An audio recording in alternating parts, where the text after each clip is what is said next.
Okay, I love you so much. Love you too, baby. I'll see you later. Okay, baby.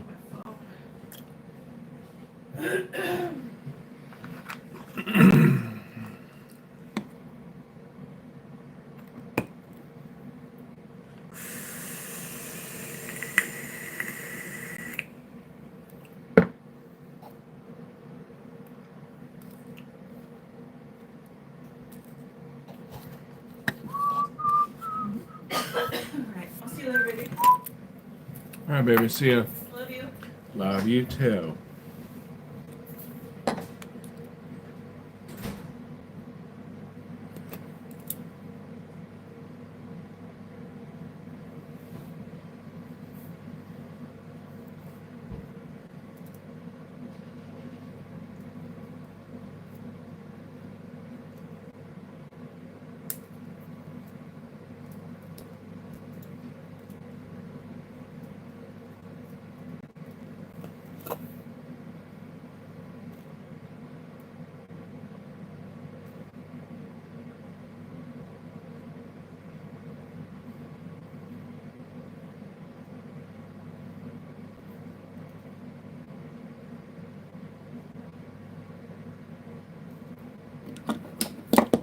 What's up? Sup.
Hello.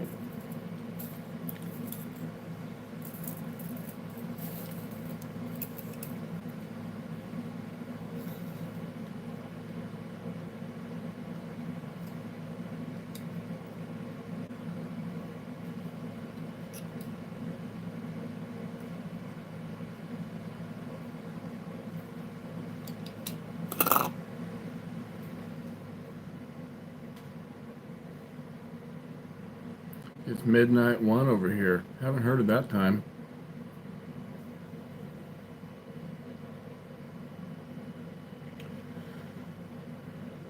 Not yet, anyways.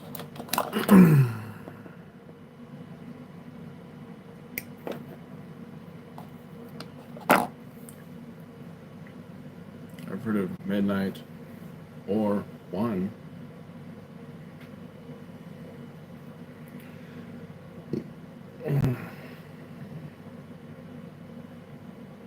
To me, that makes it sound like you're in 2 time zones.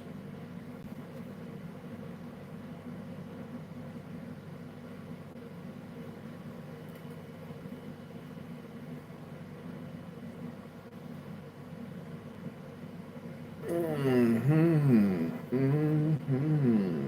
Mm-hmm.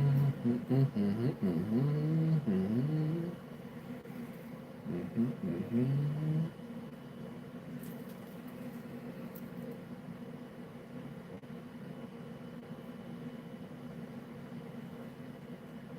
Sure.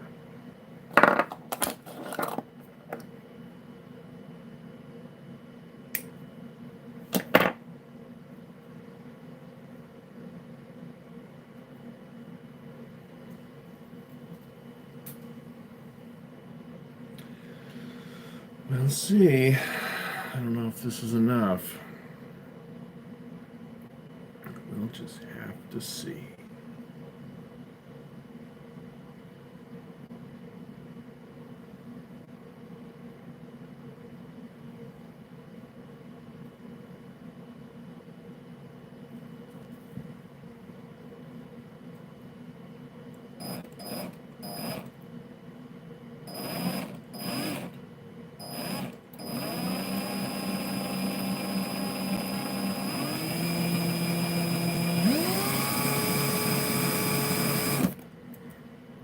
Ooh.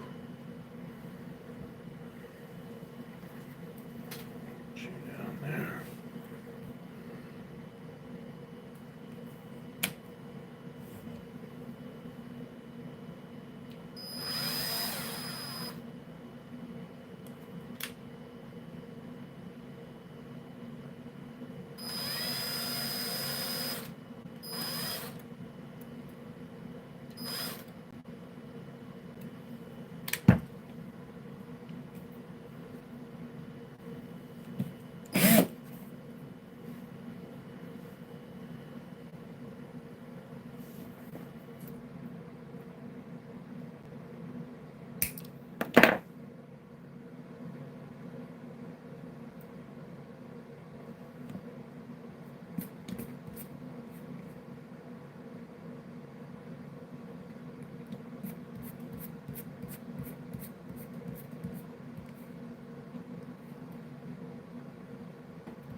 Ooh.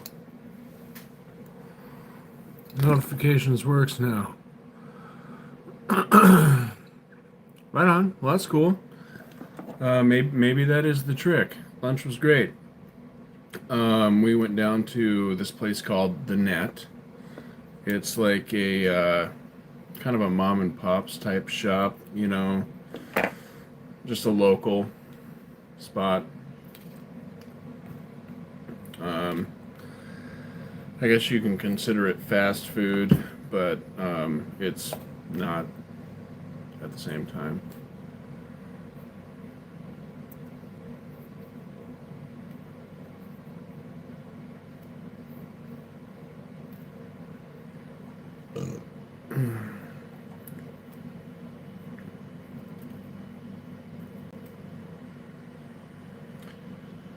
I think I might have figured out the trick to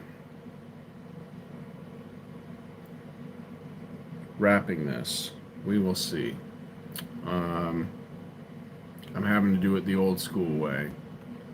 Since this wire is so thick, I'm having to take the wire and put on two at once, you know, clapped in two at once, and then I'm going to have to remove one of them, and that will create the space. And we'll just have to see. We'll see. We'll have to see how that goes.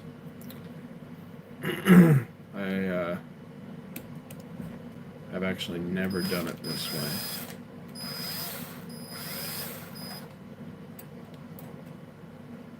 So we'll just have to see how it goes. You son of a bitch.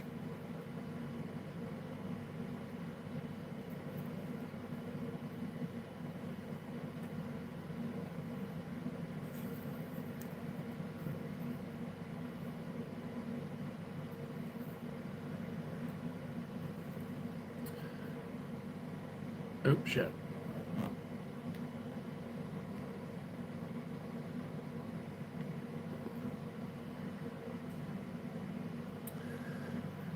I always forget to filter the chat properly. So whenever the chat stops, I think it's my fault. But then I remember I'm just boring. So what's going on here?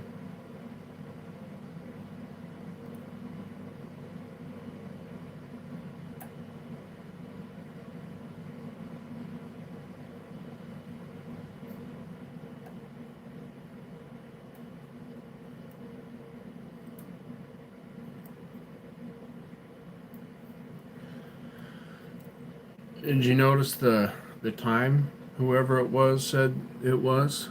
They said it was midnight 1. I thought that was an interesting time. Said that I'd never heard of that time before.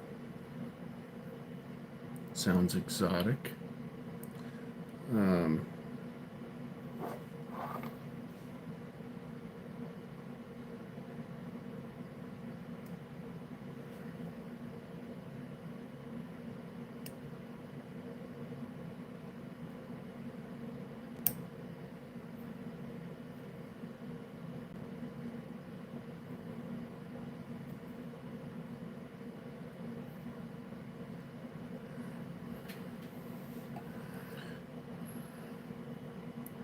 My favorite time is noon 87.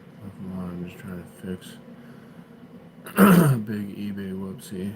I shortchanged the buyer and don't know how to fix it. Just give them some free shit. Well, I don't know. That doesn't always work. You know. I mean, that's kind of like something you can do after you've fixed it. You know, you can be like, here's your whatever I owe you, and so you don't show up at my doorstep with like knives. Here's a snazzy vertebrae candle, complete with drips of red wax.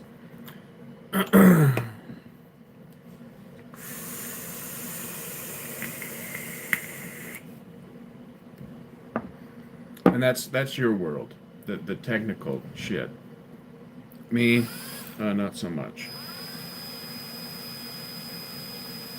Ah, you fucking bitch ass. I'm getting hooked on this hook here, and it's pissing me off. Just need to get under it, and I think we'll be good to go. I think this will actually work. We'll see.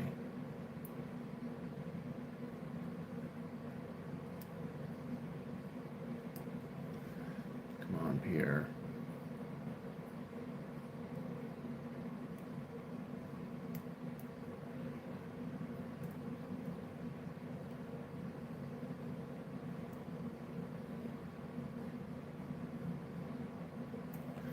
Okay, I think so. I had to refund them because the address they gave me was invalid, but never refunded postage and the buyer's protection. I can't give them free shit if they don't have that right. Only short change on Amy. That's gonna be that's their problem. Huh? A you problem? Huh? Well, I don't know. I'm not a doctor.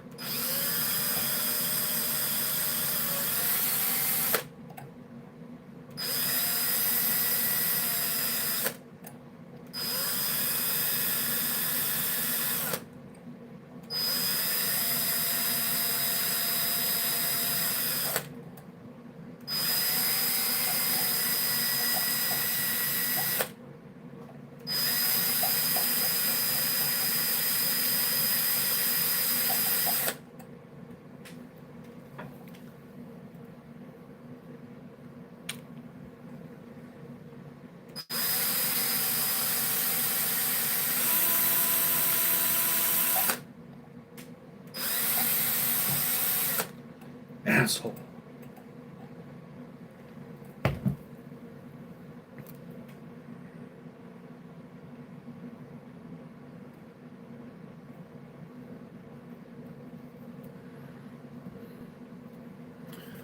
What am I unwinding? I'm unwinding a wire, and it just got tangled on me like a piece of shit. And the reason I'm doing it this way is because I'm working with wire that I'm not used to working with, and it's a lot firmer than I'm used to working with. Normally I'm used to working with 38, 40 gauge. This stuff is like 28, 30 gauge. And so it's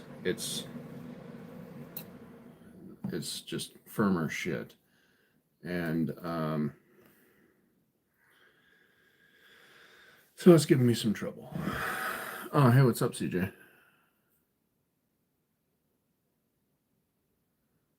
So glad you're on while I leave the apartment.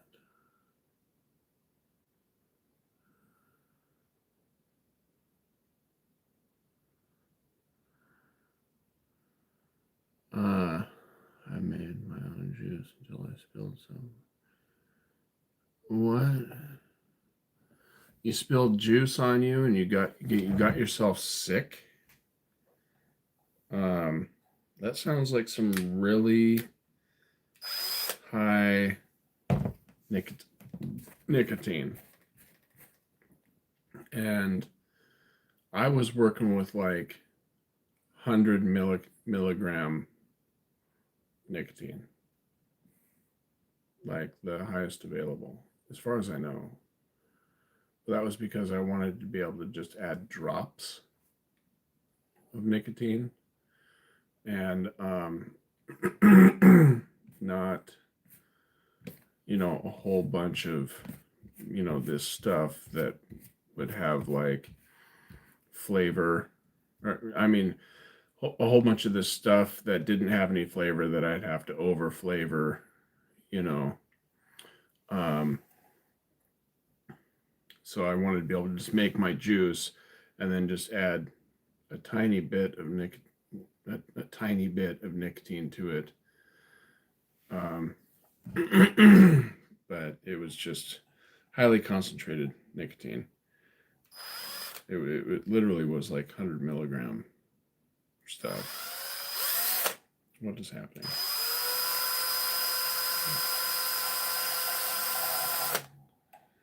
Wow, that is all kinds of fuckered. All right, we're just gonna snip it right here. That is just, yeah. All right, so we're gonna clip it right here.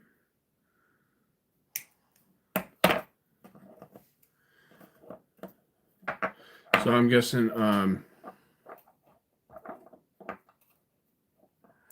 yeah, you can get nicotine in glycerin or propylene glycol.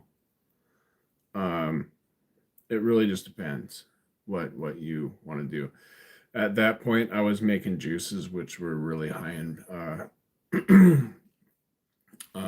VG because I was cloud chasing, and so I really the nicotine that I got was vegetable glycerin based. But yeah, like Croc says. But it's if you want a better tasting juice, you want to have a higher PG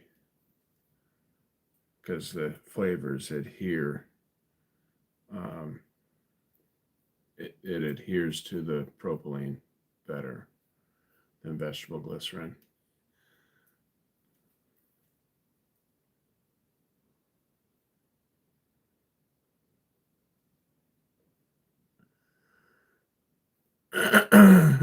Right. Yeah, we were sitting back and drinking glycol, and Snark got hammered.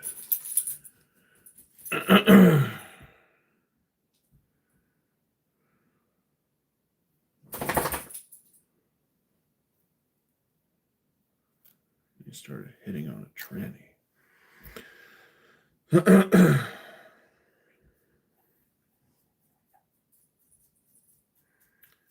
Okay. Well, that's one way we can do things. So what I've done here, this was just a test. I'll show you what I've done. I put on 2 and I pulled 1 off. And this is what we end up with. A wire with an equally spaced gap in between every wrap, right? And this ends up making a beautiful wrap, actually. I mean, it's, what am I doing? Well, hi. It makes a really nice wrap, equally spaced. It's actually very nice. There's other ways you can do it. One way that I found to do it, I can't do it with this because the wire's too firm, but you take a wire, right? Say this is the wire we're going to wrap. You stick it in there, and then you take a wire, right? That's the thickness of the wire you're going to wrap on there. And then you stick it on there like this, and then you hold your spool of wire in this finger, right? So you got this like this, and actually let's do it the way I do it, right? You got this like this and this like this. So you got your wrap here, your spool here, and your wire going like that, right? And you're holding this thing tight, right? Point, you're pulling it away like this, holding it fucking tight against the wire. And this thing's spinning in the drill, right? And as it's spinning, you're holding this and it's feeding on, right? And this little hoop that you got on your finger provides the space, right? And that way you don't have to put on two and then take one off. And hopefully you can just get the space on there with one go. But the spaces don't end up absolutely perfect like this. Which is a damn shame. But you can get pretty damn good at it and get them really close to perfect. Real close. And is this? I might be able to squeeze out a coil out of this. We'll see.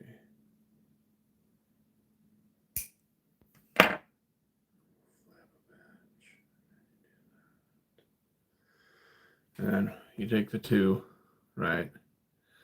And what you do is you wrap it again, and you wrap a wire, and it falls in between the spaces and binds these together, and you have what's called a fuse Clapton.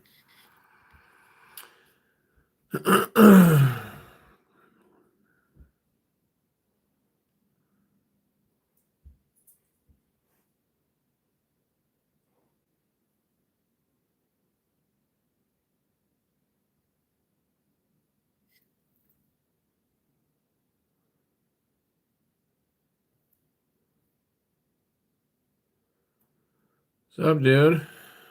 Superstar.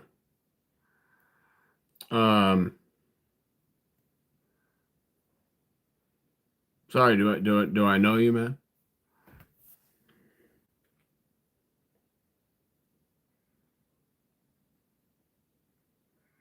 I apologize if I do.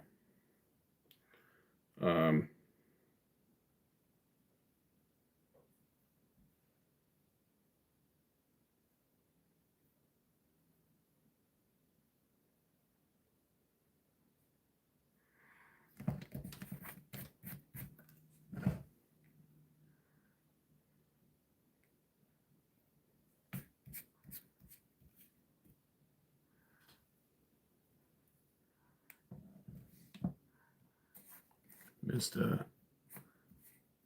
Superstar. Superstar.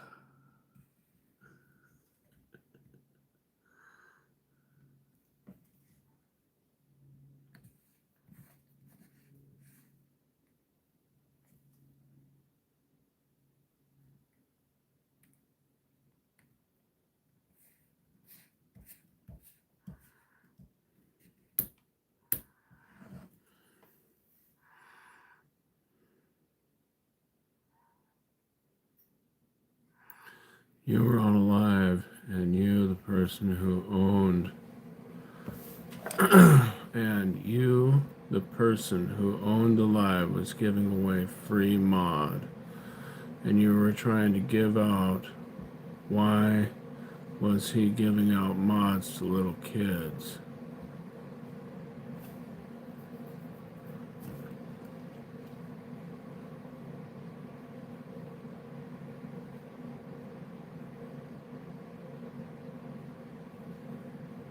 Oh, like I didn't own the live, like you like slang. Okay,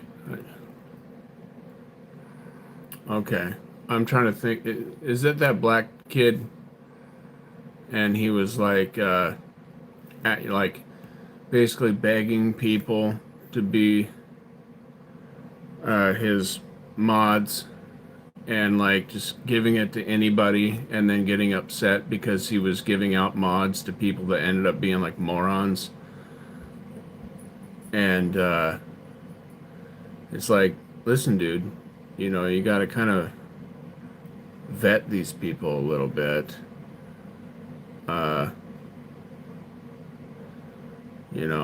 Can't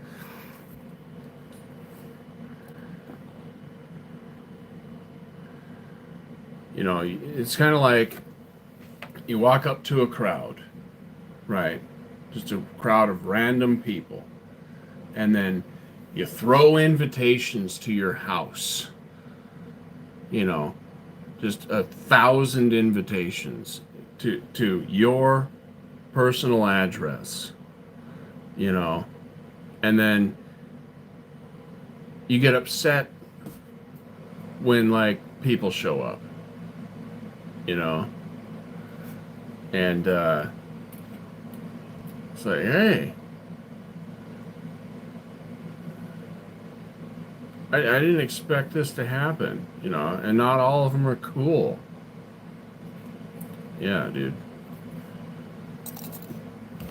Check. You know, you're giving out mod to people who ask for mod. They're probably 9. You know, most people who want to be a mod think it's like cool and a big deal and are like kind of fucking retarded. You know.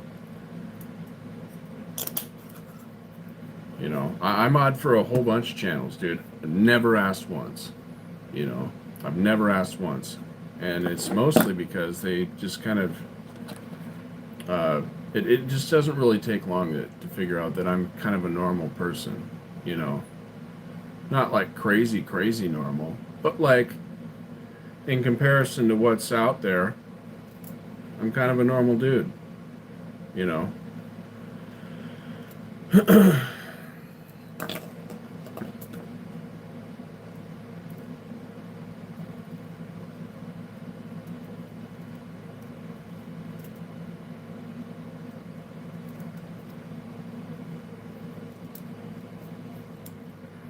Right. Well, that's the thing too. You know, like you get on some channel and everybody all the mods are, you know, woke, you know, and they shut down anybody that says anything. You know, you go in there and you're just like, well, these conversations don't make sense. No.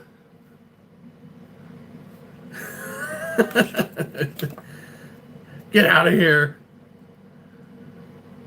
You're making me think.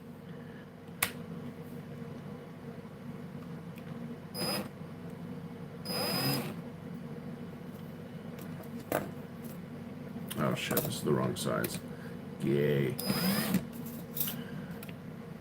Ah, shit. I'm gonna have to straighten this bitch.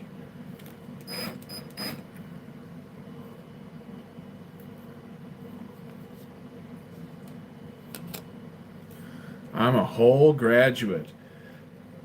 An entire graduate.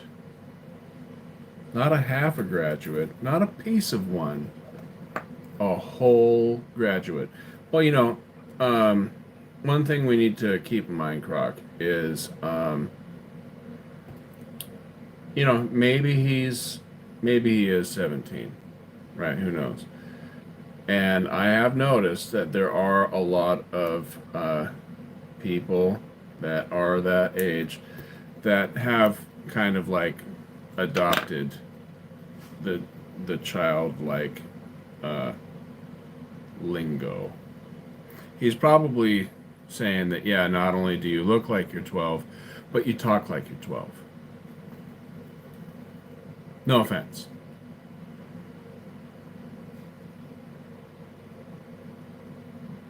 But I'm just reminding him that, yeah, there's people that are 20 now that talk like they're fucking 12, you know. And it's because of this, social media.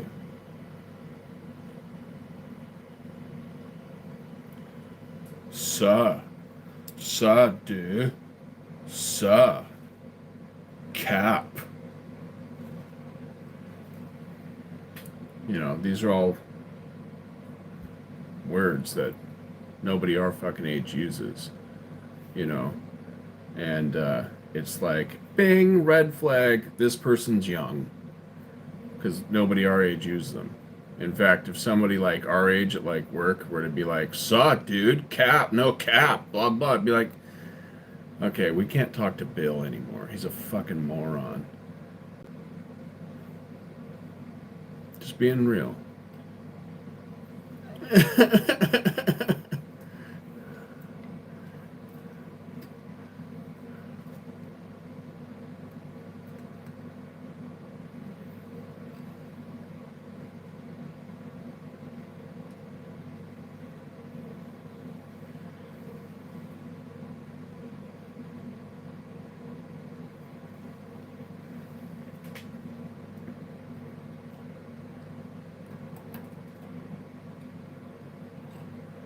Yeah,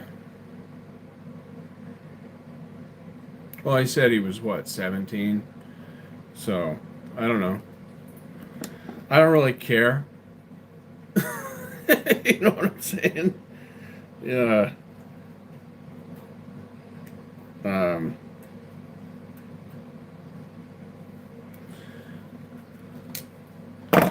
Suck, dude. Suck.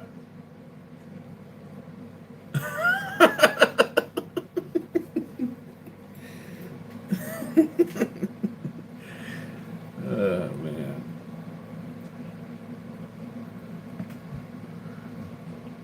What's up, suh?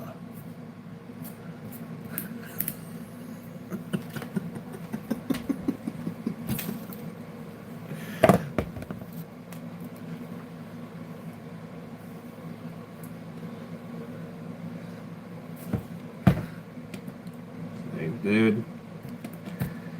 What those guys need to do is like go camping with some like real dudes that will like slap the dog shit out of them.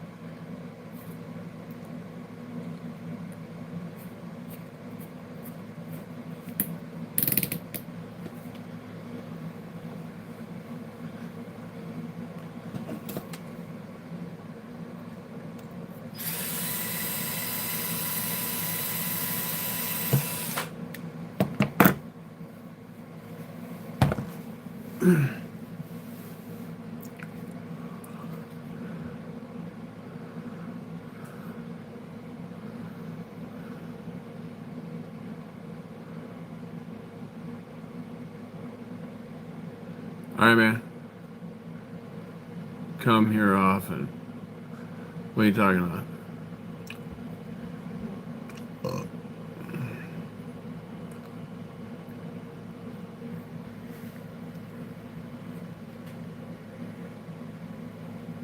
And who are you talking to?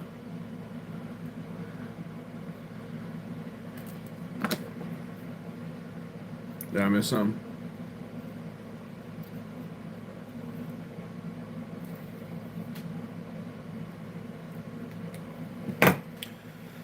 Okay.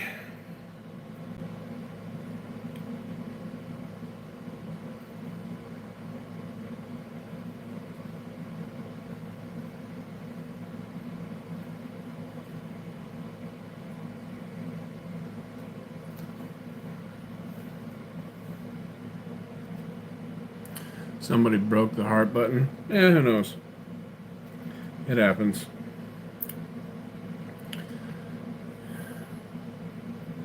Whatever.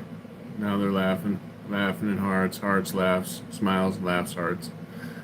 You know. Maybe they like, I don't know. They fell on it. They're sleeping on it. Somebody's trying to wake them up.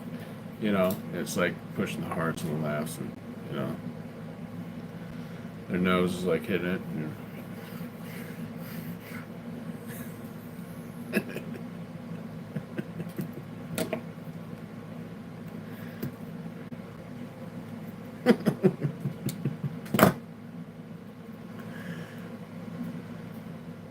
Morse code. Speaking of Morse code, did you guys know this about the song YYZ? YYZ, the intro, is YYZ in Morse code. The more you know.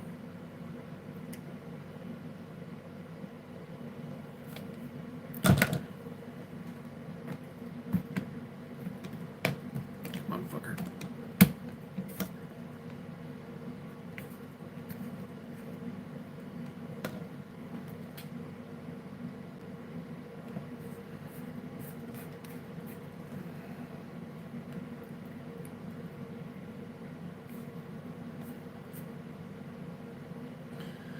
Yeah, I don't know. Too bad it doesn't count for anything. I don't know. Maybe it does, but I don't think it does.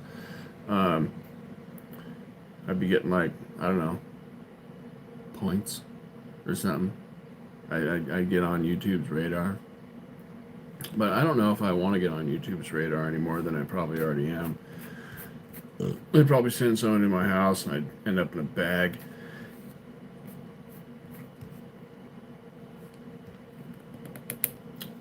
Oh shit! All right, so let's try this. See how gay we can make it.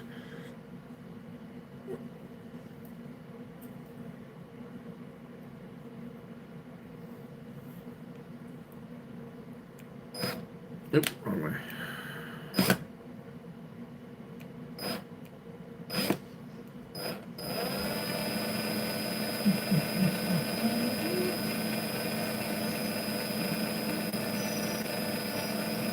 Oh, damn it, Steve.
Are you kidding me?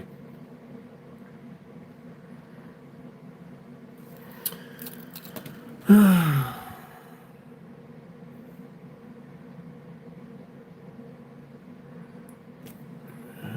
that's cool. Let me know if it works, CJ. Others had issues Adam before. No idea why, though. Yeah, back going into stop building. Into first stop building. Alright. Alright, well that was going very, very well until the wire decided it was going to shit its pants. So I'll show you what this looks like. And I'll actually be able to show you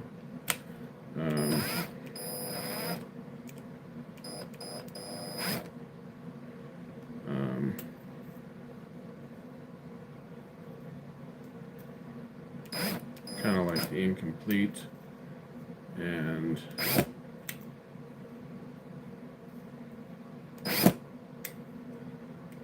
complete ones. Okay, dokie. Take this, do a little bit of that, some of that, a little bit of that, some of that, do that, yeah, some of that too. Okay. There we go. Okay.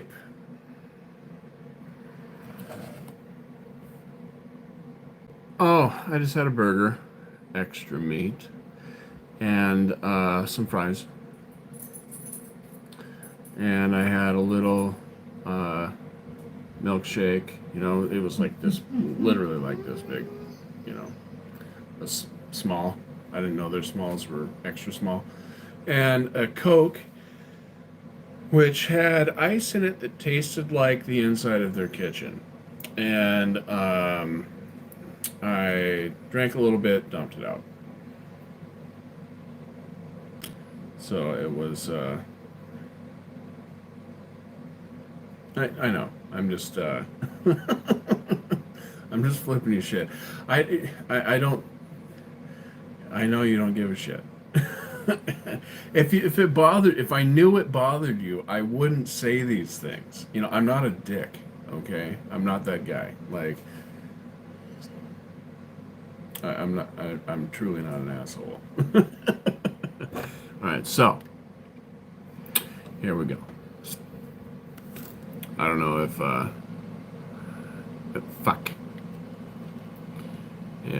Kevin's still here, but let's see. We've got. Oh, let's zoom in a little bit.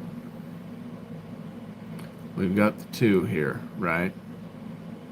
And the wraps are going the same direction. See how they're both wrapping the same direction here, kind of? I don't know if you can see that. Come on, dude.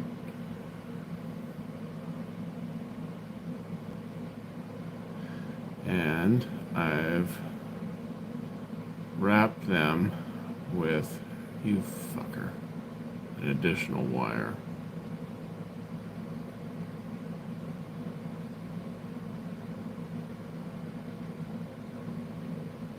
You can kind of see what's going on here. That's where it broke, right there, like an asshole. But since the spacing was so nice, this thing wrapped really, really nice.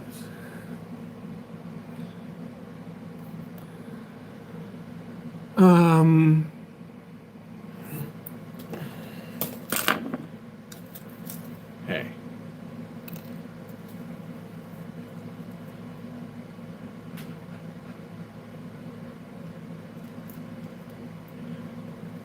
Not a dick. Okay, so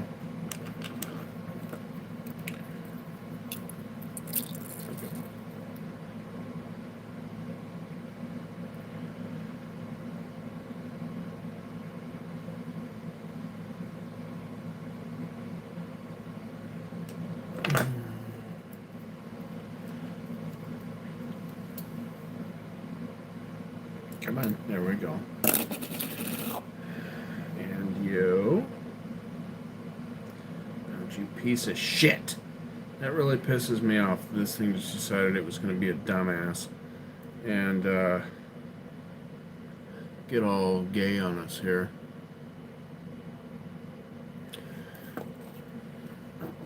Yeah, I think Kevin left. He doesn't care. He doesn't care about my work. My life's work. Alright, let's see if I can actually turn this into a coil.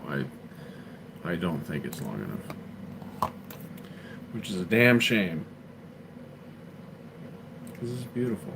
It's actually a beautiful, beautiful wire. And it would make a great coil for the atomizer that Brianna's been using. Oh, you fucker.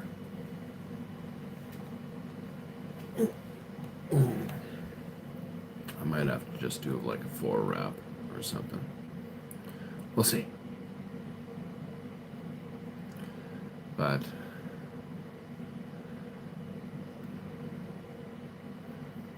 the way I did this would it's gonna have to be the way that I do wire like this. That's just all there is to it. It's too thick in order to try and do the little loop trick. 3. Is there enough for 2 more? I don't know. 4.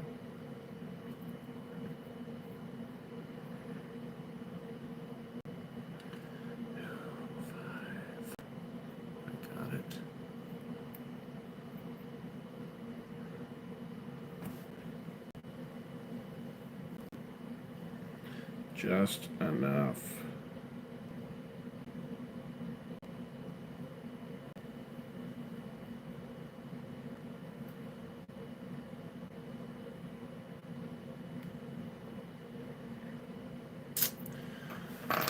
Okay, let's do this. Just for shits and giggles. Ooh. I'm okay. Don't worry.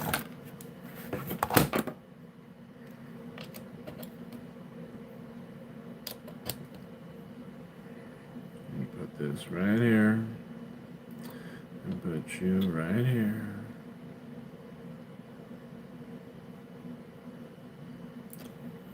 I actually love this feature on this thing. Oops. What is it? 0.5. Wow, that's pretty high.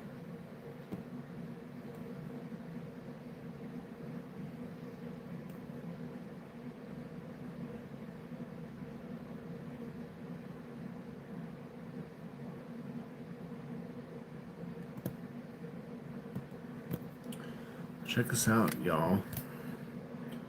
I don't know how I can show this to you. There has to be a way. Ish. Maybe. Maybe. Is that too high? Maybe.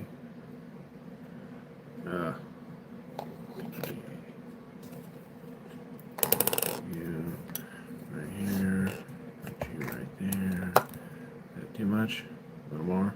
Eh? Ish. Maybe scoot you back. That probably helps more than trying to fucking. Maybe? There we go. So, this unit has these two wires I can plug in here that have these alligator clips on it. And I can actually push down on this thing and it will heat up a coil for me without having to put it into a mod and install it and try and heat the damn thing up.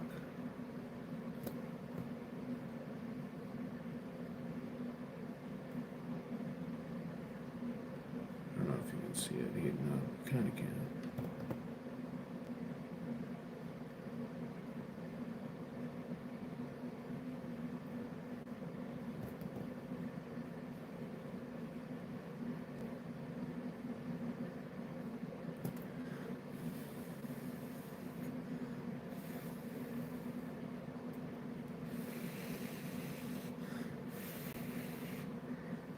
But it's convenient.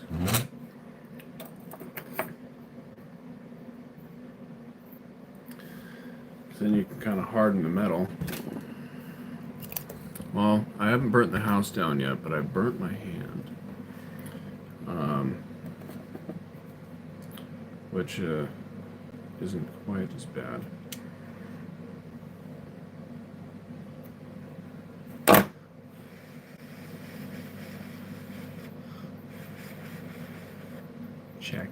Checking. Okay. But this metal, when you're building elaborate coils, the wires become springy, and you can't get it to actually stick where you want. Roxy, you're a dog. So.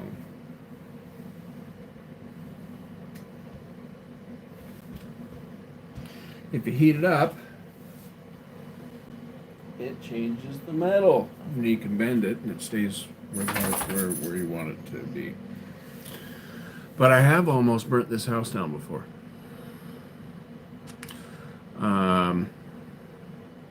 You want to hear a story?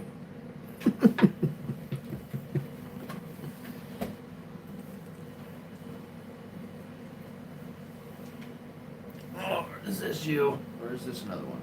Well, that's another coil. Come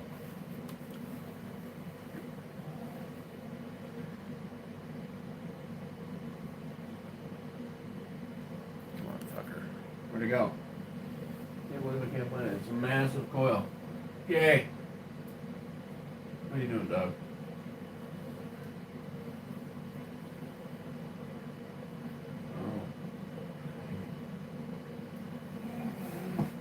Ouch.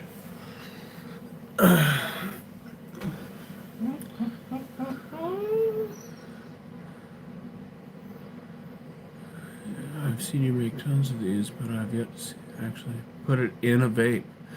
Oh, wow. Well, I can do that. What do you know? I'll do that for you. But onto the story about how I almost burnt the house down. It was nothing crazy, really. I mean, it could have gotten bad, right? But nothing happened, and all that. Um, Rihanna has this. I don't know if you can see it. Yeah, you kind of can. It's a kettle, water pot thing. And it had gotten to the point where like it was just black, right? But it's actually chrome. And it's something that was left here by my mom, and it's old. And I decided I wanted to clean it up, right? And what I was doing was, you know, using like SOS pads and scraping off all the black shit, and just cleaning out the outside. It worked fine. There was nothing wrong with it, but it was, to me, it was like an eyesore, because it just kind of looked grungy, and so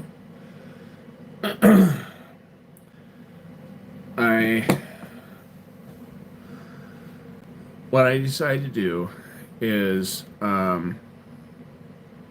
take like some alcohol, right? Rubbing alcohol, and kind of soak the outside of it, these stains, because it was helping it come off, right? And I was doing that with just a paper towel, nothing crazy. And what ends up happening is, was that what I was using? I don't remember.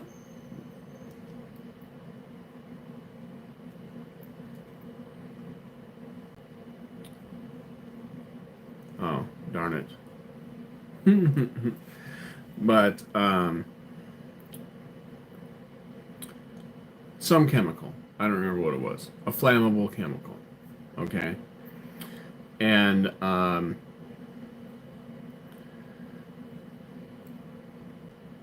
what ends up happening is, at some point, I decide I'm going to also use heat, right? To help kind of like work off the shit that's on the thing. And what ends up happening is I light the stove, and we have a gas stove, so it has, I know some, but I'm not gonna sign this conversation. It would take forever because I only know the alphabet. I don't know the words. I'm not one of these people that can just, and just talk. I'd be like, it'd be caveman shit.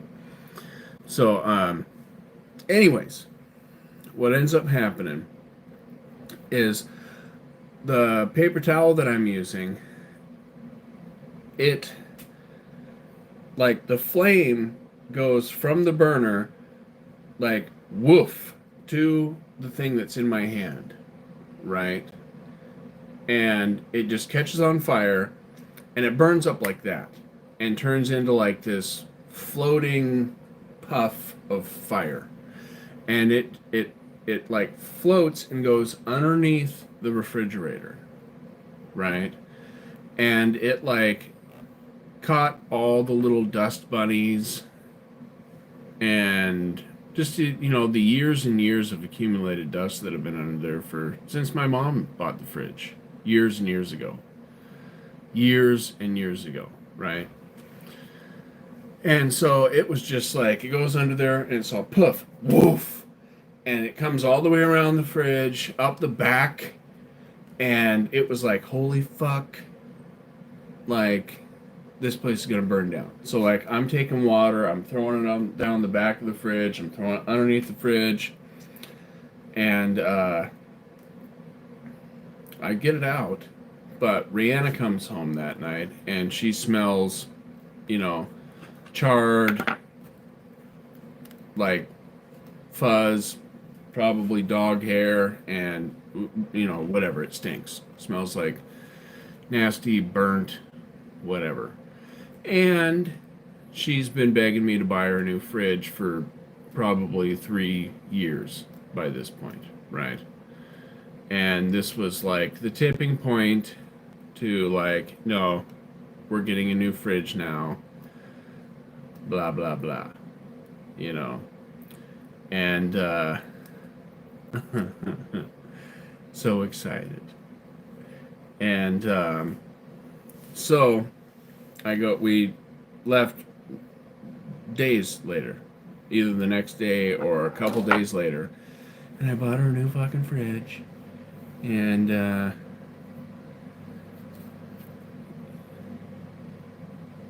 yeah.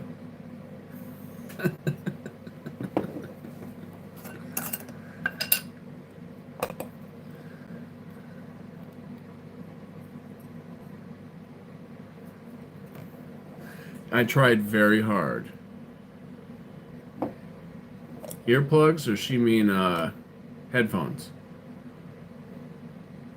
Because that's what I kind of thought when she was like, I wish I had earplugs so I could hear. I was like, okay, I don't think that's what she means. But I don't know. Maybe there's a bunch of crazy bullshit going on wherever she's at, and she wants to be able to tune out that. I don't know. Like I've said many times, I'm not a doctor.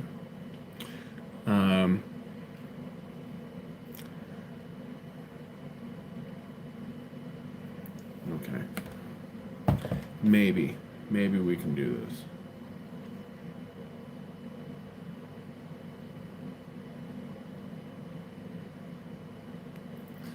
He really wanted a new fridge, so set the one he had on fire.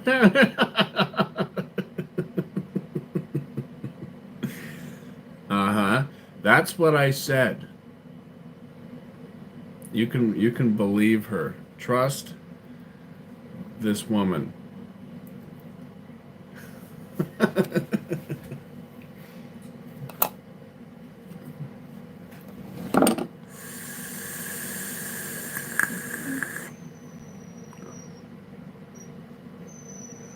Oh, shit. I say fuck it.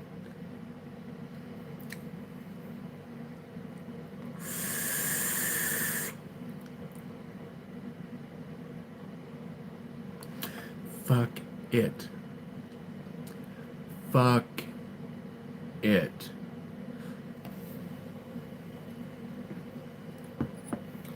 Government office.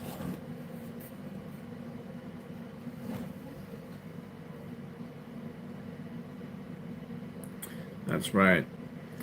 In fact, I told her this story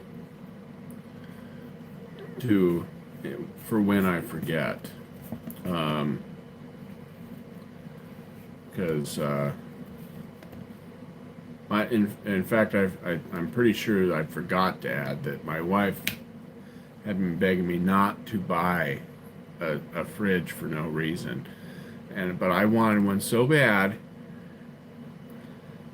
because the one we had worked fine, and things working fine is sometimes it's not good enough, you know, and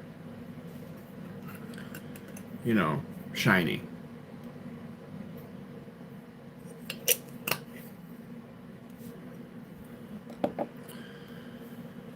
Shiny is it'll get you if you get sucked into shiny land.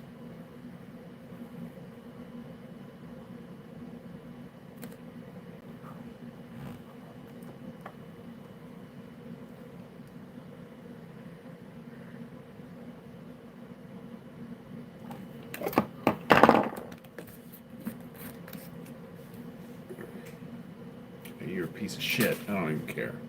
I don't even care anymore.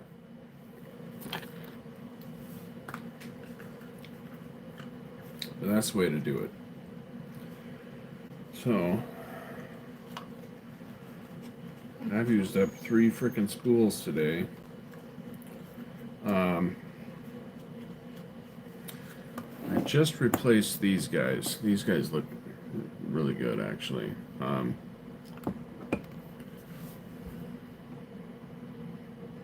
What kind of vaporize it? Vaporizer is this. Well, this is the Vupu Drag V2. You can look it up if you want. It's an old unit, probably from 2015. Okay, back when vapors were gangster.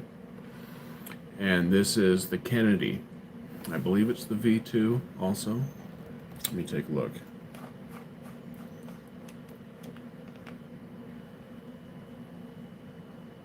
No, it's the Kennedy 24, which refers to how many millimeters wide. It is 24 millimeters. Also used by gangsters exclusively.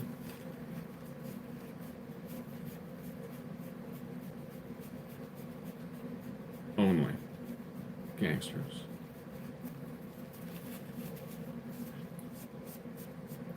Gun-toting villains.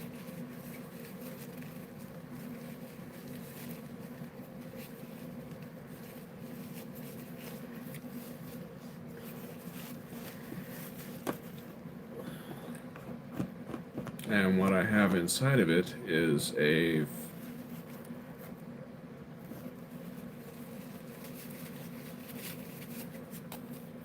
fused Clapton. Or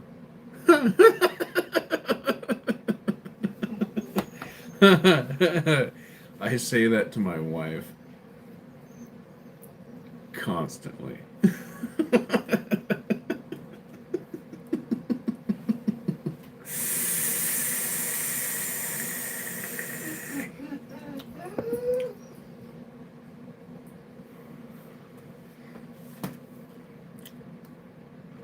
No. I don't smoke pot. I used to smoke all the pot. But I smoked all the pot. And now it's gone. There isn't any more left in the state. So I had to quit. No, that's not true. I had a worldview change, and I just don't smoke pot anymore. But I grew it for a long time. I grew pot for close to 20 years, and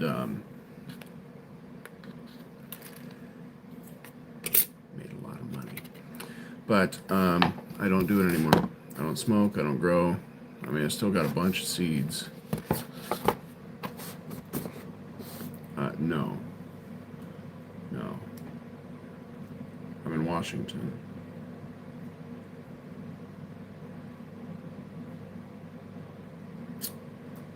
One of the first to legalize it for medical. And that's what I did. I was a medical provider.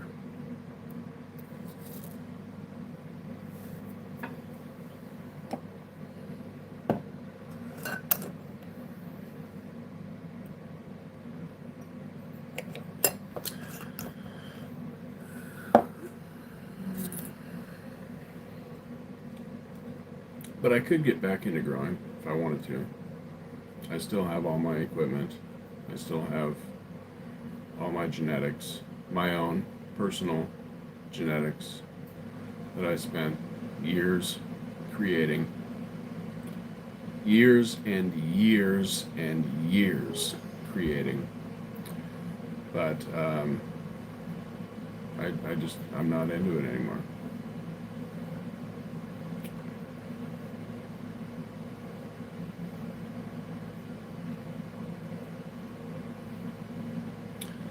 Just not into it anymore. Nope.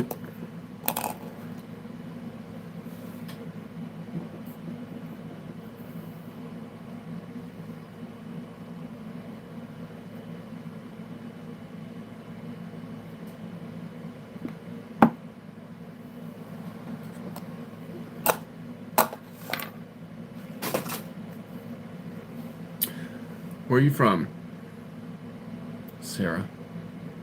Somewhere wonderful? Are you even still here?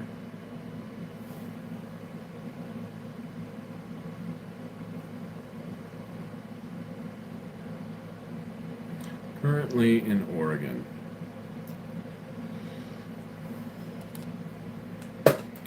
Um, I've got a few friends that live there. Um, I can't stand the place. The people, beautiful place, right? Don't get me wrong. Very similar to Washington. The people are fucking retarded. Not all, not all, right? Just like everywhere. But if you live there, you know what I'm talking about, unless you're one of them, right? I'm sure if you're not one of them, you'll know what I'm talking about. Like, where you'd be like, oh, you know, I was in town the other day and I ran into this person that was fucking retarded. And they're just like, what do you mean?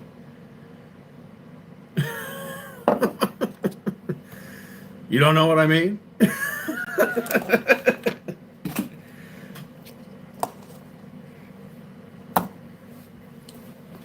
You know, 20-something years ago, Oregon was pretty bitchin'. But it's lost its damn mind. Where in Washington?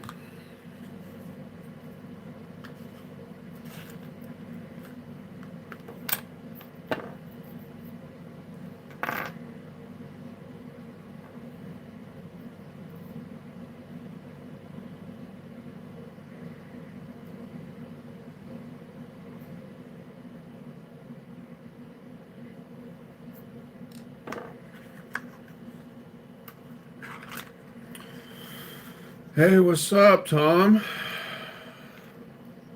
Thomas.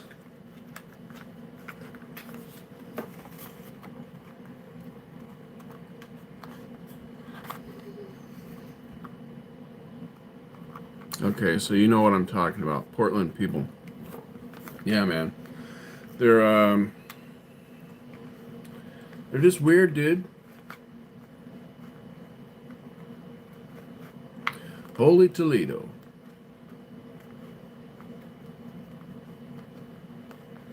Yeah, Spain, dude. That's right. You went on your little vacay. Are you digging it, man? You dig it over there?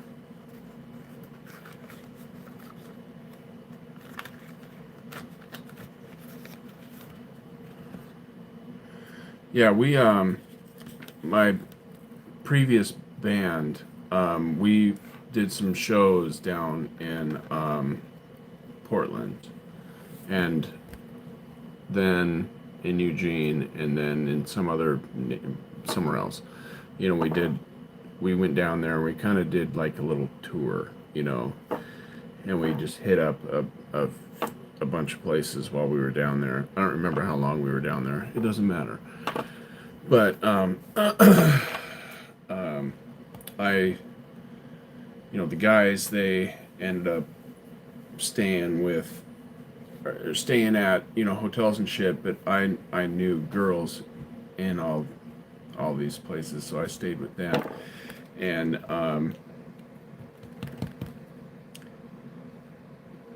that's how that went. But the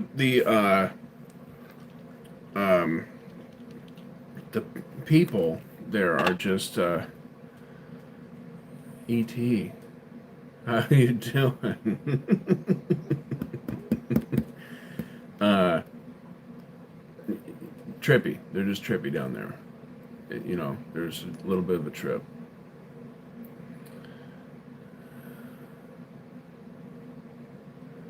I'm glad you're back, dude. You know,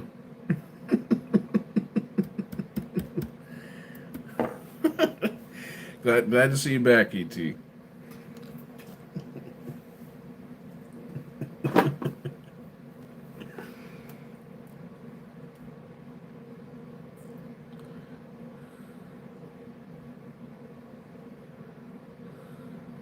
All right, man. Well, enjoy your time. Keep it real, man. All right. Get out of the sun. That shit. Too much of it can kill you. You know, unless you got the the genes.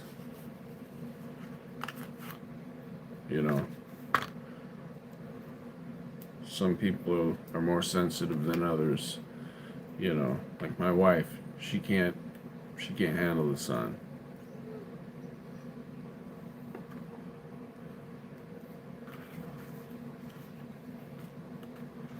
Plenty of normal people just going to work, coming home.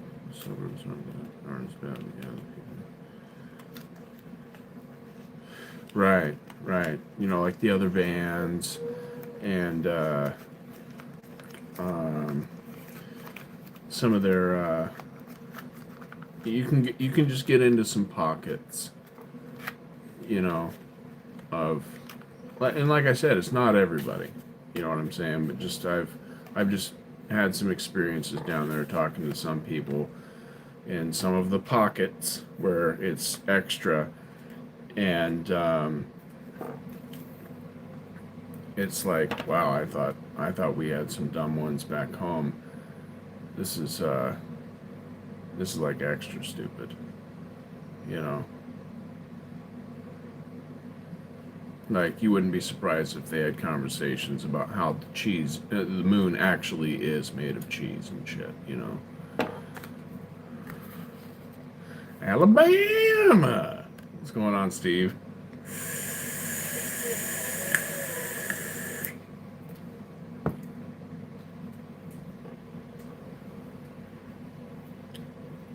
All right, Thomas. Hey, you stop it. Come here.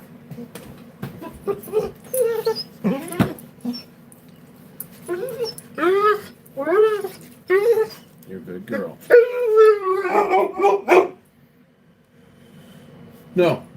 Go in. Here, I'll make you a bed. Okay? There you go. Look at that. That's pretty special. There you go. Jump up. Come here. Jump up. No. Get over here. Come. All right, well, then if you want to lay down over there, lay down. Just don't be a brat.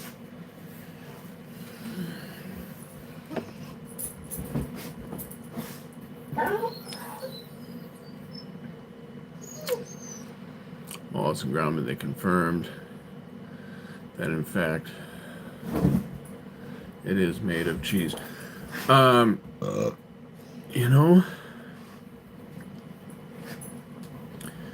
I'm familiar with Wallace and Gromit. Got the hiccup. I ate some peppers earlier. But I'd have to look them up. Let me see.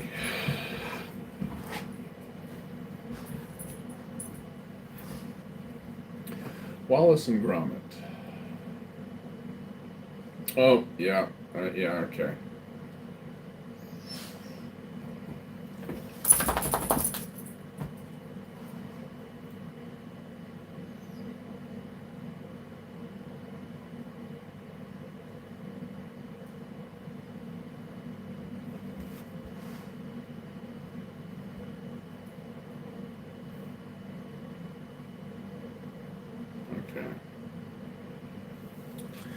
Yeah, no matter what you think about Wallace and Gromit, it's an impressive thing. Stop motion is I love all forms of it. I don't know if you guys have seen. What was the name of that flick? I shouldn't have even brought it up, because now I'm going to be like, have you guys seen Darn it. Hey, she gone.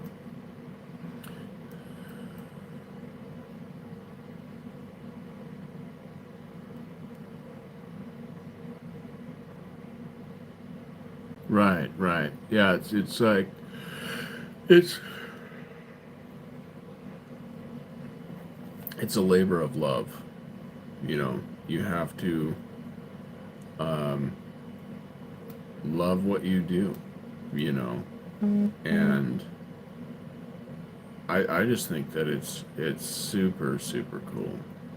I've always loved stop motion.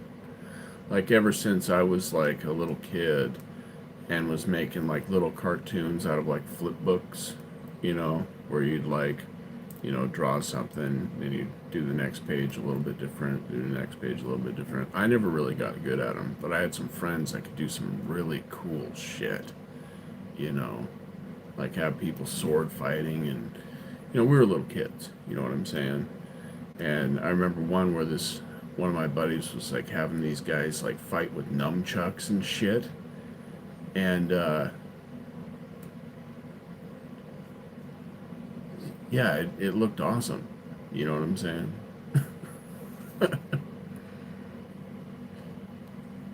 Right.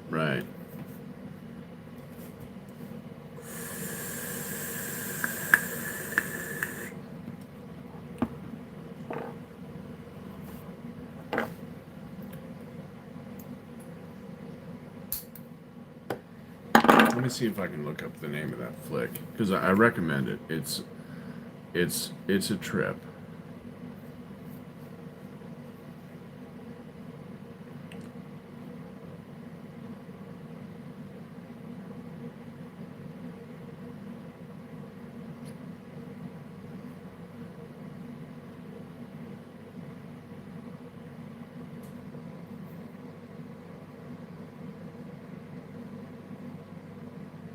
Oh, okay. It's called Mad God. Have you guys seen Mad God?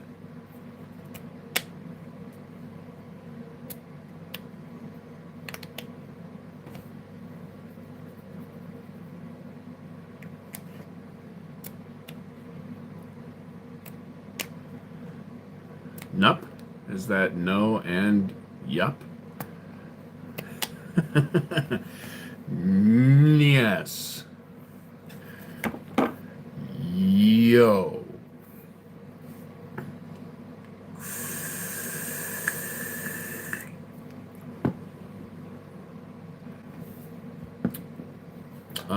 Yeah, watch Mad God. It's stop motion, right? But it's it's really grotesque. It's kind of like dystopian, uh, you know, world type shit. It's like you got this guy, right, who descends into hell, kind of, right? And the creatures down there, the people down there are like super gnarly, super evil, really fucked up, right? And just a lot of the things that happen down there are crazy. And it's um,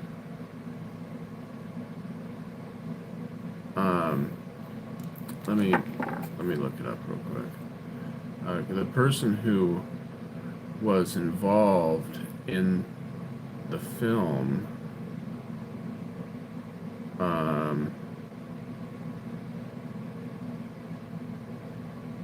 Phil Tippett, was also involved in like some of the stuff in like Star Wars.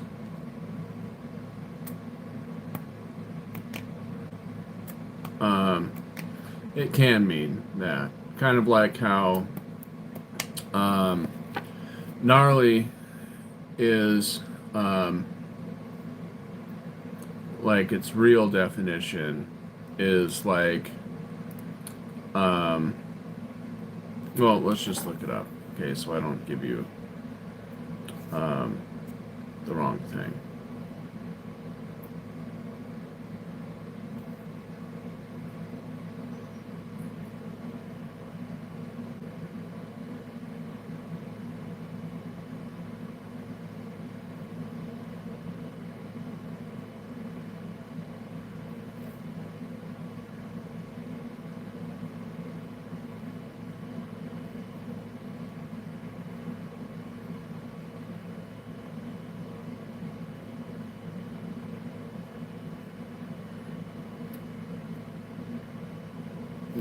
Right, okay.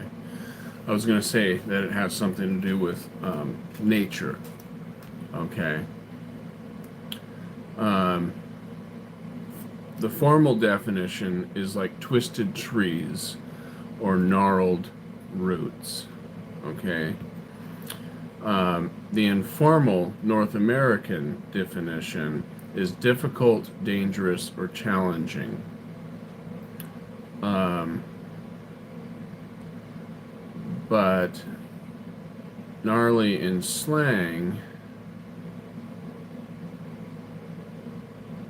it originated in a surfer slang in the 1960s to refer to waves that were difficult or dangerous to ride.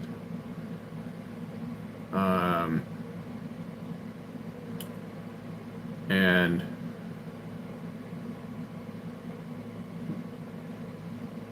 became a synonym for cool or radical. Okay. And but I'm kind of using it in the term of twisted, but not referring to roots or tree branches, but like twisted, you know.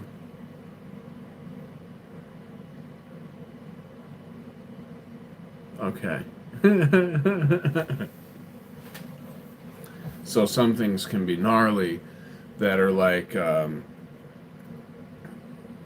grotesque, you know.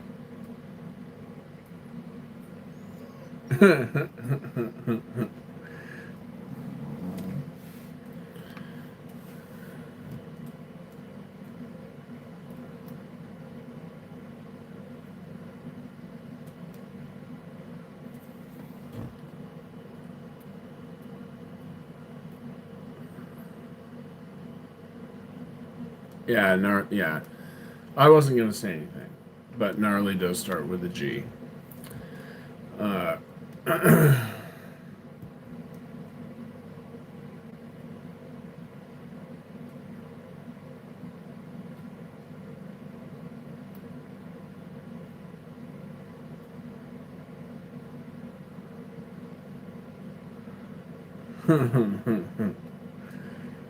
um, so, anyways, yeah.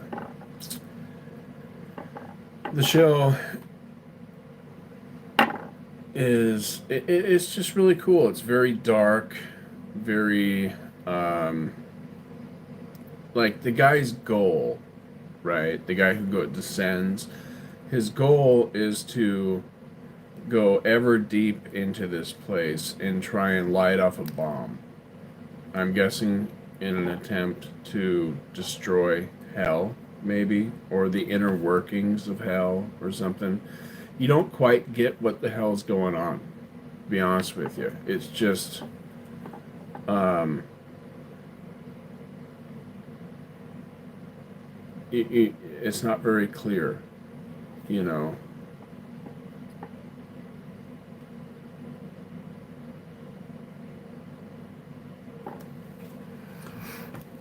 This live is faff on mute.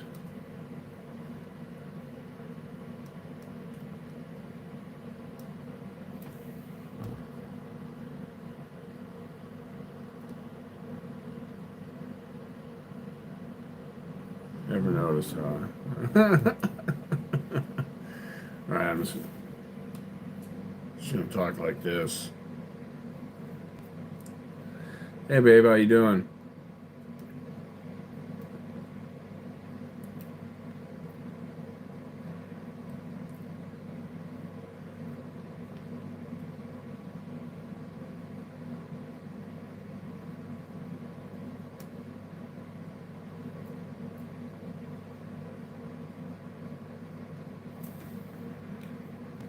How's work going? Fine. You feeling fine? Fine. Everything's fine. Good, fine, fine. Be right back. Bye. I hate you.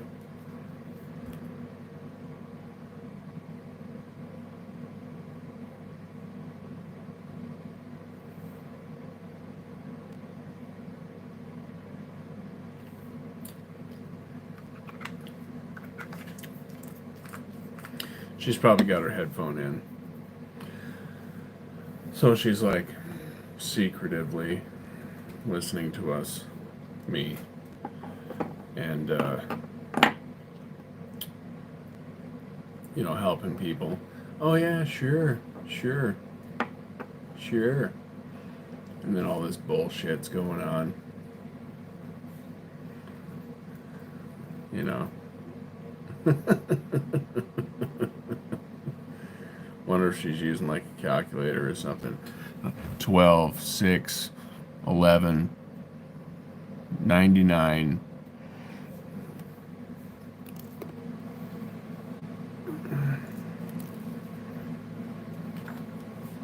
Yeah.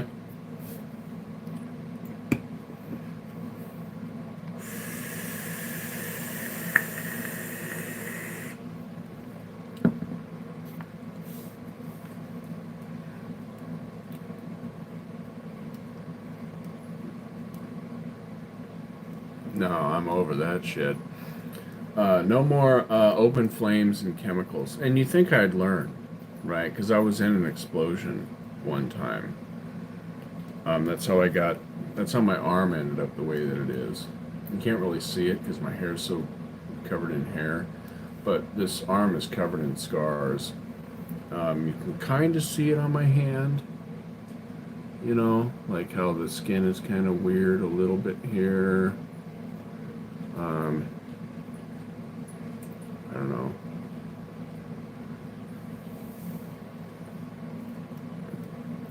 Oh, well, no, that's this one.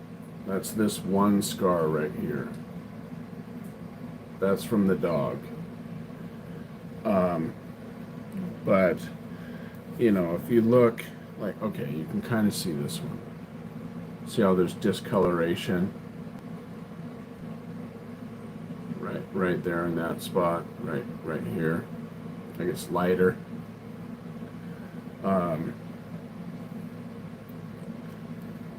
Up here, it's lighter. I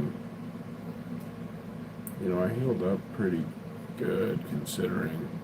So there's here, goes here, over here. Then the back of my hand is kind of like if you could see it without going through this damn camera, you could actually see that my skin is it's just a little different now. Right. I was in the back and we were gonna barbecue.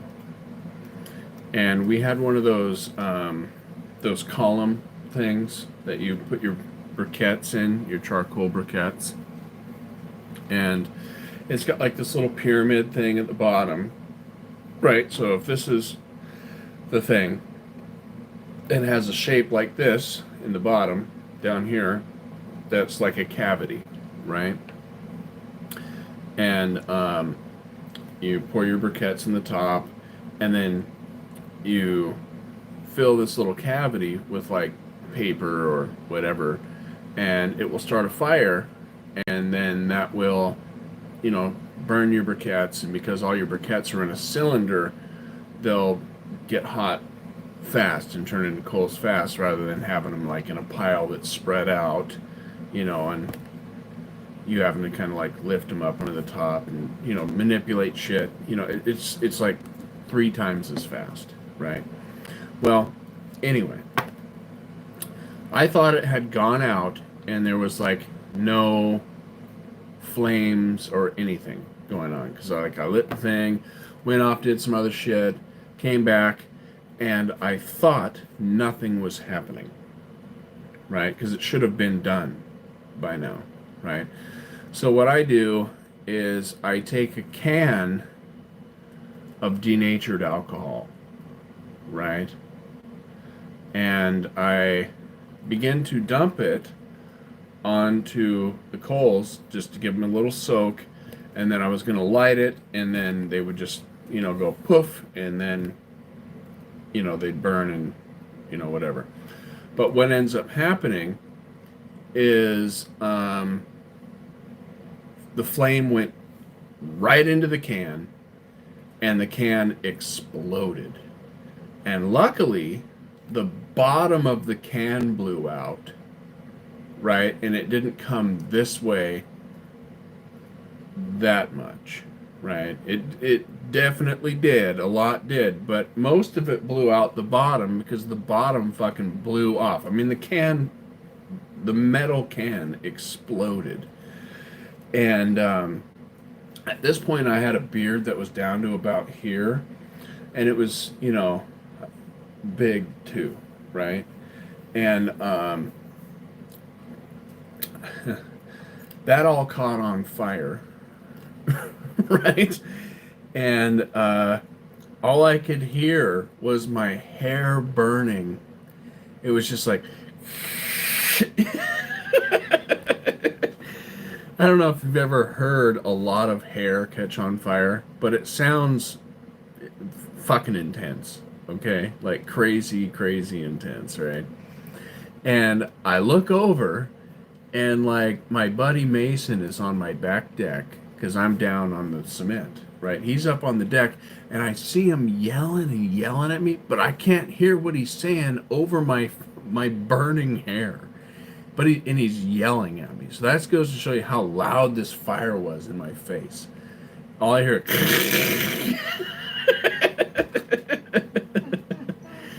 and I'm on fire, right? And so like I just kind of think it's my face that's on fire, right?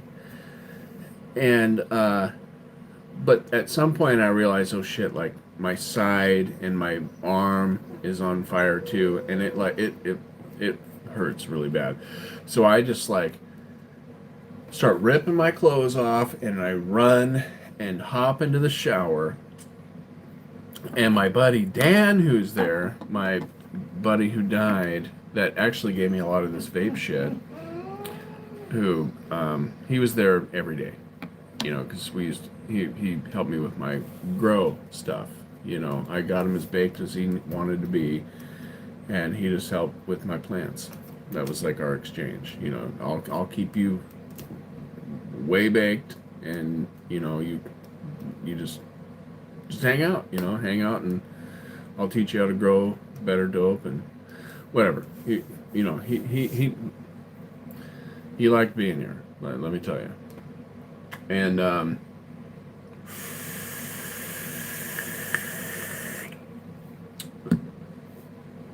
he comes into the bathroom, and he's like, "Dude, what happened, man?" I was like, "Dude, I just blew up."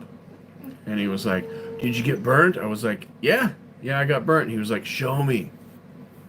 So I stick my hand over the shower curtain, and he's like, "Holy fuck, dude, we need to go to the hospital." So we end up going to the hospital and shit.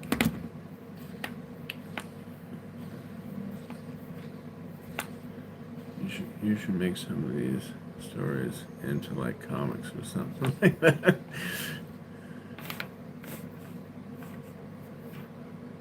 More fire talk. You haven't. Right. Yeah. And anyways, make a long story shorter. Dan heard the explosion, right? But he didn't really think it was that bad until he heard Mason yell what I wasn't able to hear. Okay? And I started laughing my ass off when Dan said what Mason was screaming at me. Okay? And he was like, yeah, man, I was in the house talking to Rihanna, and all of a sudden I heard this boom, and I heard Mason be like, holy fucking shit, stop, drop, and roll. Stop, drop, and roll. And I don't know, I just started laughing my ass off. And,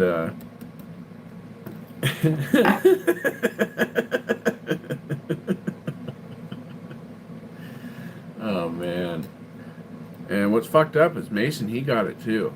Because apparently, it blew up and some of the alcohol, shot out of the, the little hole in the top where you pour it. It shot him in the stomach, and it caught him.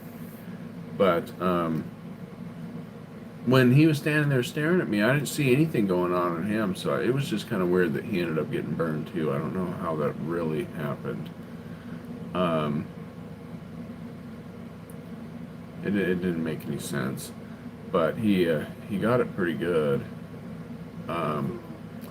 But what ended up happening is I go to the hospital, and they ended up having to scrape my skin off. What was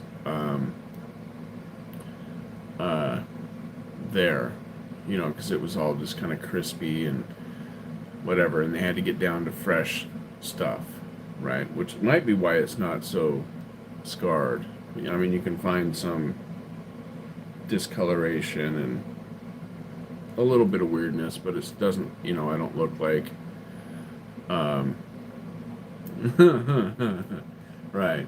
That's what my wife thinks, but whatever.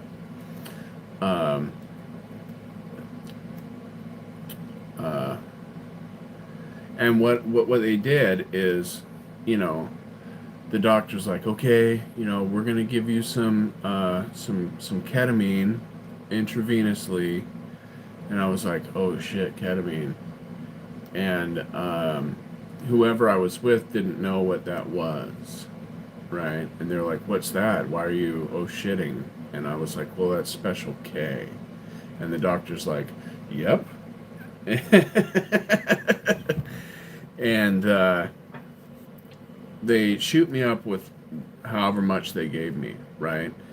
And stop it.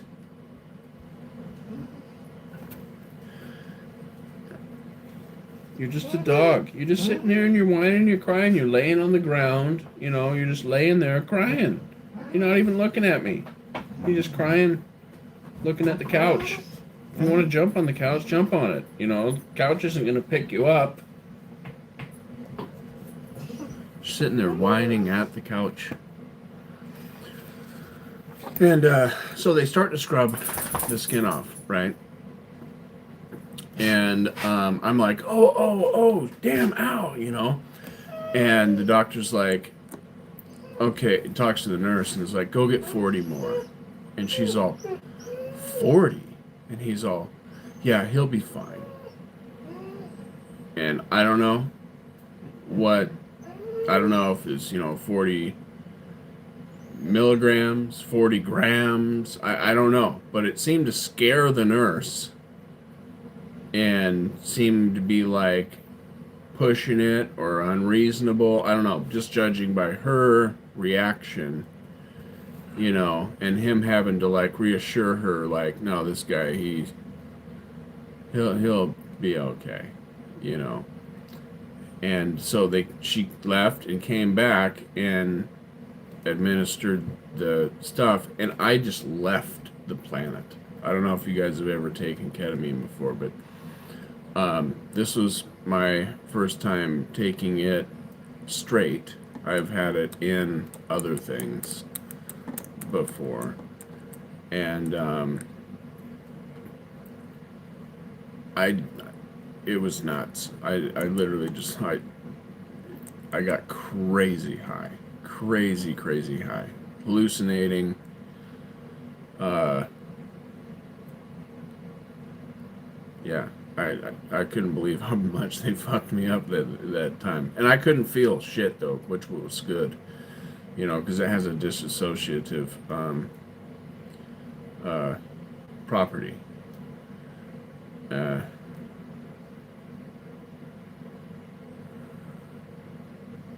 Random shit. Yeah, especially if you get into the earlier um, mixes that were made for raves. Let's just say that, and they there was different. There was all kinds of flavors that were bouncing around in the '90s and the early 2000s, and but yeah, they scrubbed all my skin off, and I did not feel anything. I mean, I can hear them working over there, the doing all the stuff, and there was zero feeling. Like, I couldn't feel any of it. It was pretty nuts. Pretty nuts.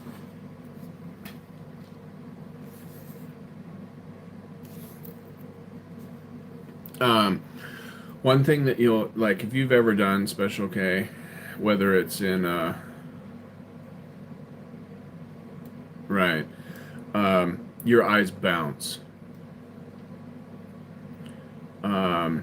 And what I mean by that is, like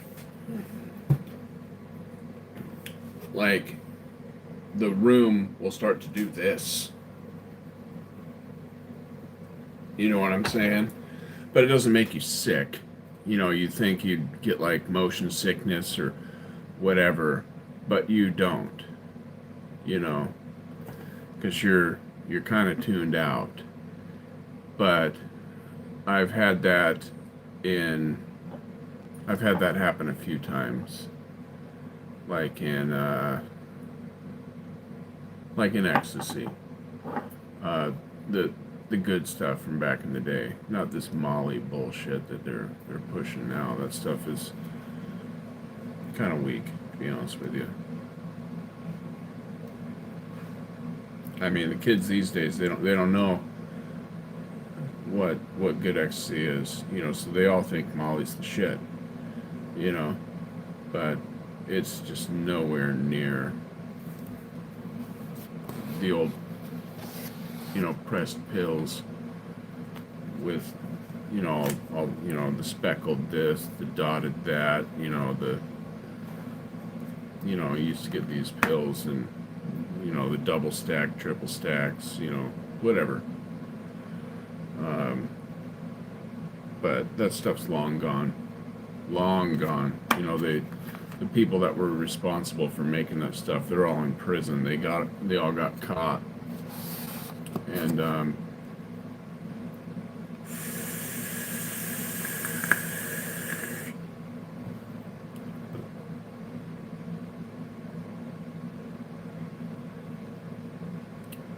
yeah, well, I don't really care who knows. You know what I'm saying? Because I don't do that shit anymore. You know, that was a time in my life. I was doing that stuff when I was like in my late teens, early 20s, and I mean, the last time I did ecstasy was with Rihanna. I used to take a lot with Rihanna, actually. There was this one kind that was just killer. It was just a really awesome mix. And I warned her. I was like, you know, right when this stuff hits, you're going to puke, but you won't care. She's like, what? It's like, just trust me. Just trust me. You won't care it at all. You won't even care. You're gonna puke, but you won't care. And that's exactly how that stuff would go. You just before you get it would start your roll. You'd puke, and then, but you didn't care because of how you were feeling.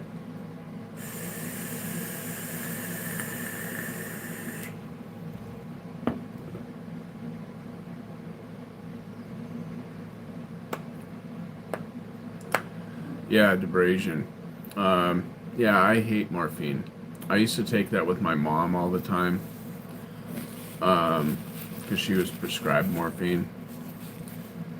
And what's up, dude? And morphine don't really work with me too much. But yeah, I mean, it works. Don't get me wrong. But the high, me and morphine aren't that good of friends. But yeah, she had a prescription for years, and we used to just eat the shit out of them. Me and my mom, we ate a lot of morphine together. And these were like the no buffer, you know.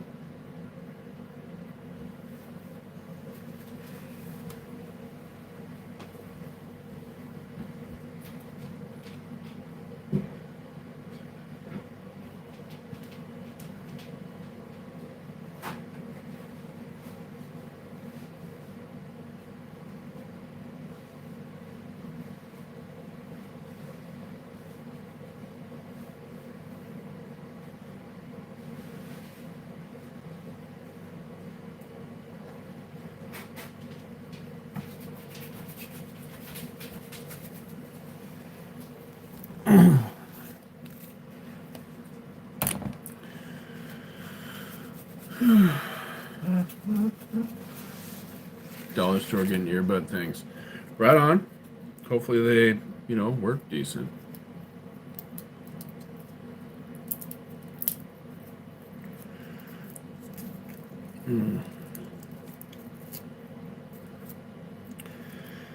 I went outside and picked some ground cherries earlier.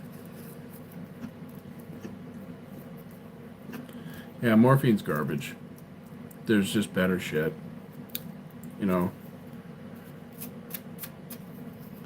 I used to make it every year. So my grandma, she gave me a bunch of poppies, and I grew them. And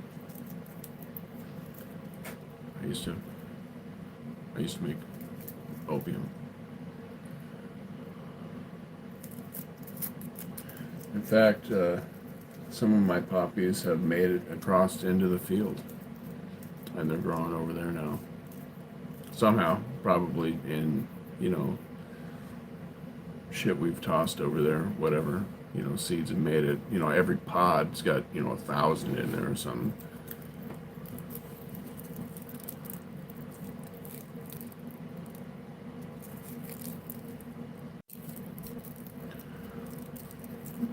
Yeah, no doubt. Busy girl. Bam! They look like little rockets.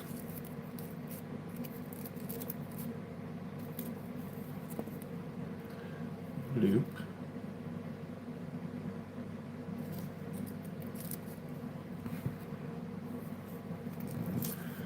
I'm glad you never touched morphine. Yeah, it's some people get like hooked on that shit. For me, I didn't like it enough. You know, I mean, even the stuff that I actually really liked. Oh, opium. Um, it, you know,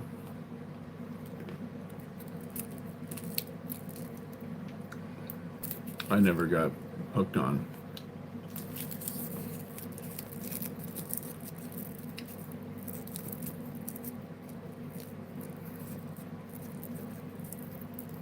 I got them from my grandma.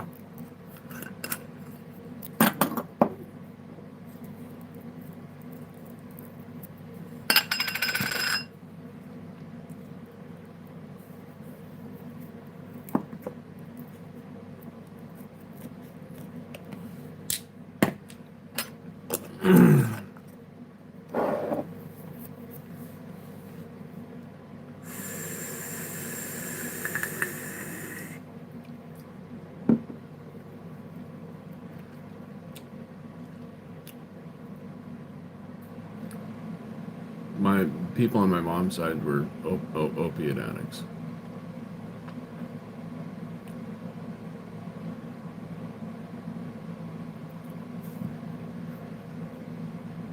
Mostly pharmaceutical, but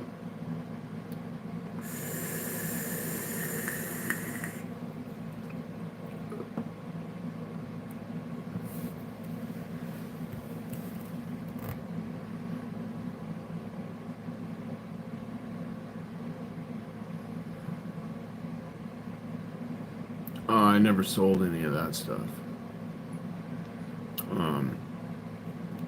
In fact, what I would do is I would I'd grow them up, and when they were ready, I'd scrape them, right, let them bleed, and I'd collect the stuff. And what I would do is I would take hash and weed and keef and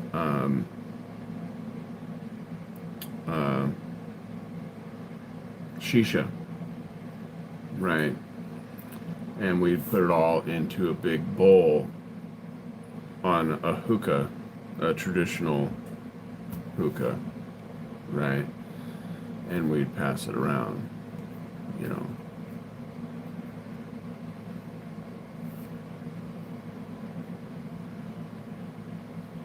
It was just basically a one or 2 day go.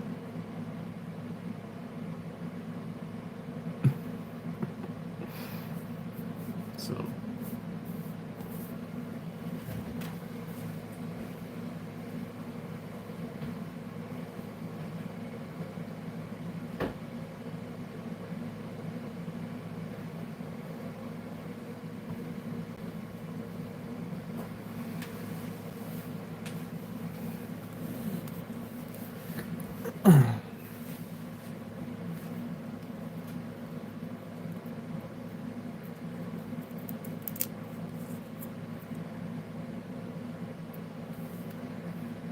but, you know, I can grow them again if I wanted to. I've got lots of seeds. I'll show you some.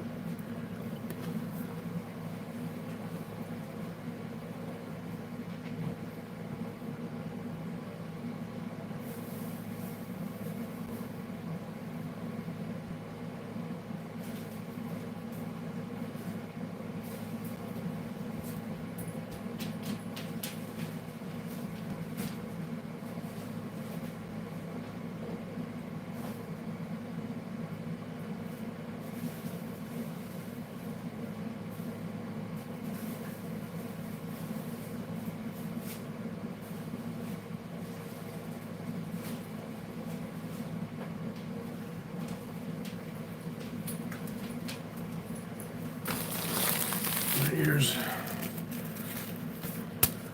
one little bag. It's got I don't know, a couple thousand in there, right? And I got this jar here, right? That's full of a bunch of them. You know, in here.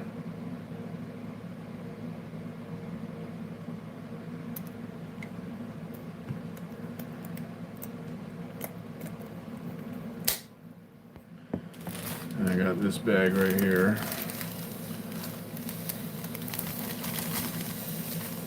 With some more. This bag right here.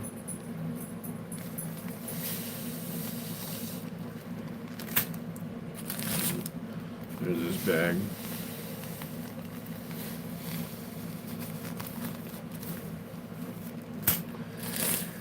And in this bag.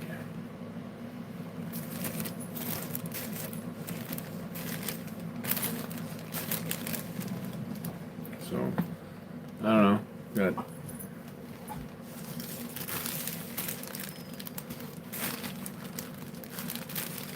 Got a couple poppy seeds, you know.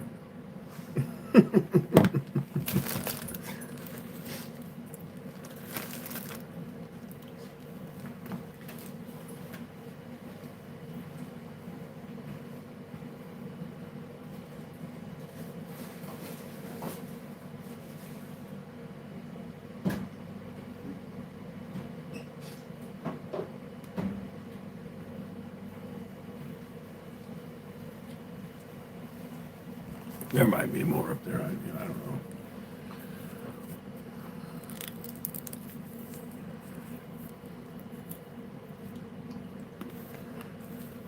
But they produce so much, you know.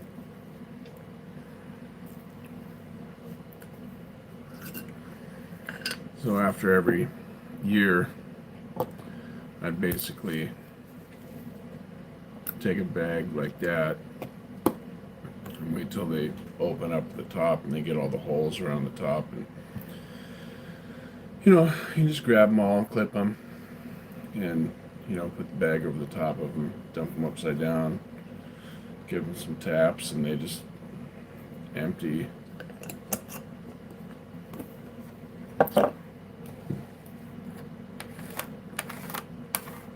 Somehow some seeds came out.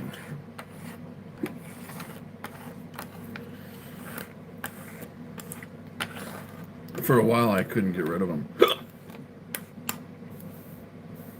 Like, I still have poppies that pop up in my yard. In fact, there's probably some in my yard right now. Little tiny ones, you know, that I'm not trying to grow.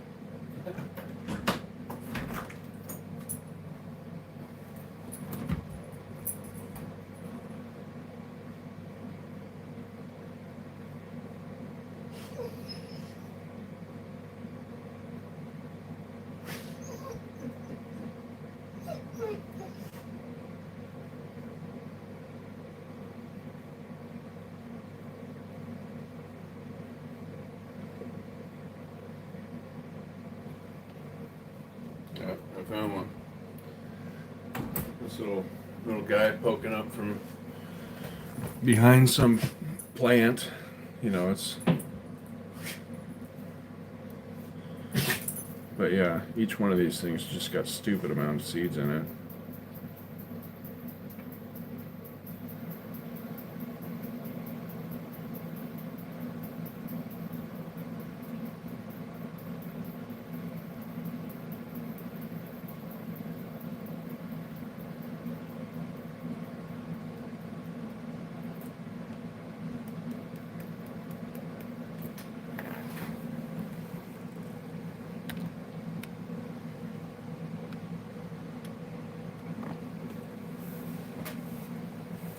Plant these, so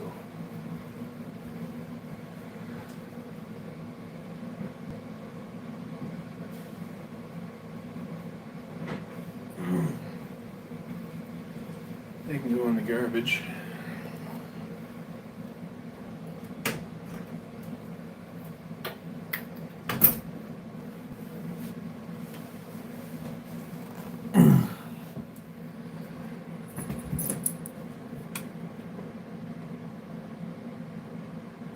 Oh shit, my messages got messed up.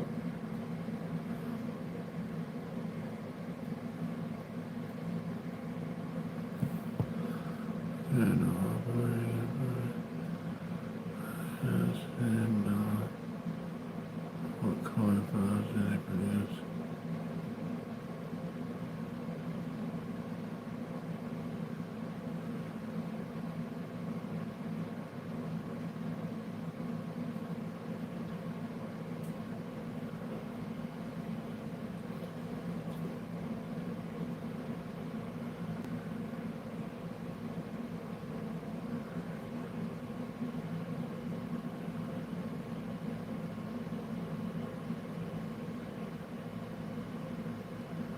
There's the calm voice.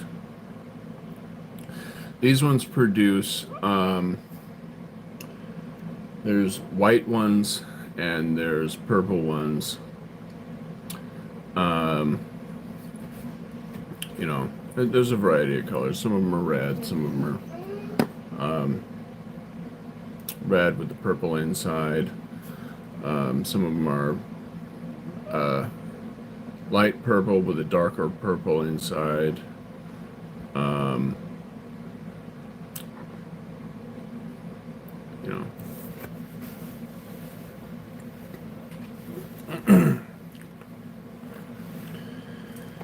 There's some weird ones too.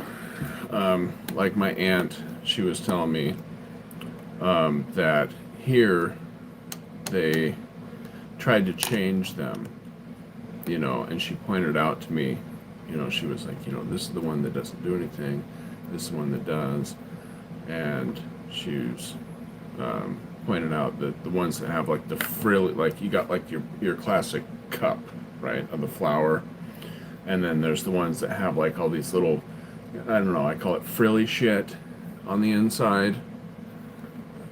And she said that any one of them that has that are from the Pleiades. The ones that have the frilly stuff are the ones that don't do anything. You know, even if it's one that would have before it was changed. So it took me a while to get rid of them.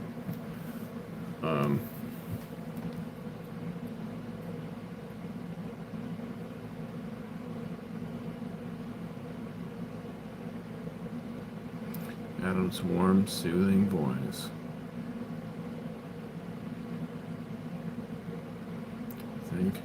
I think I scared them all.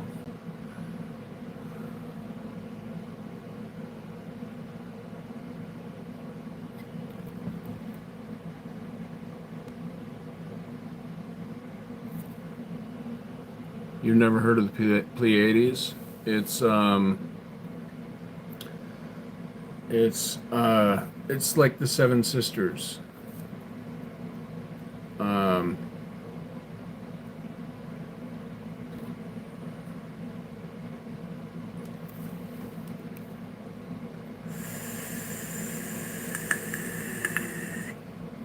It's a grouping of stars.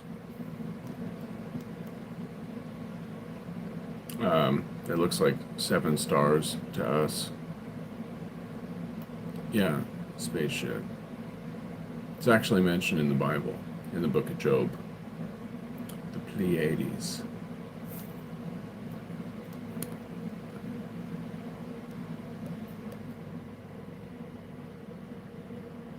We call Atlas.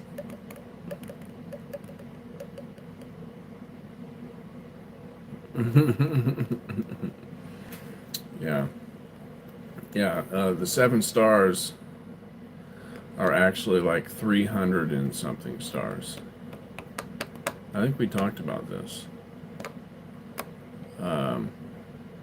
But because of their motion and their position and how they all move, we will always see them as 7, even though it's like 300 and something stars.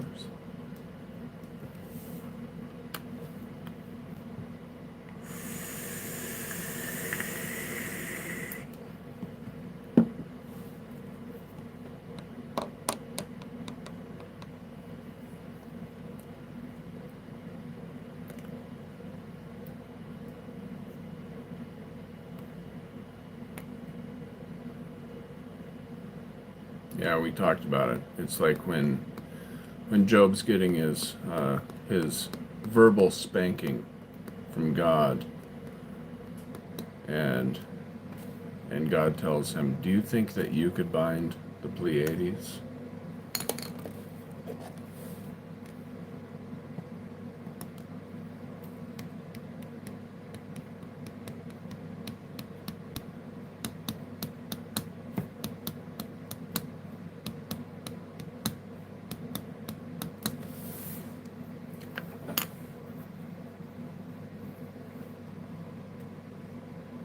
Now, it wouldn't really mean anything if, later we learned that there wasn't anything really happening up there.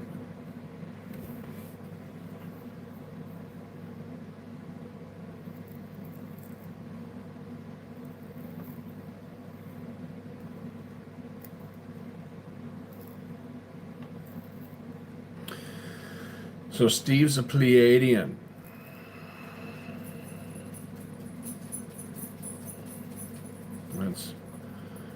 That's funny. I've heard about them.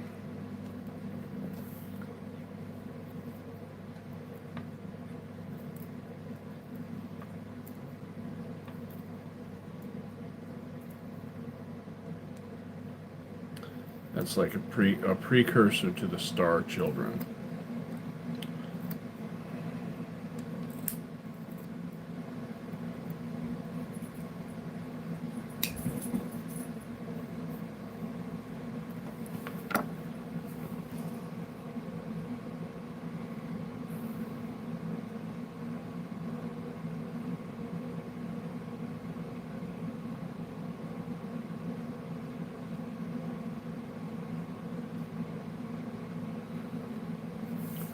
K-Pax.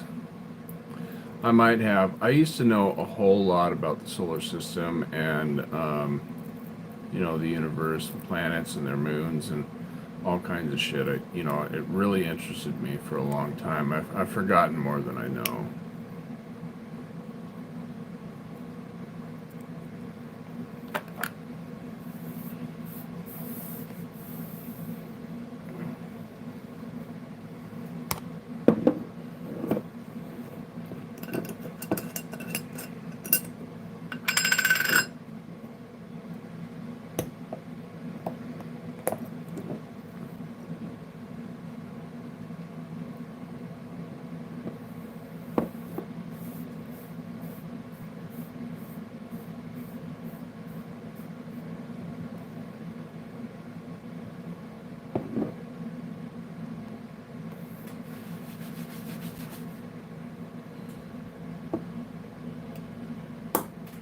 Yeah, the books tend to be.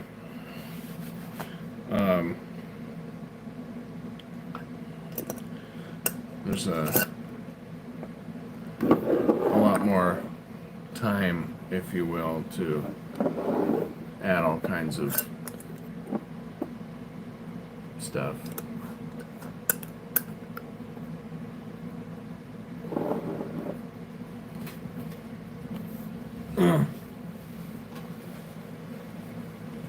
You stop.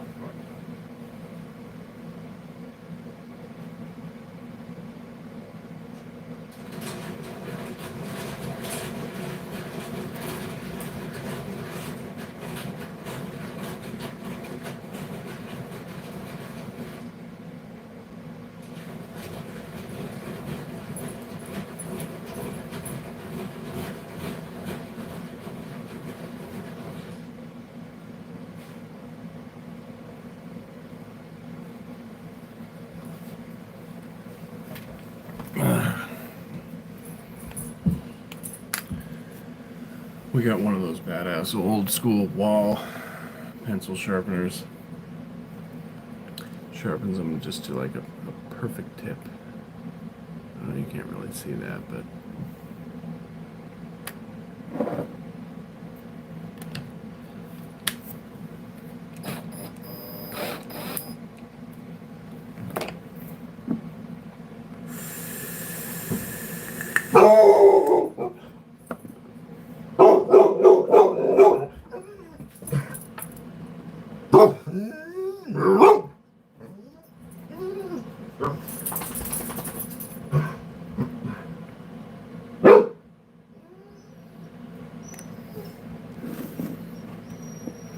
Roxy, you stop it.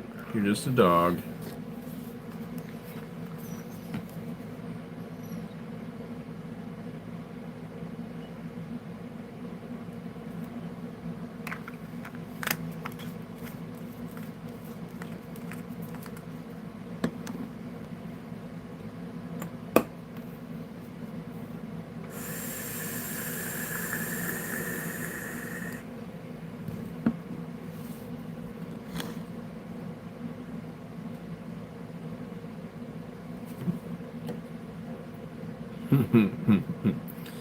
Reverse engineering.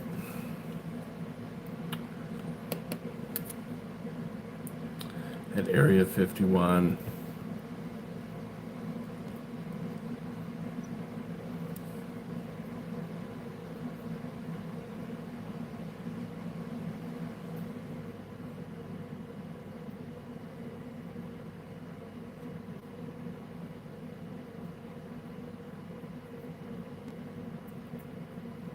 What is the stream tripping?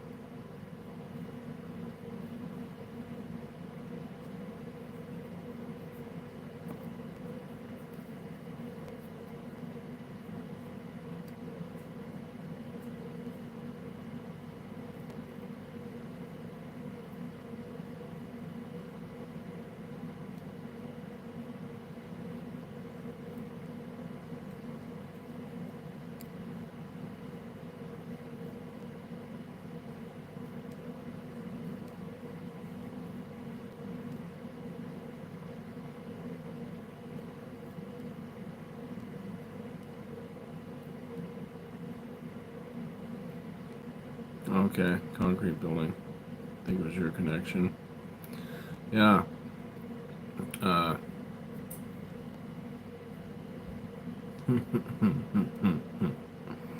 Okay.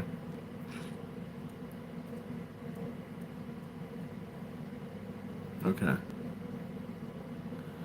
Tori, what's up?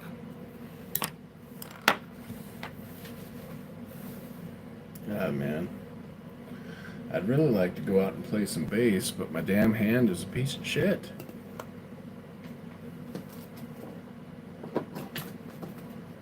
Out of that, out of that. 24, 28.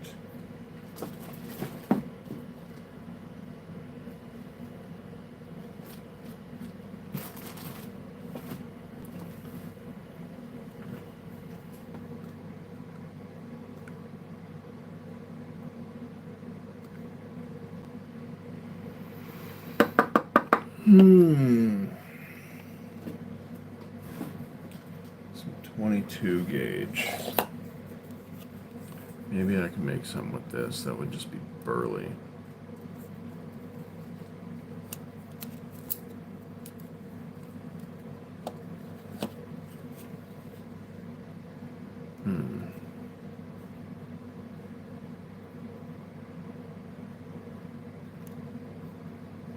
We'll see.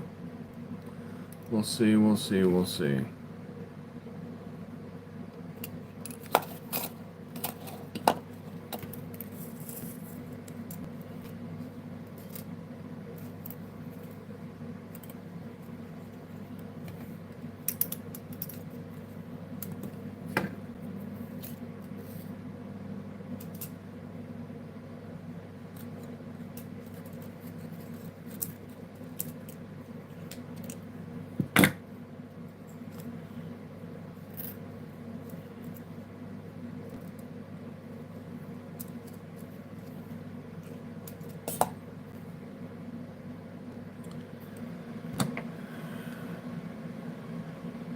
Miss Viola Stern.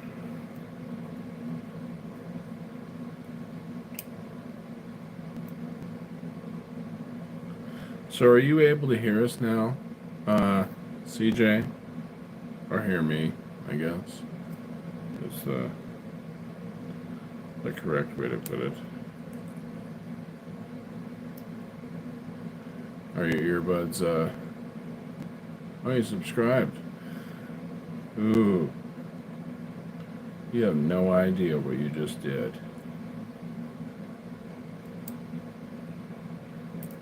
We're about to F up everything.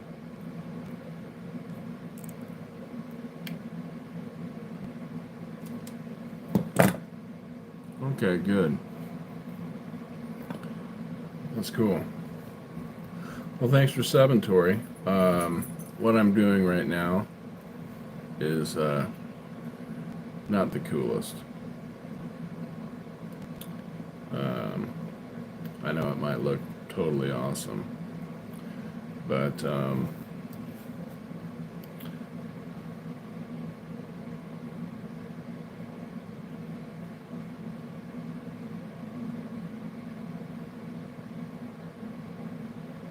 yeah, I could do that. I just need to get some. I need to get some more wire, which I'm going to order tonight. So yeah, I can build you some wire. Build you a coil. No worries.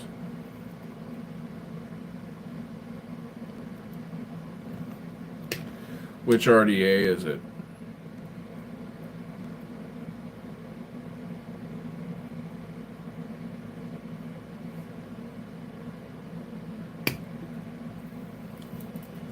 You know, I'm gonna be. You talking to me? It was cool. You know, my wife is working right now, but she came home so I could take her out to lunch.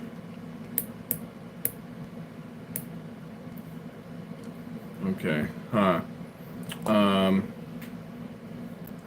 Well, Arrow. Yeah, you know, the build deck and all that is gonna dictate the build I can put in it. You know, so what I'm saying is if it's you know, like a cloud chasing competition style deck, then you know I can build a you know a kick-ass huge you know thing in it. But if it's got you know a small deck and whatever, you know I'm just gonna have to build what's appropriate is what I'm saying.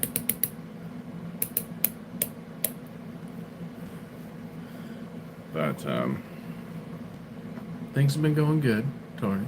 Just been chilling.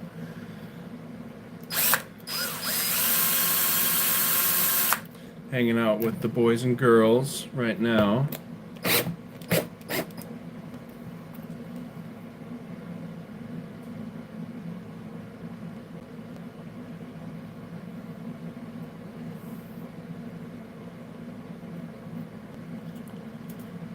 Alright, this is going to be a ridiculous build. Absolutely ridiculous. I've never done one this big. Putting 28 around 22 gauge.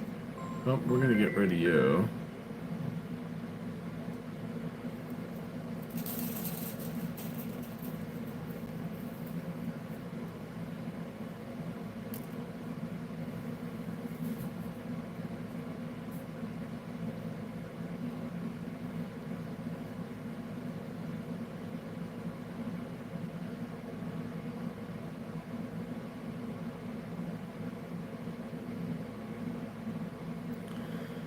Have a good night, Tori. Keep it real, rock on. Thanks for subscribing.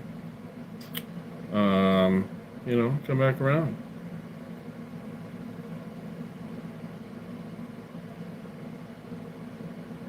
This Sunday, the band will be jamming again. We're going to make some very terrible, very loud music. And hopefully, I'll be able to hook up the damn sound stuff so it's not just going straight into the phone like it was last time. It'll sound a little better. So we'll see. We'll see.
Okie dokie. Jeez.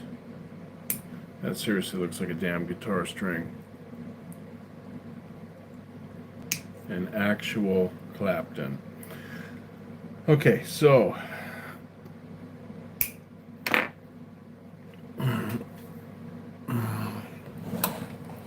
did your head regain its normal color? Last night you said it was yellow. Yeah, I kind of. Well, it's a. I don't know if you'll be able to see the difference. It's a little green. It's kind of turning a little more yellow today, but it's um,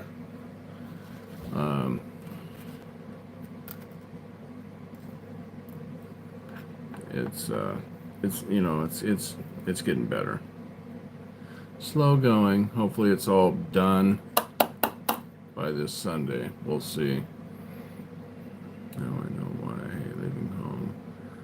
Just as getting all my groceries in to check out. An elderly gentleman in front of me passed out and fell backwards. Oh, damn. Yeah, I bruised it, man. I hit it with a hammer. And, you know, I've been using hammers since I was like 5 years old. You know, bored kid, you know, living on dead end road, had to make my own fun. I had a garage. So, I'd go in there and make stuff out of wood or whatever, you know, saws, hammers, nails, screws. You know, that was like my kind of fun, you know. My little brother was too genius.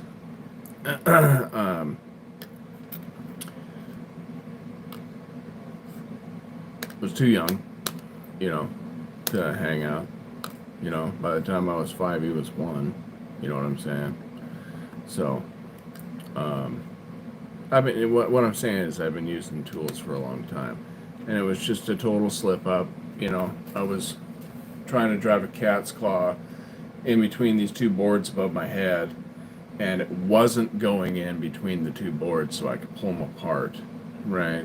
And so, you know, I'm hitting it, and it's not fucking going in. So, like, I go to, like, hit the shit out of it and drive it in between these two boards, and I just completely missed and hit, like, only my hand. Like, I didn't even nick the cat. I just beat the shit out of my hand. I'm lucky I wasn't using like the 5-pound sledge. You know, it was just, you know, a carpenter's hammer, framing hammer, whatever. And, but, yeah, I had a really firm grip on that thing, so my hand didn't move at all either, you know. And,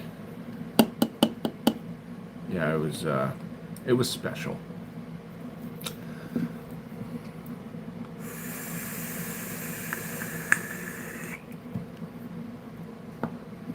Yeah, like this guy just had to, like, you know, mess up your day by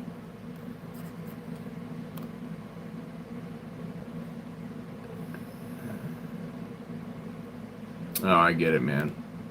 That's why I ended up having to get rid of one of my dogs too. No bullshit. Like I had 2, right? And they were just lovers. They loved each other, brother and sister like. You know, they weren't actually related. I'm messing with CJ. And and just the best of friends, you know. He'd be like, you know, we'd all be in bed, and he'd be like chewing on her ear, and, you know, just the total bonding shit. They loved each other. And one day, one of my homies shows up, right, and they're eating, right, and they've never had any problems eating. They could eat out the same bowl and be cool, right? But this day, Diesel decides he's going to go see who's here. And normally, Roxy hears a knock or whatever, and she's, freaking out, who's there, blah, blah, blah. But she's eating, right? So she don't really give a shit. And Diesel, he decides he's going to go see, and he's like, oh, it's dude. And then he starts trotting back in to the kitchen. Passes Roxy, and Roxy, like, kind of growls at him, right? Which is, like, really weird. And I'm standing next to him. I'm like, what the fuck's going on? And Diesel kind of, like, turns and looks at her and gives her this fucking look. And she sees that look, and boom, they just locked on each other. Like, fierce. And they both got pit in them. Right? And I know people talk about lockjaw and all that bullshit. None of that's true. It's just they're stubborn as fuck. That's what it is. They don't want to let go. And that's all it is. And they have a strong bite. So if they don't want to let go, they're just not gonna. It's not that their jaw locks, a bone fucking moves like a hinge, and it's not true. It's bullshit. They're stubborn. That's what it is. So I get in there and I'm trying to pull them apart. It's not working. So what I do is I get my hands in the mouth of one of the dogs and I start pulling their mouth apart. That gets the one dog off the one, but the other dog is still trying to do its thing because whatever. So I end up in the hospital. And because they're trying to attack each other, right? Well, make a long story short, I end up in the hospital 3 days in a row because that bullshit initiated this whole distrust within them, and every little movement started a fight. And on the last fight that happened, this finger right here, the tip, like this from here, it got bit off. It got bit off, right? And it was hanging by like a piece of skin, like dangly through the bone, off. And luckily, we have this hand surgeon here who's known as like the Queen of Hands. That's like, I don't know, that's her nickname. She sewed it up, and it you can't really tell. I can tell, right? Like my finger's still a little. It's been years now, but it's still little pins and needles, But when that happened, I was like, okay, I've got to I'm not dealing with this shit, I've already been dealing with 3 fights. I was hoping that I could, fix this problem. But and plus they were like, every time I went there, they were like, so how'd you get here? Dog fight. And the next day, dog fight. The next day, dog fight. They're like, about ready to call somebody. And so I had to get rid of Diesel. And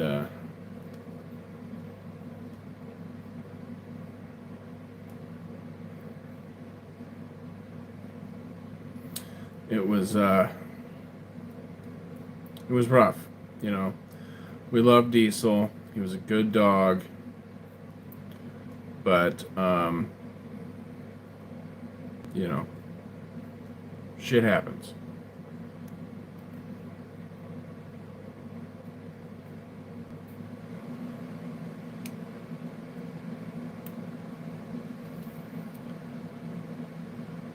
But I get what you're saying. I can't be messing up the base hands, right?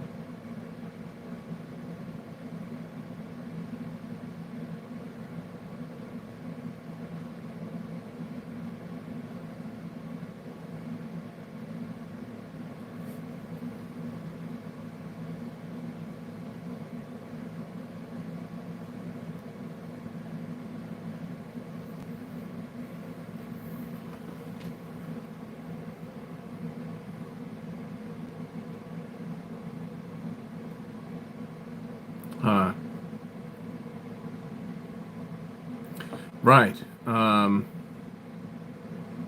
The only real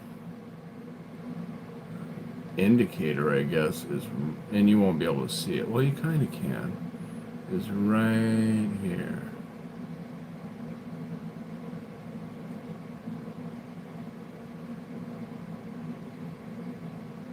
That little line.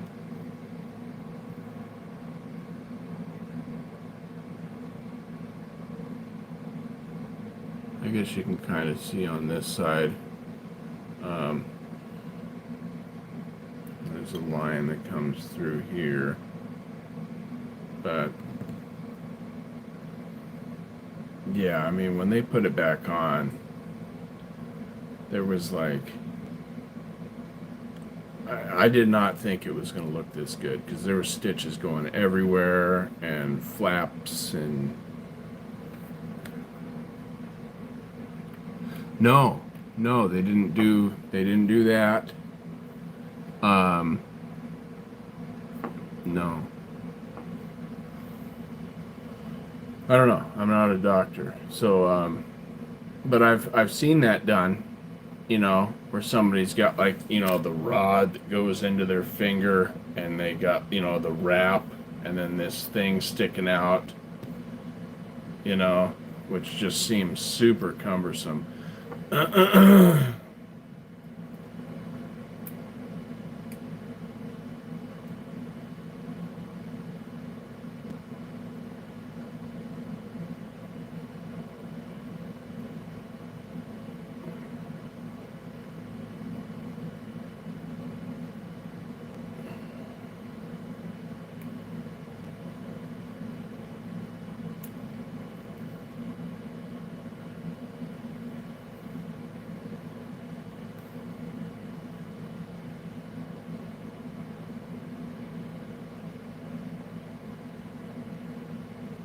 Right. Yeah, dude. I mean, they can do some amazing things now. They really can.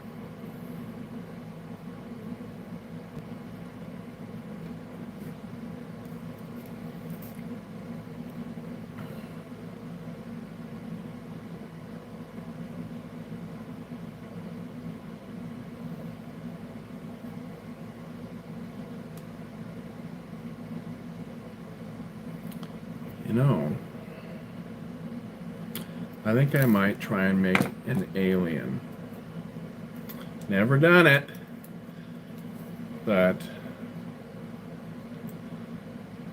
screw it. Let's try.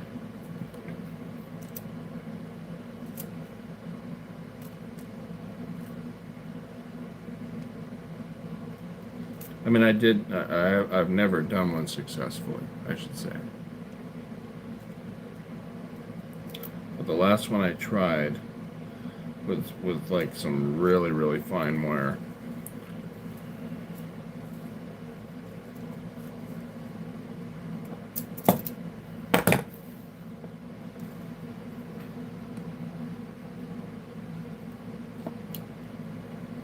So we'll see how this goes.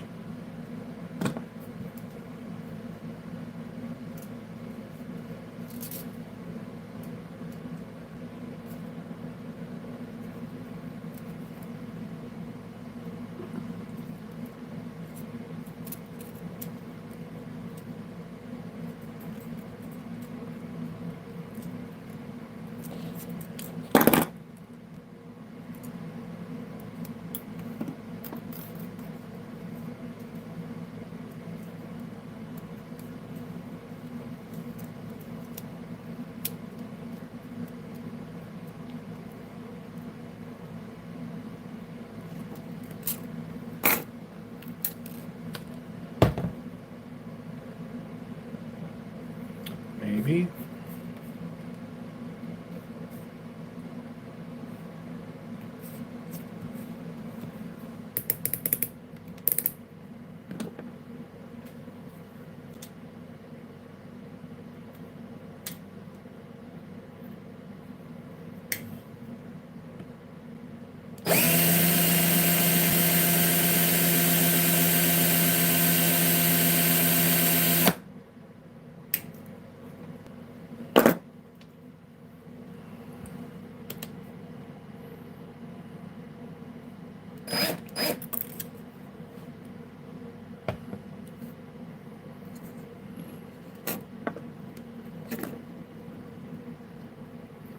damn. The last 3 years.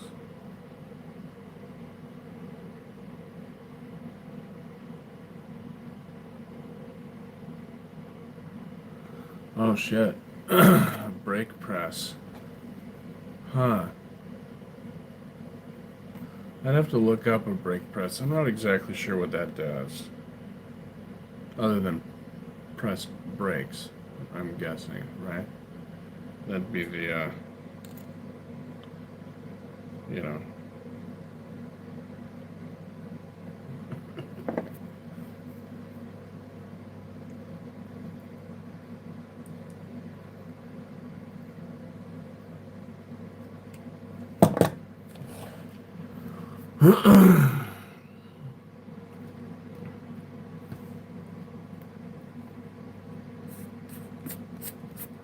Oh, Ben Steele. Okay.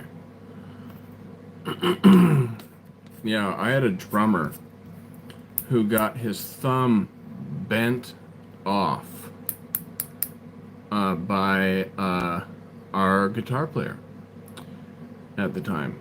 He's by Jason. He it was a shear and a bender, okay? And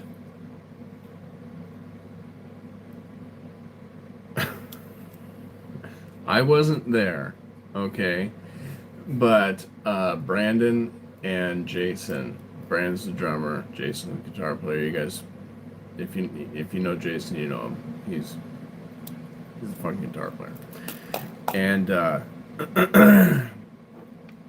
Brandon was using the shear bender, right, in shop class in high school. And Jason was being impatient and didn't want to wait until he was done with it. So Brandon's like, pulling out his work, and Jason, it's like a two-level thing. If you've seen these things, it's like you got the bender on the top, or the shear at the top, and the bender on the bottom, or the shear on the bottom. I don't remember which way it's situated, right? But there's one on the top and one on the bottom, right? And you're supposed to, one person be using it at once, and only be doing one thing at once, and so Brandon's using it, and Jason doesn't want to wait for him to get done, and so he basically walks up and he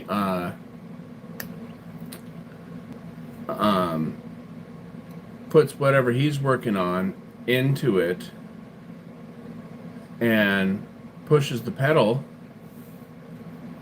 and has the thing come down on Brandon's hand while he's trying to get his shit out of it, right?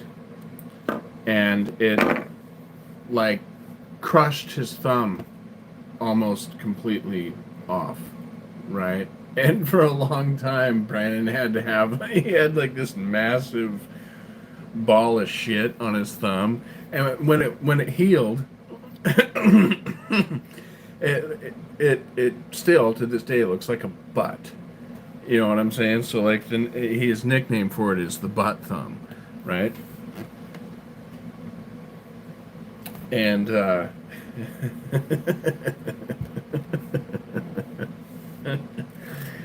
and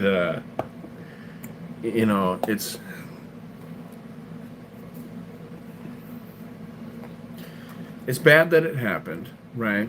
But it's also good because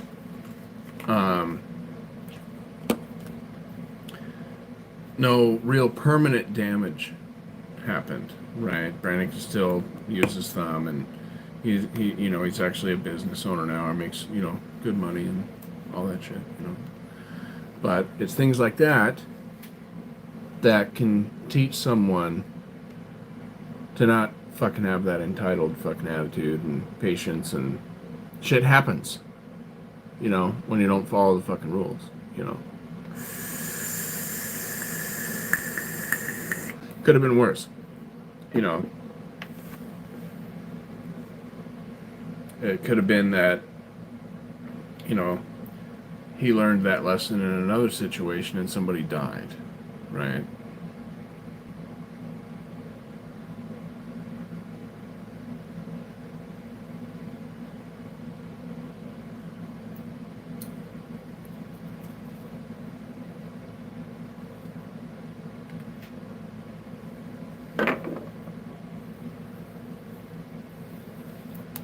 Alright, we're going to see if we can wrap this bitch. Oh, God.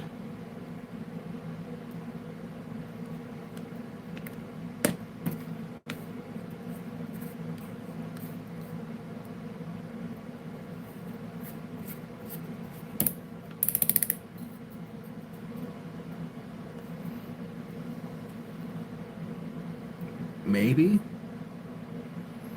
Ran into another store and lost connection. Yes.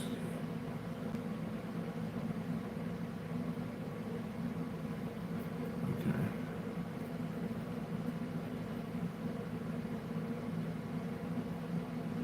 Well, that's too bad.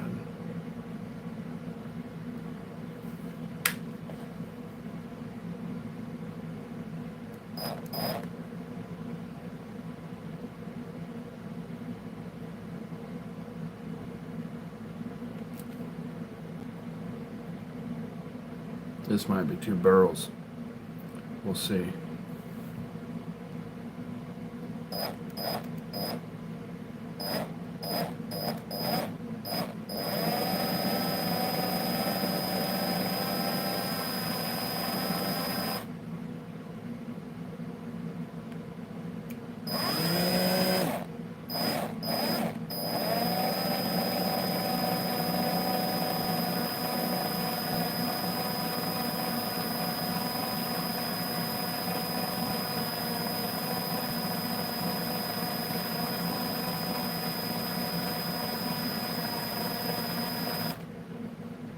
It wants to, but damn.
That's a good thing I fucking played bass, man.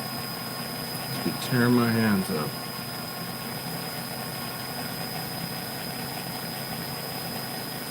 This is a rough one.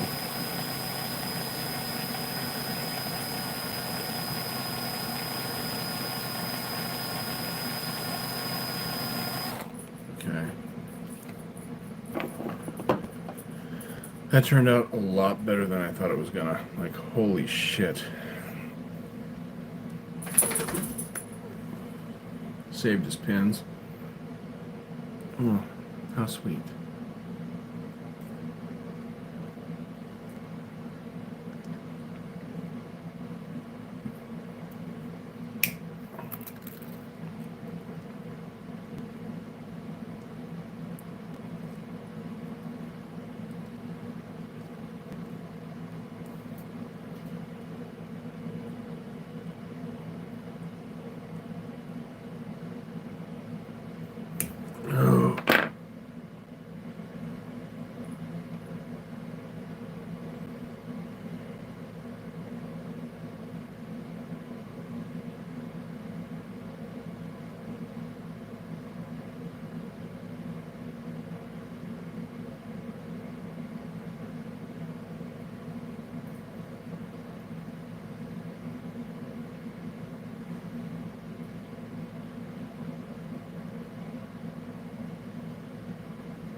My first alien. Look at that.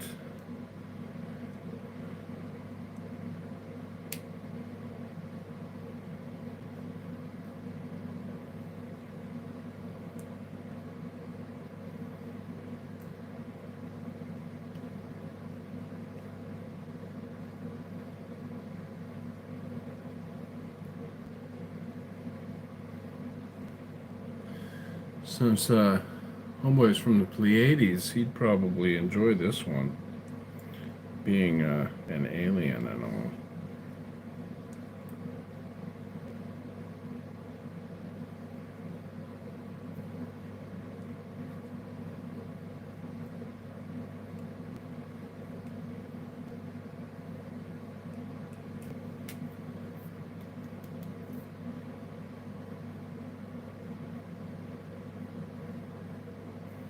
I'll give you a gander. Oh, wow. This is before the wrap.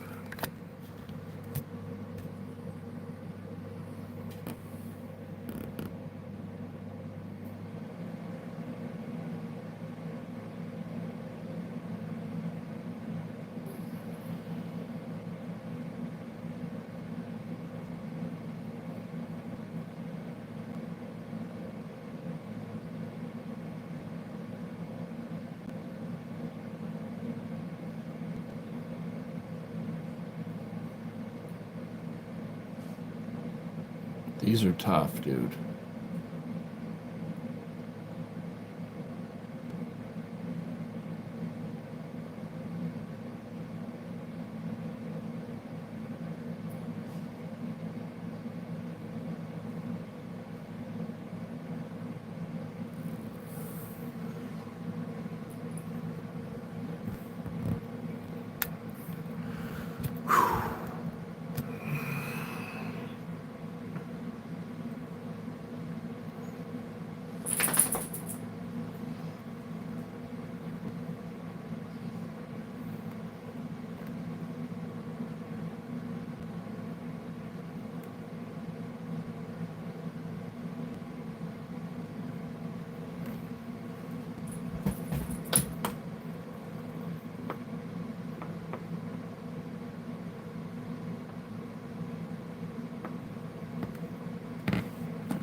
Oxy, stop it.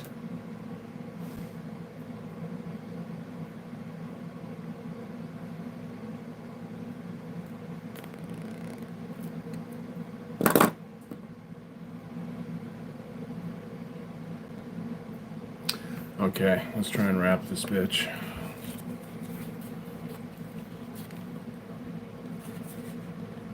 Come on.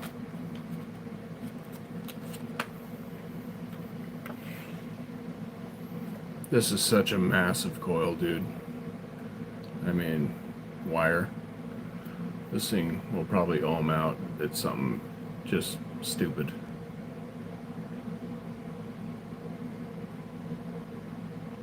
Ooh.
Well, I was making an alien coil.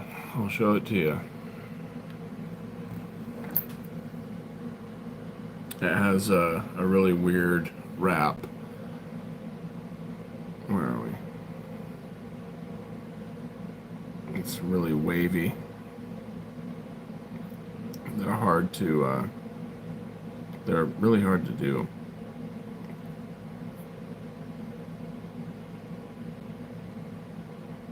And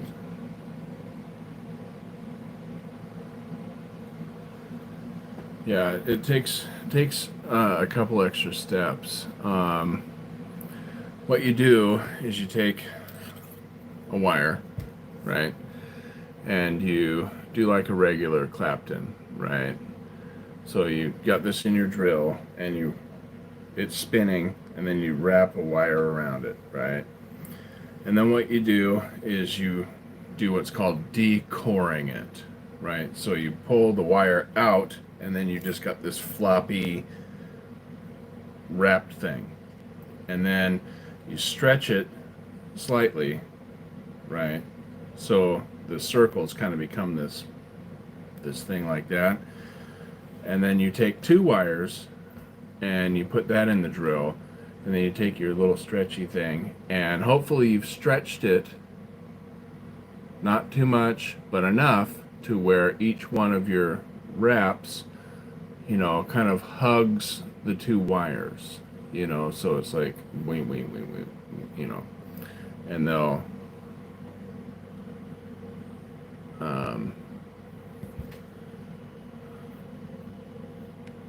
do you see?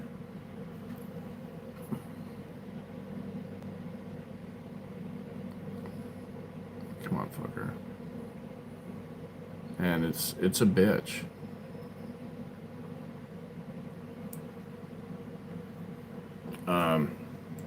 This is the second time I've ever tried to do one.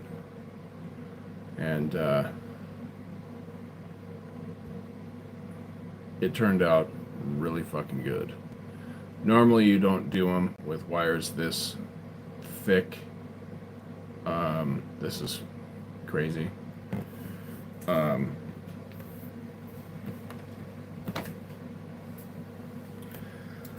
But it being this thick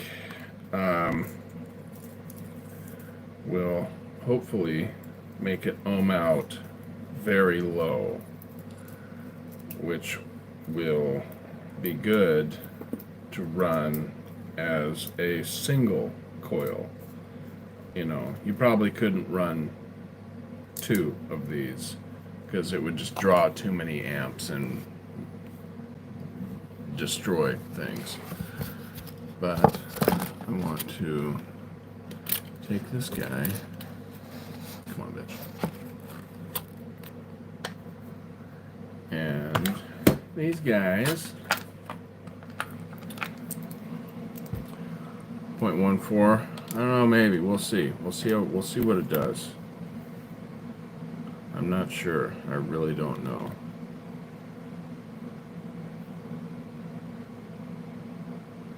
I see your big message. I was just on some other basis stream, and apparently they're getting death threats all over different platforms. Huh? No, the one about death threats? Like that bassist is.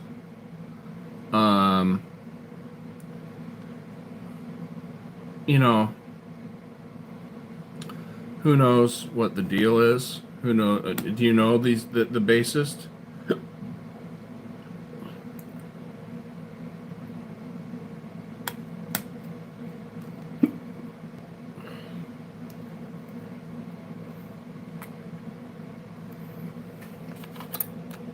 Like, are they anti-Muslim? Apparently he didn't play someone a song and the guy just lost it. It's probably a child.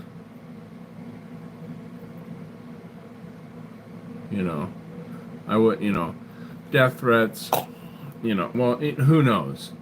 It could be somebody that's, an adult and just really, really dumb. And, you know, it could just be a spoiled kid, you know, who's just cannot stand hearing no, you know.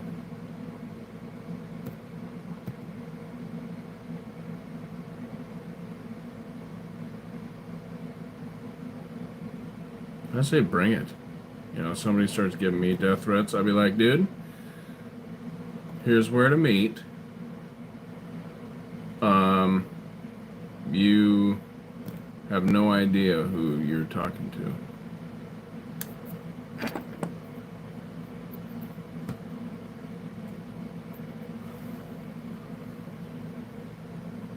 Let's dance.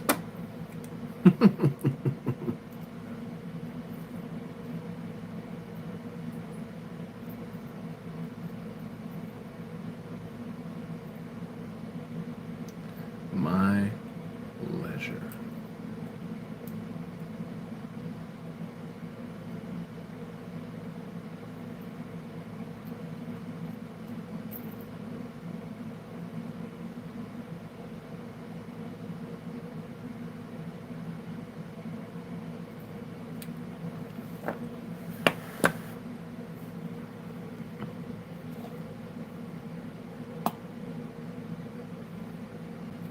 Well, some brand new account just pops up in his life.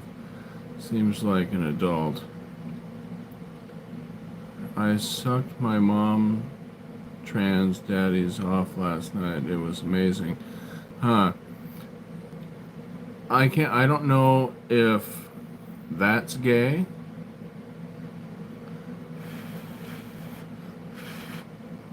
Because you could be a girl, Mike.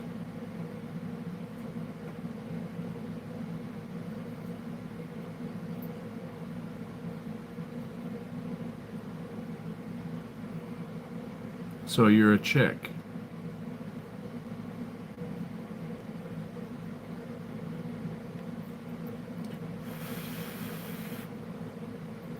Just that straight man on man stuff. Okay, right on. See, where I come from, we call that faggotry. Straight up gay.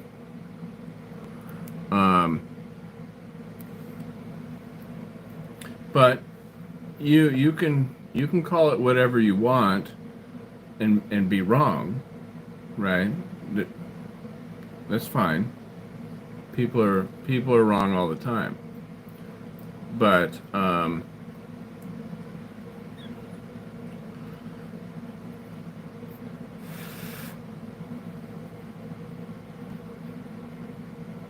Mike's been here before. He's always saying dumb shit. Right on. Well, welcome back, Mike. Oh, he's young. Mike must be young.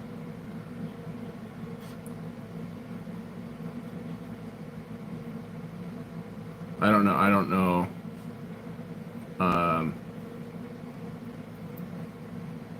Anybody. Well, I shouldn't say that. There are some. I've had some friends that did like the name, things that actually said other stuff, and they did it for a while. But for the most part, they're young.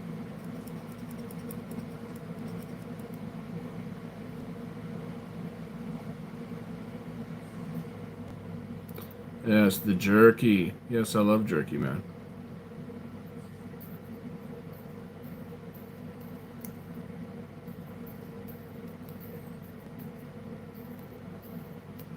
Big strong bear. Yeah, my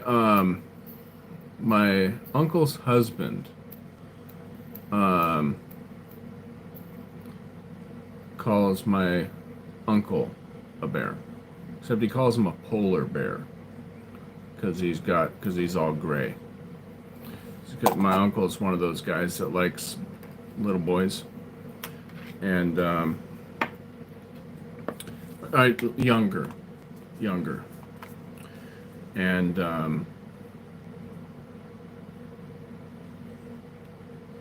So, you get what I'm saying. My uncle's known as a polar bear.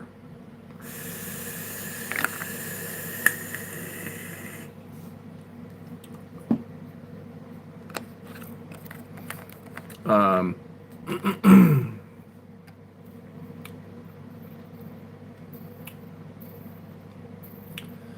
Now my calf muscles, man, they're super special, and only like the elite get to see them. It's a select group. Select group get to see that, and you're not part of that group. You're on the outs. On the outs, like here's the box that contains that group. You're out here looking through the window.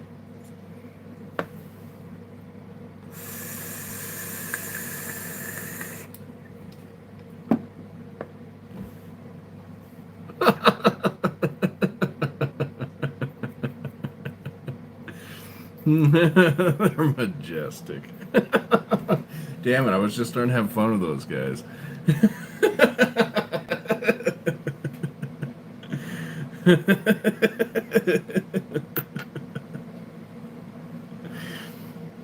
I didn't think you'd ever ban anybody, Viola.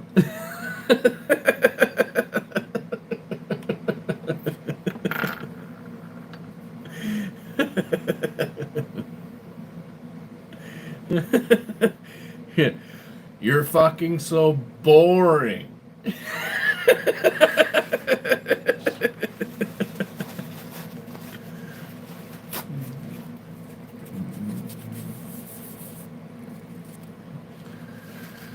No, Allah's a moon god, dude.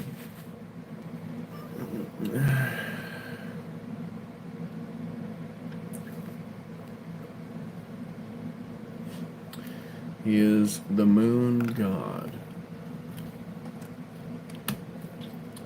Yeah, we can give him a chance, but he'll probably come back with some shit, who knows. Hey!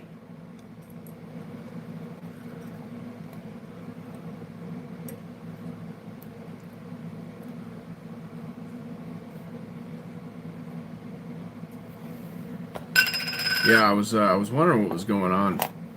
I figured you just kind of let me mess with him.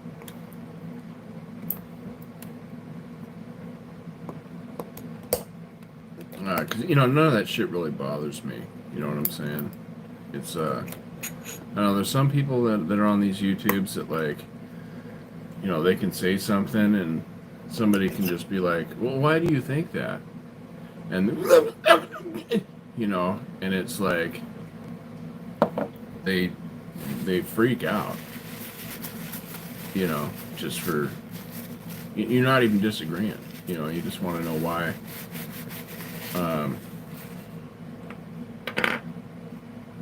they just start tripping out.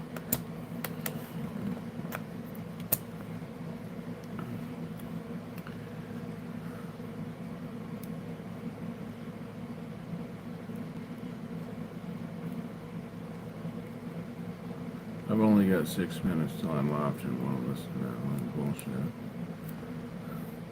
bullshit. Okay. 6 minutes. Oink! Does that pig have fists? Oink!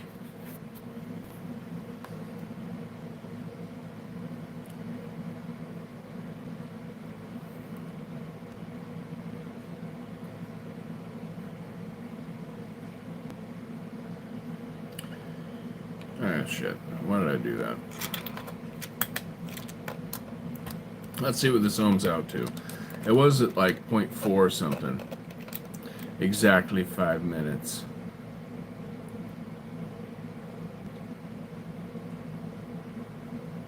Oh shit, you thought the sound was broken.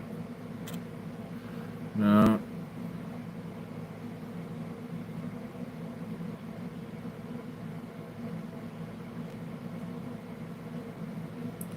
Huh, how is that freaking possible?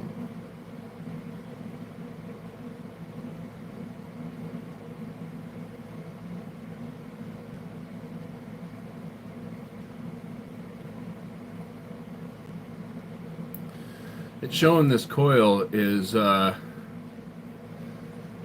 0.5. I probably got to put it in something and tighten the shit out of it. To me, that just seems crazy. Crazy high for what we're working with here. Uh-huh. Lose the brains. Where is my mind?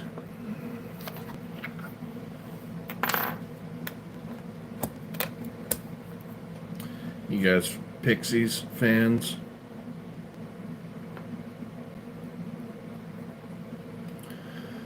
I heard it is 0.5. Like if I take the wires and tighten it down a little bit, or actually hold these a little bit tighter and hold it to where it's kind of binding a little bit, so it's holding everything. Because if it just squeezes on there, it's like 1 point something, and I'm like, that can't be right. So I kind of these aren't really for reading complex coil wires. It's for like reading a single wire wrap.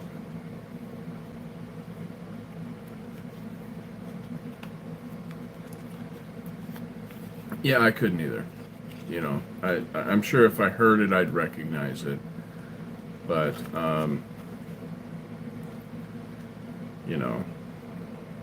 think it's kind of a trip that a band that's so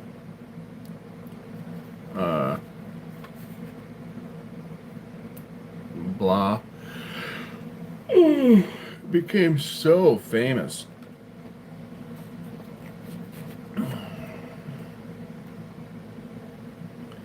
But I heard that the bass player, the chick, like ended up having problems and stuff with like everybody in the band. I'm not 100% sure why. I didn't really look into it. But at one point I looked at like their shows, I noticed that they had somebody else, and I looked into like what happened, and she joined some other band for a minute, and it was because of like, I don't know, I don't know why, but they weren't like getting along. The Breeders, right.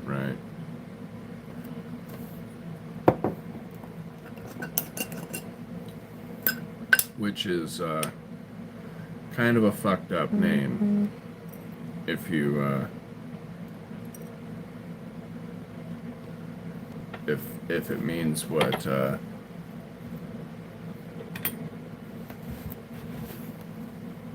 it could possibly mean.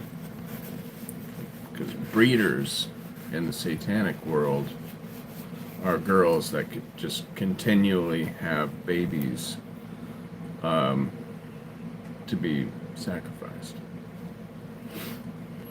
Oh no, it's been 5 minutes. No. Stupid.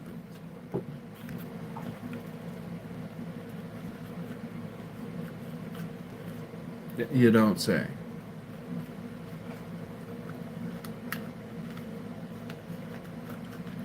Oh, you can tell just by looking at her. She's one of those lesbians that can't just be gay. She's got to like wear it. Like I've known a lot of them. There's a lot of gays and a lot of lesbian and gay dudes that are like that. They just can't be gay. Like they got to make sure you know.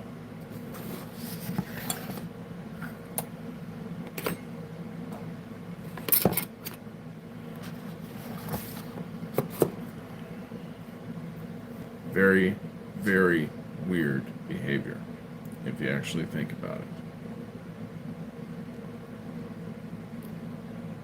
It's very fucking weird.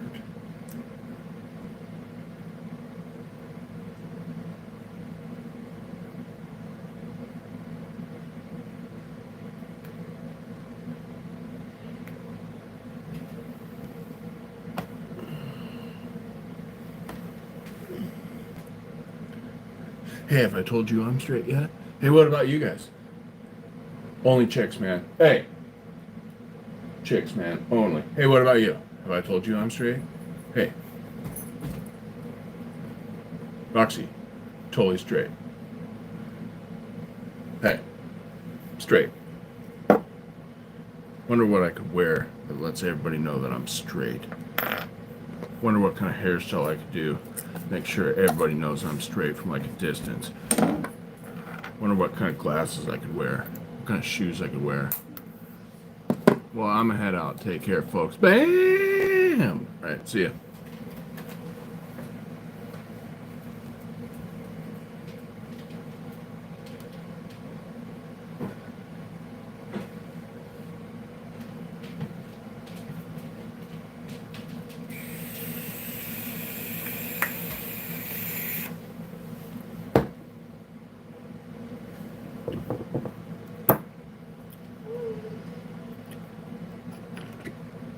Ah, I'm freaking back.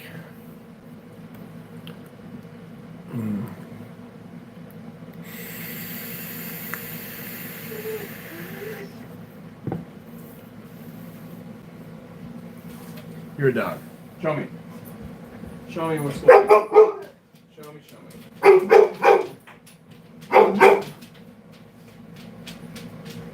I got an idea.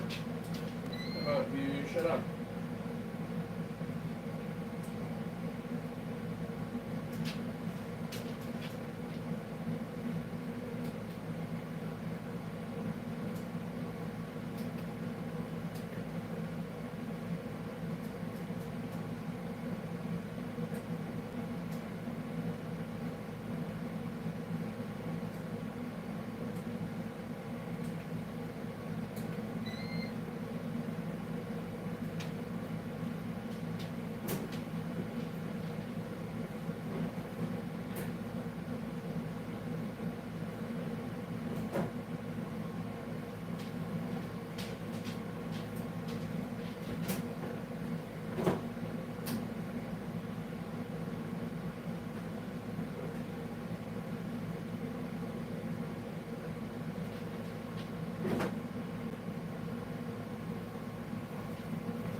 So, I've been dehydrating these for a minute. Let me see what's going on.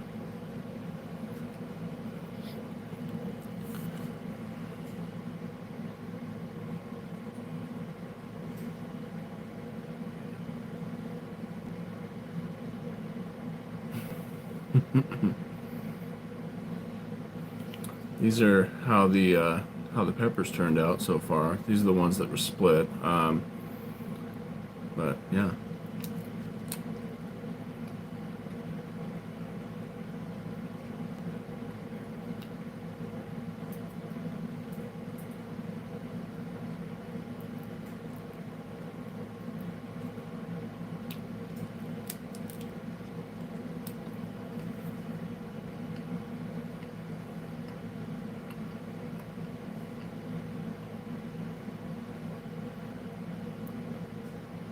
Oh, it tastes great.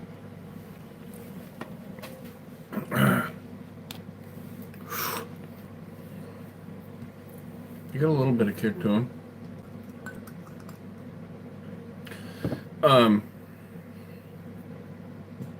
Yeah, I'm sure they don't. I don't really like smoky tasting stuff. Like, to be honest with you. Like, I know a lot of people are into that. You know, like smoked cheese and smoked, what is that, Chipotle, you know.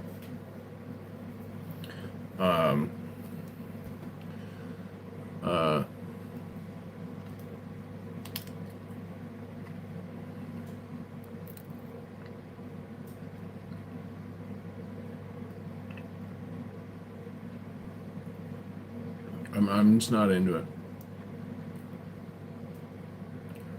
You know.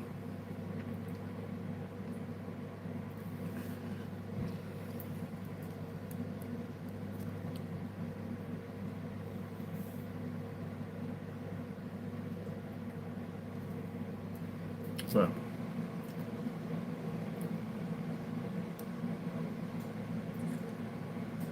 you know, these will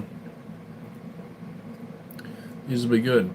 You know, we still got a tiny bit to go.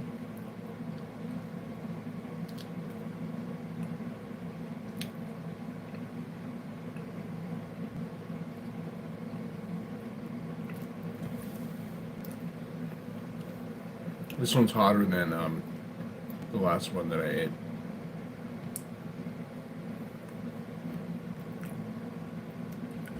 But it's a good pepper flavor. I mean, I've had peppers that you know that taste better, but this is right up there. You know, it's got a good pepper flavor to it.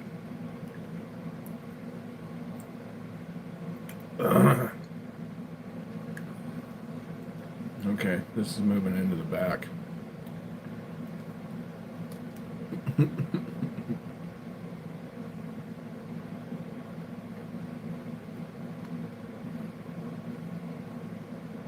I like how peppers, different peppers burn in different places. Like this one, it's kind of got like the localized burn, like wherever you're chewing it burns. And yeah,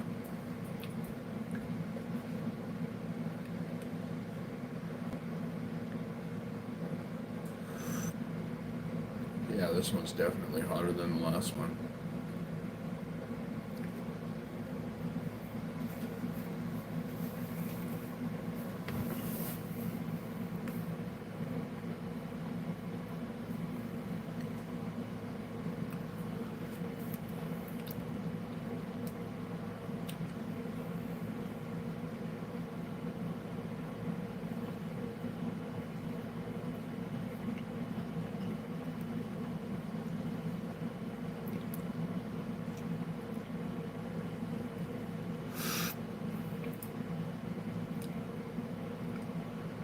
Yeah.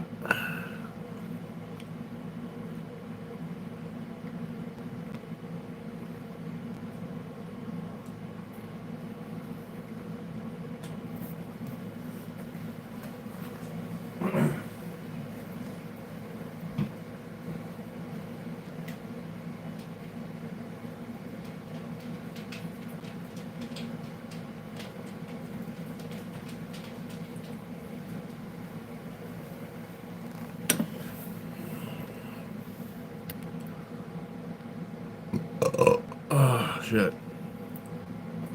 I don't know why the damn messages quit working. The last one I had was extra hot is where it's at. Chipotle is garbage. Smoked salmon, ribs, or wild game. Hell yeah.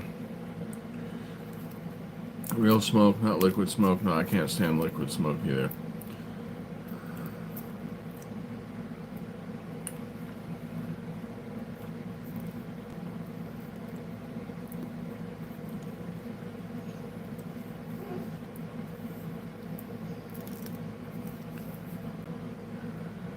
Chicken enchiladas. Those are good.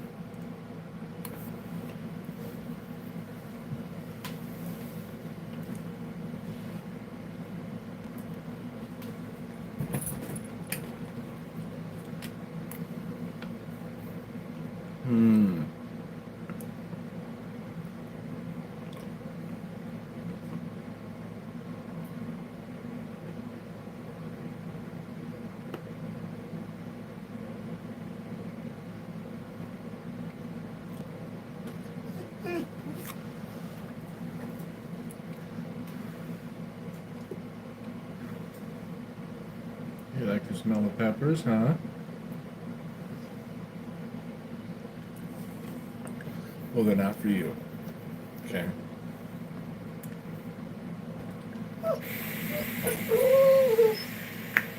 Nope, not for dogs.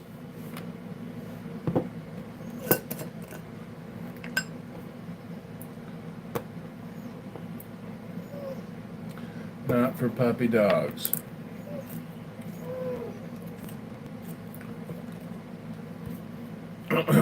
Man.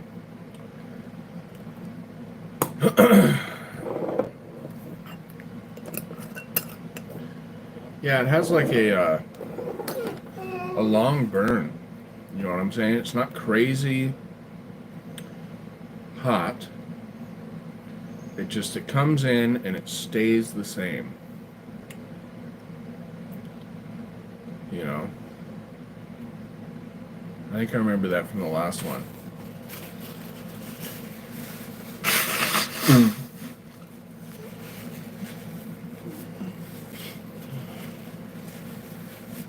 But they taste good too. But so far I think the best, well, other than the cherry bombs, the best tasting pepper is, well, I don't know. There probably is better, right? But I just really like habaneros. Habaneros just taste killer. They're super hot though.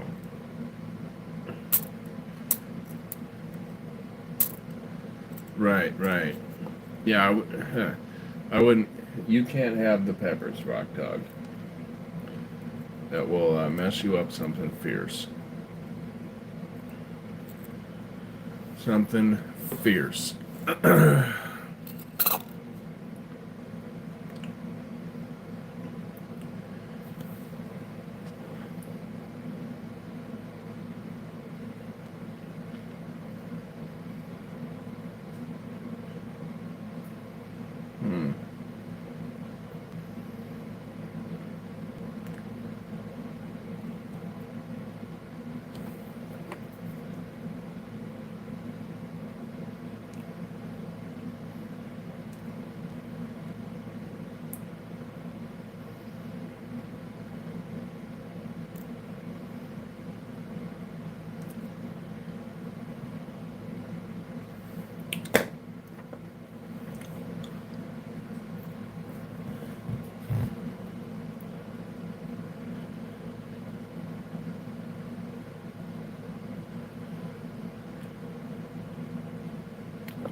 No, I ended up not roasting them. I normally don't roast my peppers. You know, some people roast them and then they freeze them, to keep them. I just dehydrate all my peppers. That way they just keep forever, wherever.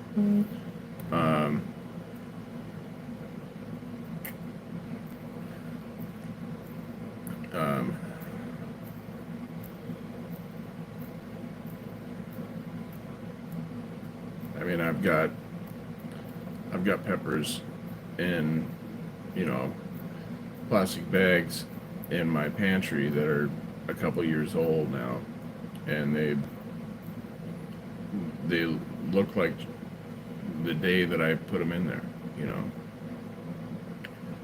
and I actually tasted some salsa that my buddy Bill made with them. He came over and took a couple habaneros because he couldn't find them anywhere. He was like, "Hey man, do you got any peppers? I'm looking for habaneros. They don't, no store has them right now." I was like, "Yeah, I've got some." So I gave him however many he wanted. I think he took 2 or 4. I can't remember. He just took as many as he needed for his salsa. And one day when we were out doing stuff, we had to leave to get some tool or something that he forgot to bring. I don't remember exactly. but we ended up going to his house for some reason. And while we were there, I tried the salsa that he made on some jalapeno cheese bread that he made. It was a sourdough, and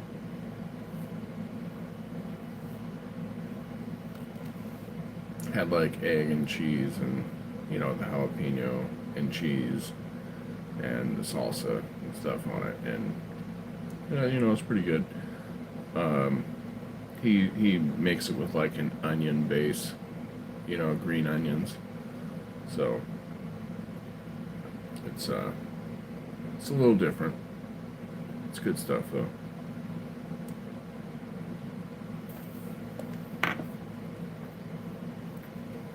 Let's see this thing.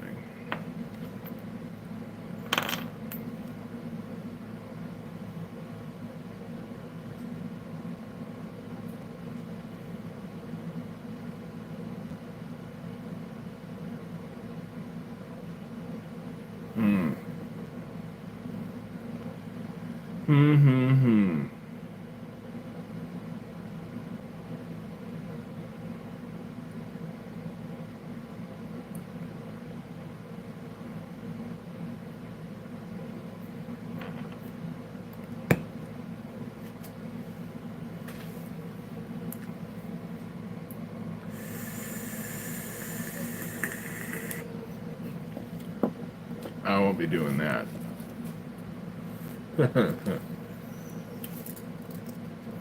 I'll wash my hands before I end up touching my face.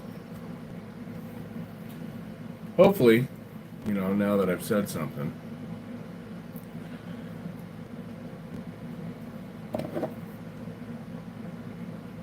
I'll go in the bathroom, end up taking a piss and being like, it's my balls are spicy. Why?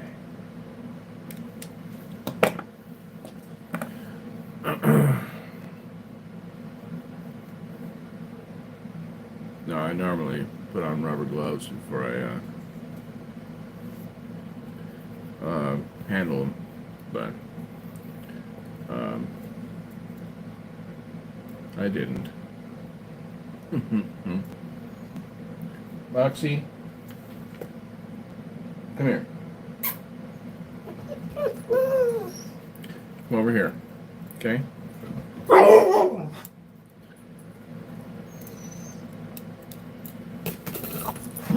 Ouch.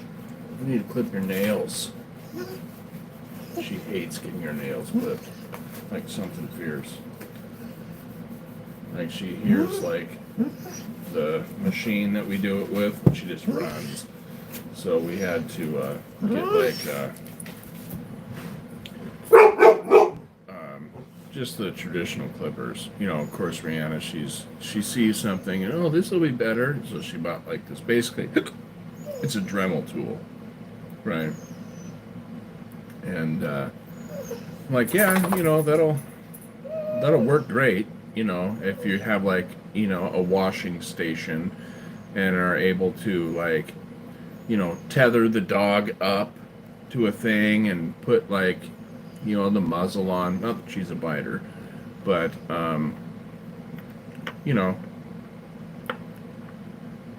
tie him up, right. As soon as I click it on, they're just like,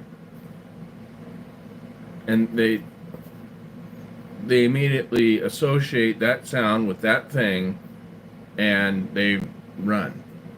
There's a few things that she's associated things with. Like I've got this temperature thing. It's an infrared temperature type thing. And it's got a laser, right? And you like as soon as she sees the gun, Like, she'll look at it, and she'll immediately start looking on the ground. You know, looking for the damn thing to chase. You know, I have no idea where that thing is now, to be honest with you. But, it's fun, you know, mess with her. And she'll just, you know, continually try to pick it up off the ground or off the wall, and, you know, she can't get it because it's fucking light. But,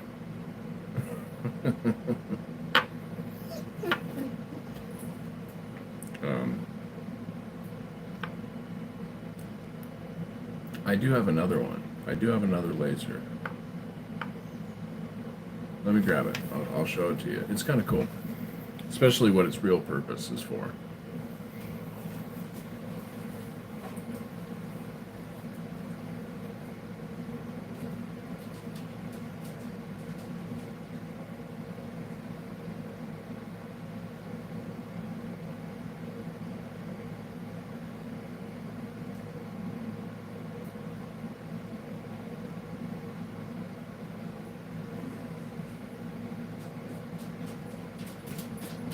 Stop it. No. I'm going to put you to bed. Okay. Ouch. I think it's in here.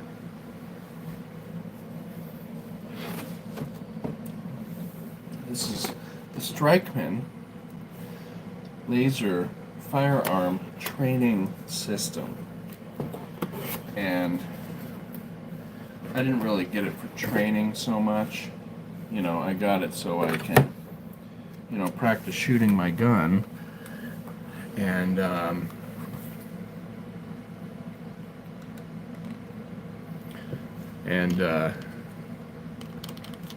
not go through bullets, you know. So what you do is you take this thing, right, and you chamber it into your gun.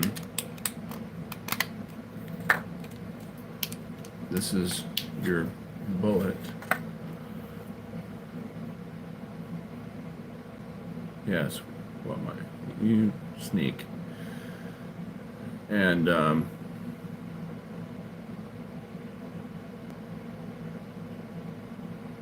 you go. Well, we ain't. And every time you fire, the firing pin hits this little button here.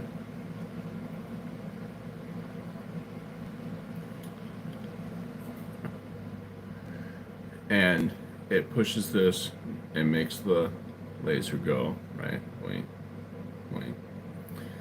And you shoot this target, which is right over here. That's the target. And on this phone, I don't remember which phone it's on. It's on this one or it's on that one over there. I've got the app.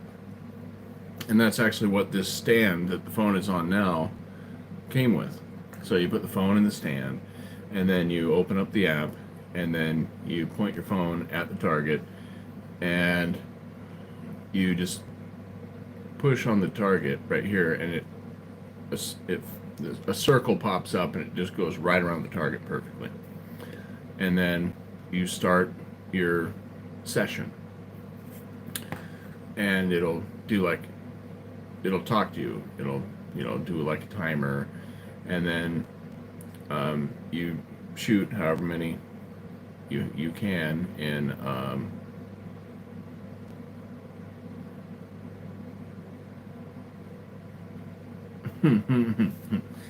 and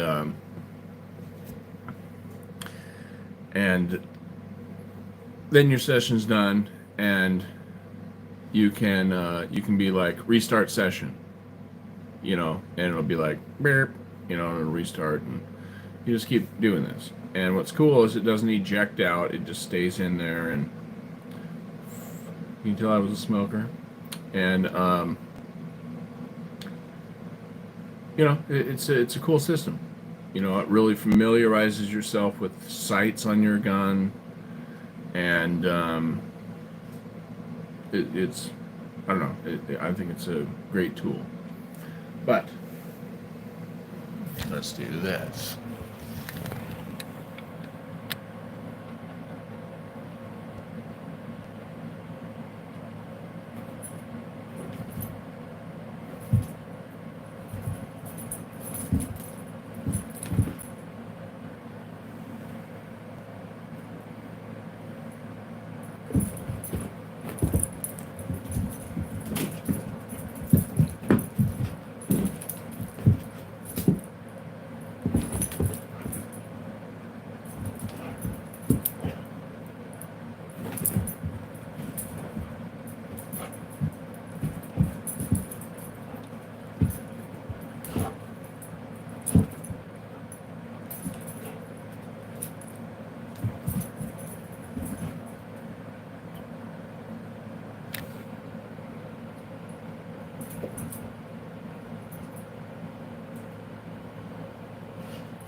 Good stuff. And now that it's gone, she's gonna cry for it. Okay, I'll fix the damn rug. Cape.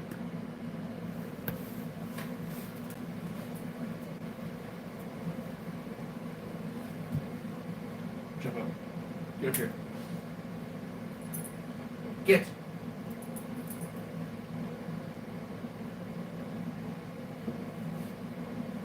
Scoot.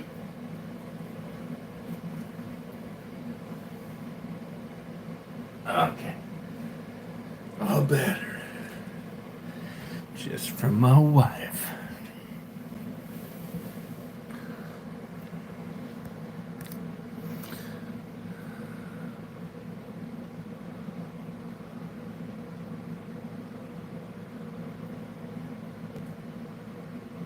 Yeah, she's like a cat, like that, you know.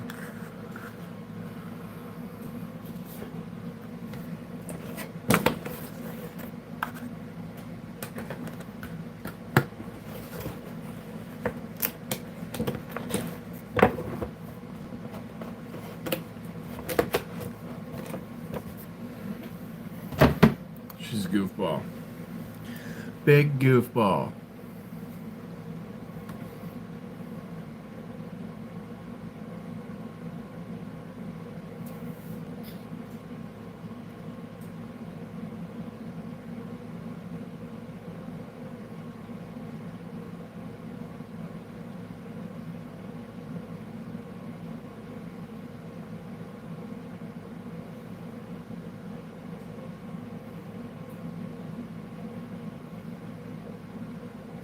No, it's for your marriage. Get with the training, Adam. Oh, well, what do you mean? Me moving the rug? Ooh.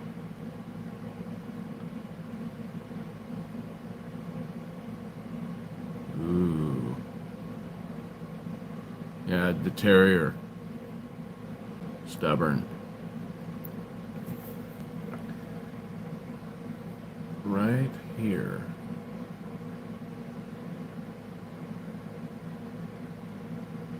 Very, very sore. Ooh.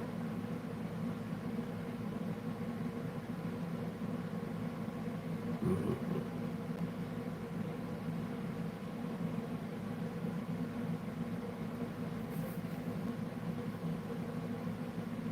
Okay.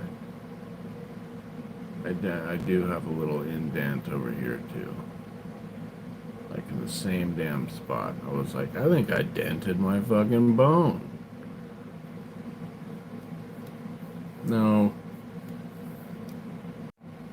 Fucking doctor.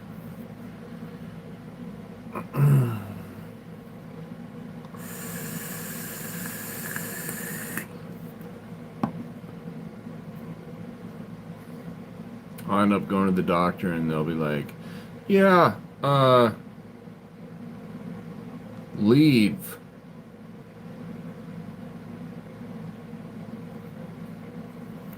I'm fucking over those guys.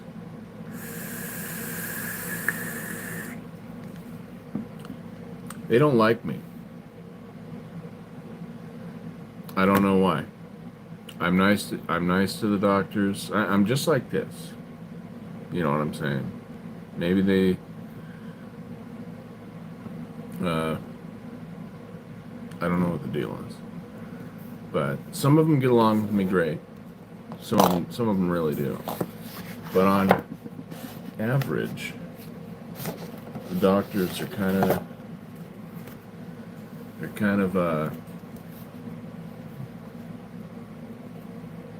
they just want to get me the fuck out of the building. You know? I don't know.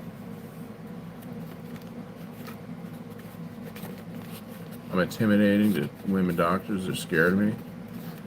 I don't know why. Why do you think that is, babe?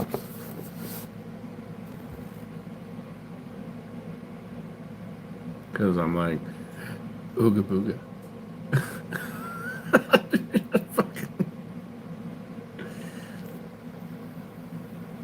And I know, remember Patty? Like, she was kind of freaked out of me at first too, but that's because the pills she put me on made me lose my damn mind. You know what I'm saying? Like, I think everybody was kind of scared of me during that point. You know, I fucking, I shouldn't have been around people.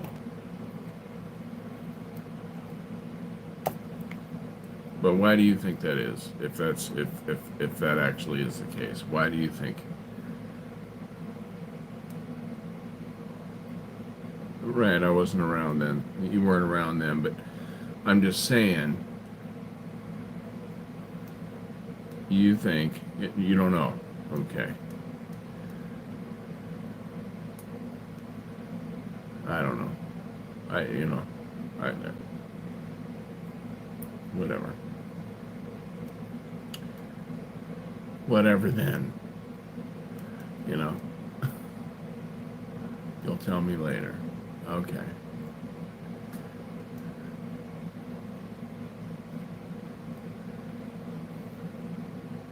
Not all of them. You know, some of them like to proposition me. Like as soon as you leave the room, like little homegirl. So is that your wife or your girlfriend?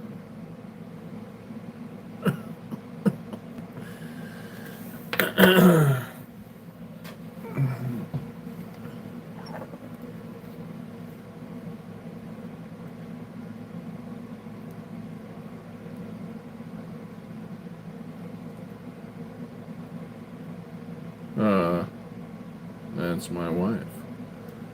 Oh, are you looking for a girlfriend?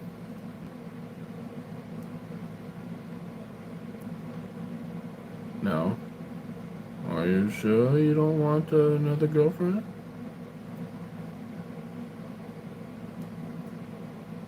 Okay.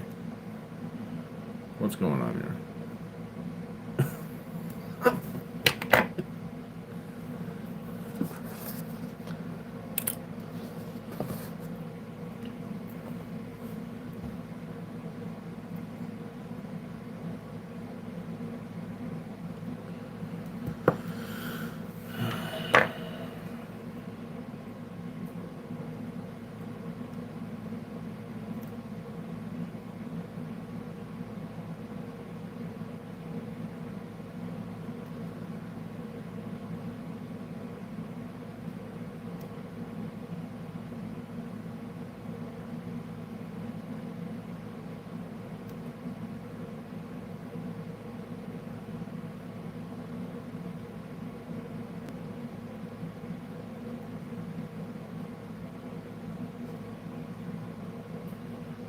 No, I get that. I ran into trash in both categories.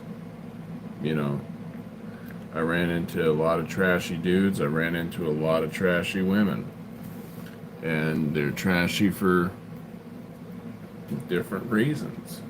You know, um, but it's a lack of morals. You know, uh, is what it is, and their lack of morals makes them um, weird, for lack of a better term, in different areas. You know, some of them, they'll lie. Some of them they steal. Some of them they do whatever. You know, and some of them it's a sexual thing. You know, it's whatever. You know.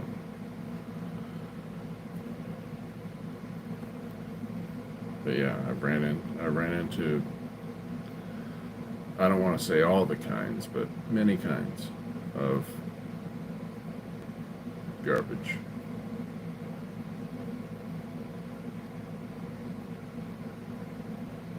Yeah, it's a moral thing.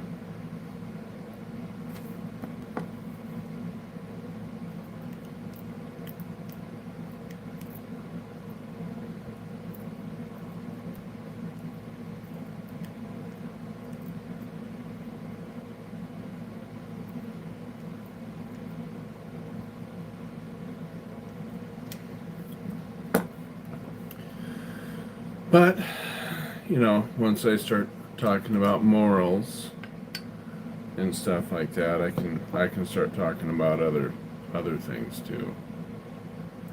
And not everybody likes to talk about those things.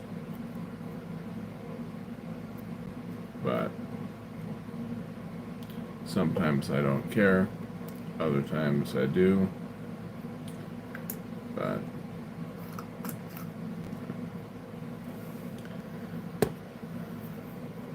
here's the thing.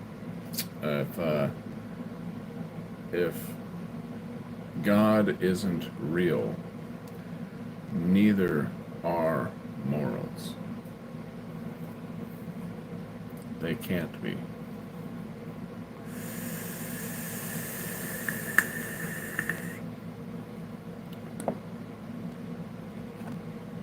Neither is right and wrong.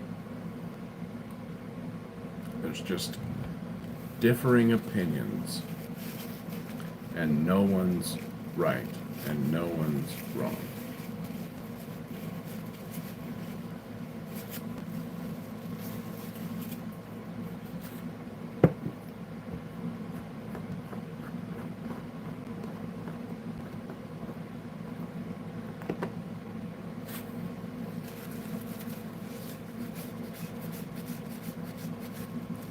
I don't ascribe to that worldview, right? But there are many people that do, but at the same time, they want to say things are right or things are wrong.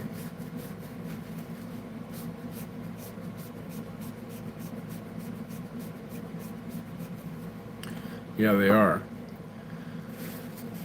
Because, there's because once you get to like the foundation, right, they're all built off of the foundation.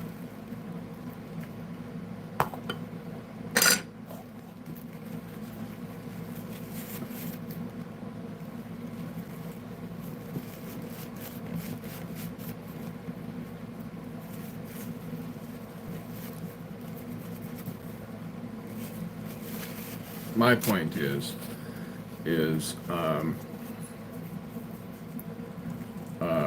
right. No, I understand that, but they're all linked, right? My point is matter and energy, right? Like if we're just matter and energy, and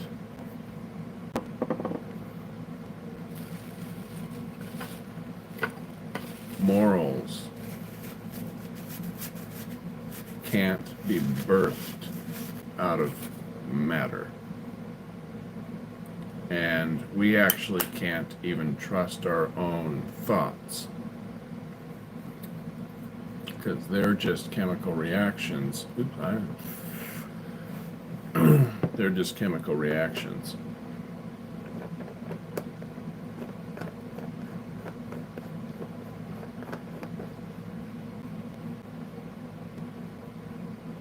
That are responding to stimuli, right? That can be traced all the way back to the Big Bang, like dominoes, boom, boom, boom, boom, boom, boom, boom, boom, boom, all the way back, unguided.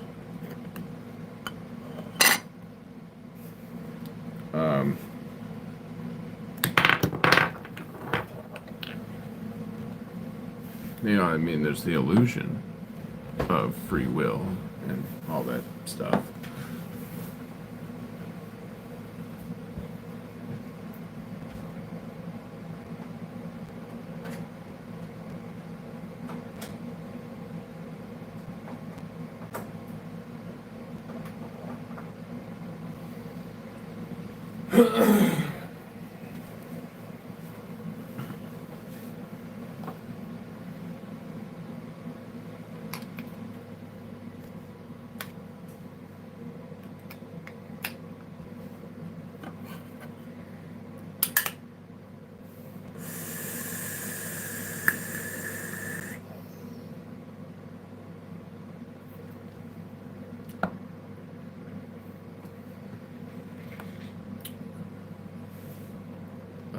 But anyways,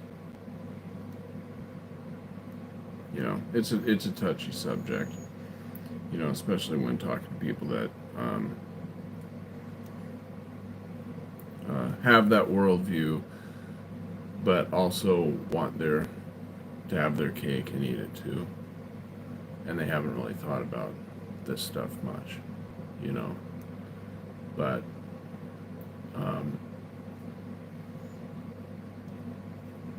the fact is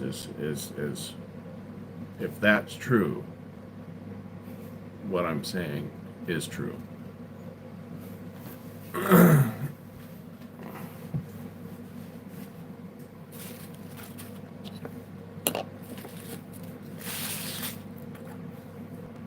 And it's unavoidable. You know.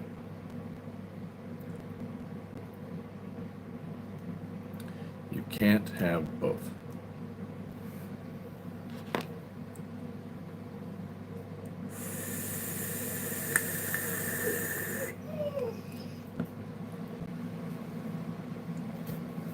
Ha!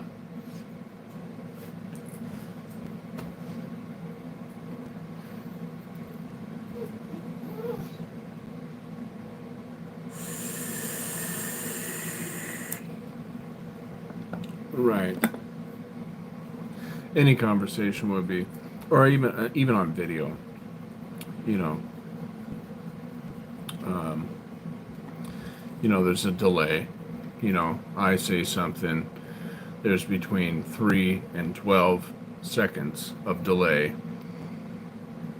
and then you receive what I've said, and then there's the delay between what you say and then what I see. You know, depending on how much traffic there is,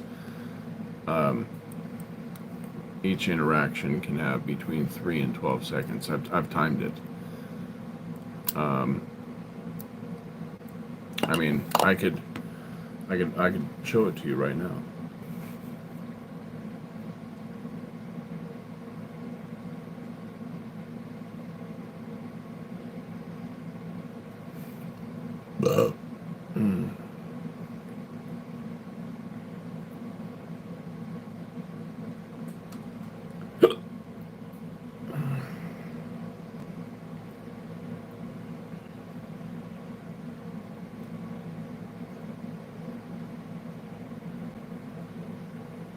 For whatever reason, the video's not coming through.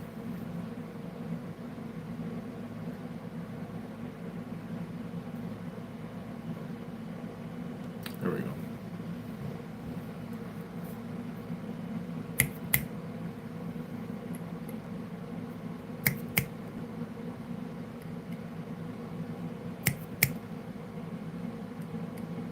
So it's pretty quick today.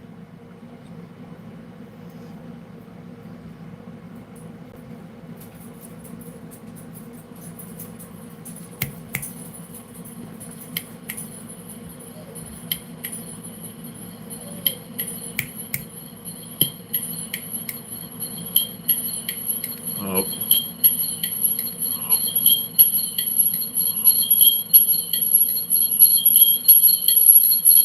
It's going to get real loud. You ready?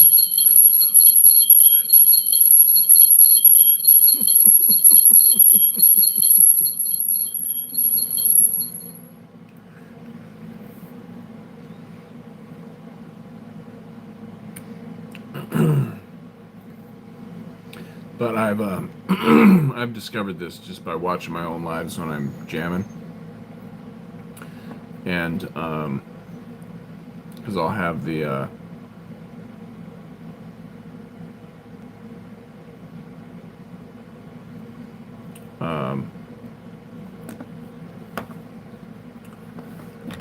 you know, I'll have my tablet going, so I can stand where I play, right? And I'll have the tablet on the music stand and a microphone, and then I'll just go to my own live and, you know, get rid of the video because I don't need to watch myself, but I put the comments filling up the entire tablet, right? And then as people talk, you know, I can respond. But I've also turned the audio on, to kind of hear what you guys are hearing, before we get going. And yeah, sometimes it's between 3 and 12 seconds, and I don't know why there's a variation. The only thing I can think of is the amount of people that are online. Maybe YouTube's server or something is being overloaded. And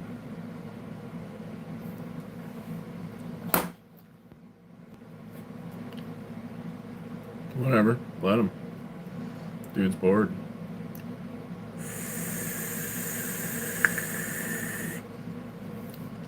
It's weird. I've always got somebody in here who's just watching. But like I said, I've been told by someone that that they watch often and just don't comment.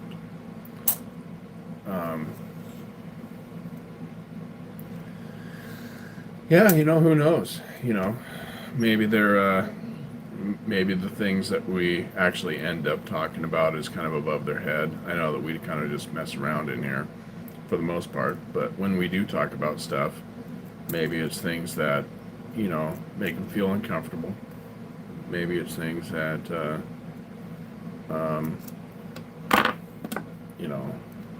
and it's not like we're a bunch of geniuses in here. It just could be that they're that dumb. I don't know. I have no idea.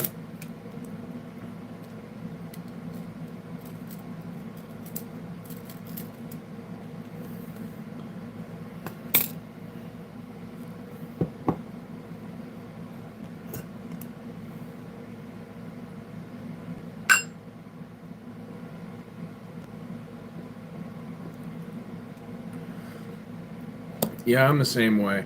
I get misunderstood sometimes.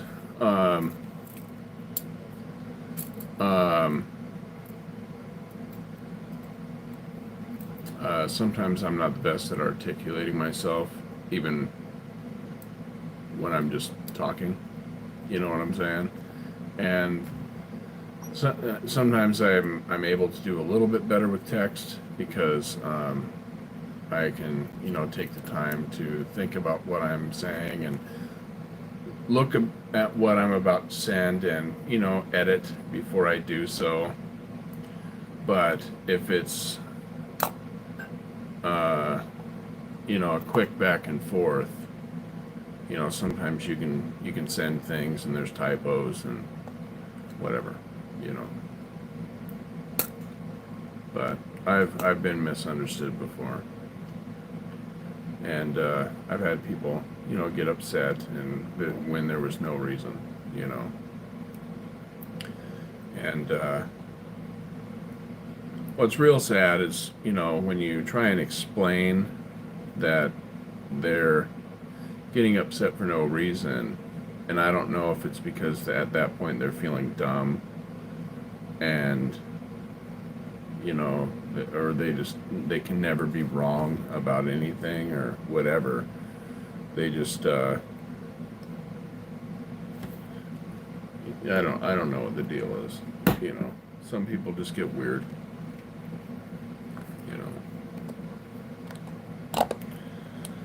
Some people just get weird over stuff, and you can't really do nothing.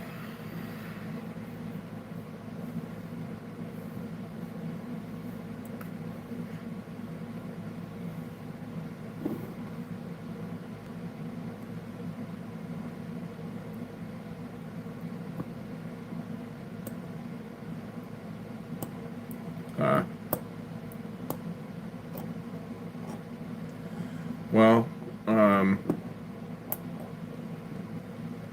don't know, man.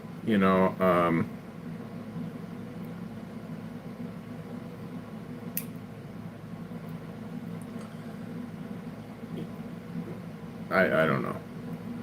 You know, I'm not going to try and tell you what you should have done and whatever. You know.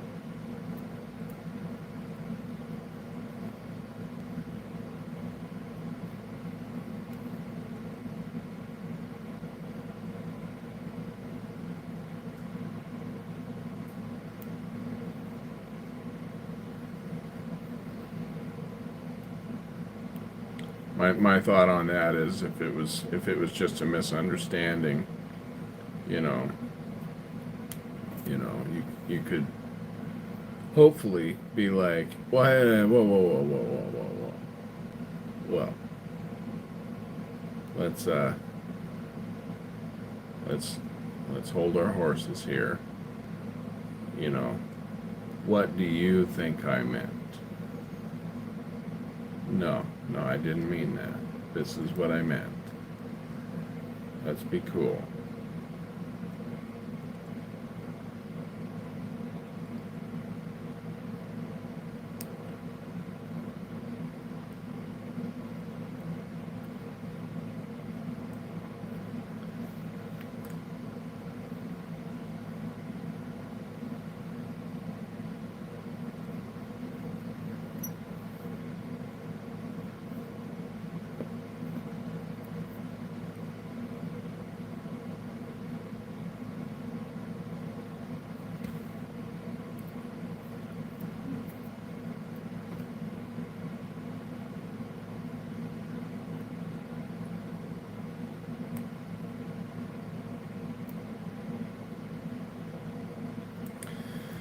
Yeah, you know, it's good when somebody can, at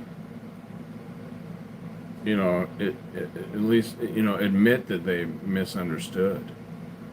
You know what I'm saying? Some people, they will never do that.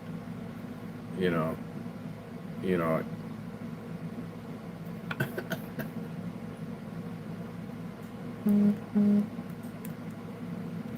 Like, I had a drummer that was like that. Like, he would think you had said something about him, right? And you might not have even been talking about him or something. You know, it might have just been one of those situations where, you're talking about something and the shoe was fitting so well, unbeknownst to us, that he thinks that we're talking about him, and he would, throw into a little crybaby pissy pants fit. Like, the dude, I'm not, man, I don't want to mention his name. But anyways, what would end up happening is we would, explain to him that, no, dude, like, we're not talking about you, we're not thinking about you, or whatever. And then he would switch because now he felt dumb. And he just wanted to stay mad. You know what I'm saying? Even though now there's no reason for him to be mad, but he's going to stay mad because he feels dumb now. And it's like, we eventually got sick of his shit and we kicked him out of the damn band.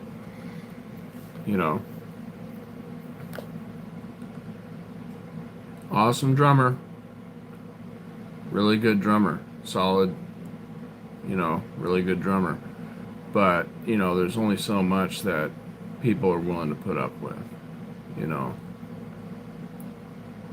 and it doesn't really matter how great you are, if you're an adult baby, just, and, I don't know, I'm done talking about the dude.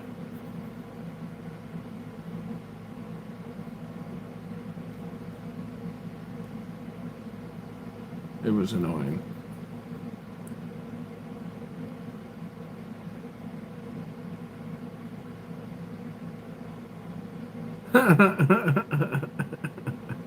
What's up, Folio? I'm talking about a drummer that used to be in the band back in the day. This is a previous band, and he not nice guy, you know, but all the extra stuff. Great drummer, nice guy, down to jam anytime, on time, you know, but just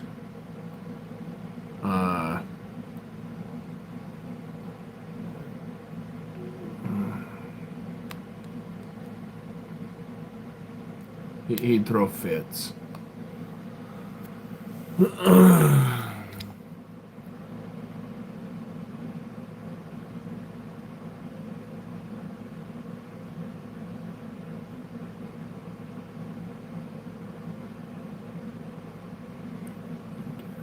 Schrodinger's douchebag. The douchebag will put out a comment or a view and adjust the intent behind their input according to the reaction of the room.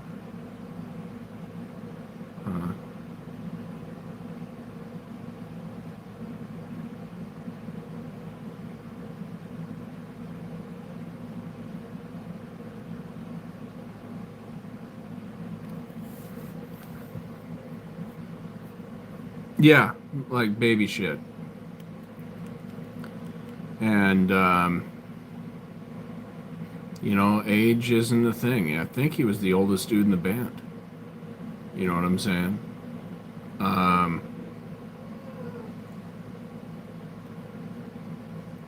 In fact, we had this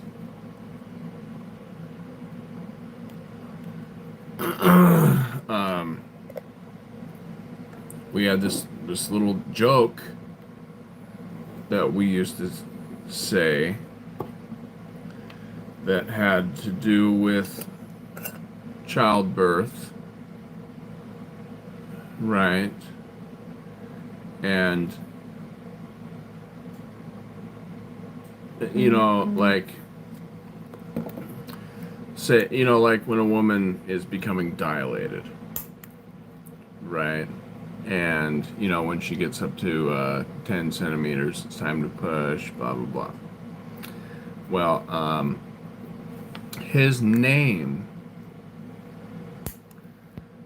sounded a lot like dilated. So what we would do is we would tell him, homeboy, you're getting pretty dilated. You better calm down. And somebody else would be like, yeah, dude, you're like at 9 centimeters right now. You know, it's time to cool it. And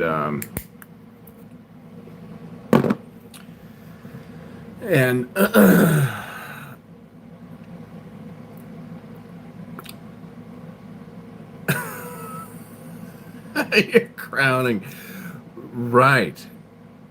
And this is whenever he'd be throwing his fits, you know, and like we were about capped on his ass. And you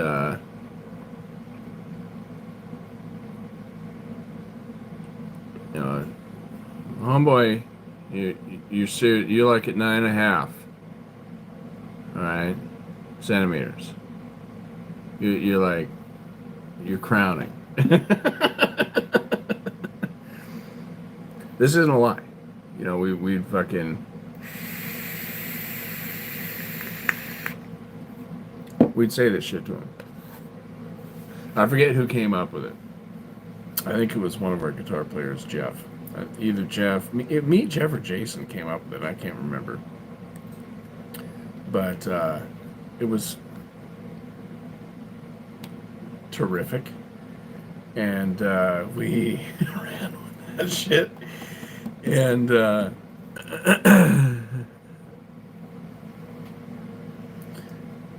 yeah, and we said that to him for years, you know. And eventually, he just got to be too much.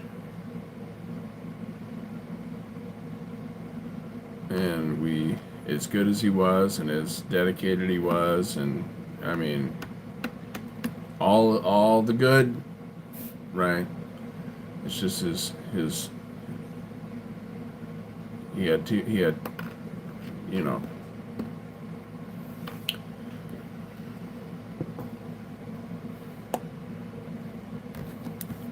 And the dude did stupid drugs too.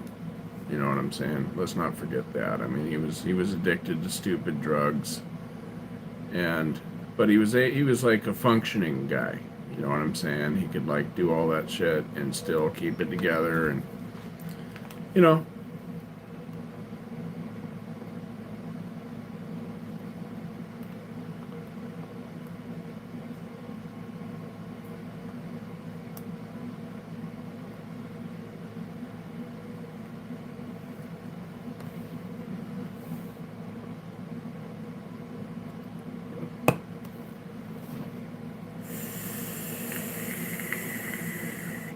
I mean, all of us did drugs too.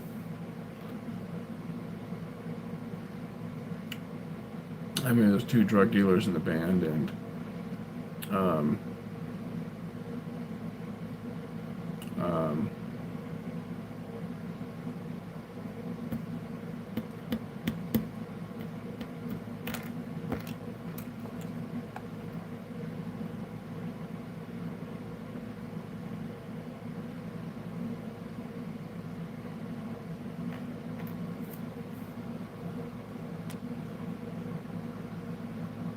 you out of here, Folio, or you giving high fives?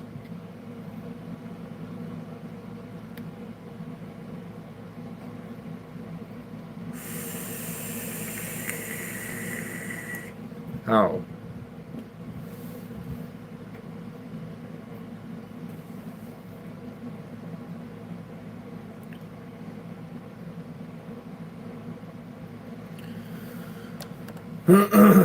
So,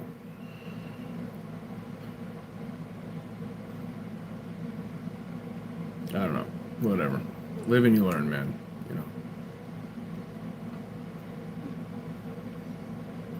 Oh, show of hands on did drugs. Yeah, this guy.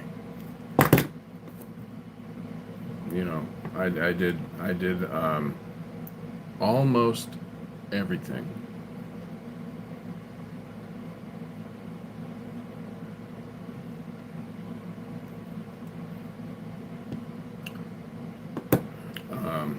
I did everything except for heroin. Um, unless it was in something and I didn't know.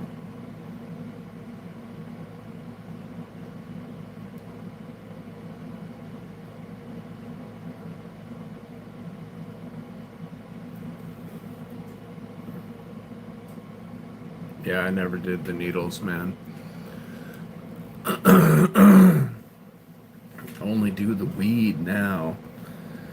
Oh, speaking of weed, you want to see something? Since you're a weed fan, I can show you something you might think is kind of cool.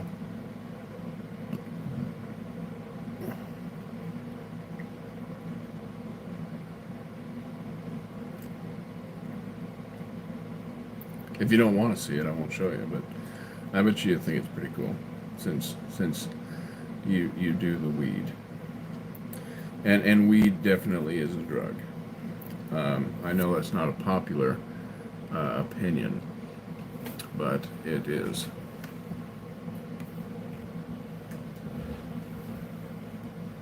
All right, check this out. My phone's low on battery, so I gotta do this quickly. And come on, Rock Dog.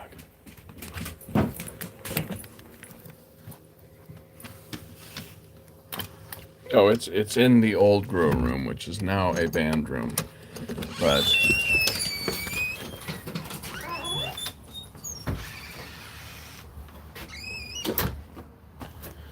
I want to grow rooms actually. Now let's get in here.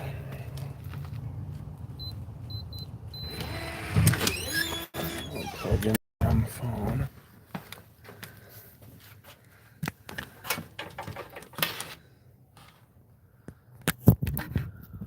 There we go. Here we go. Look at this. See this?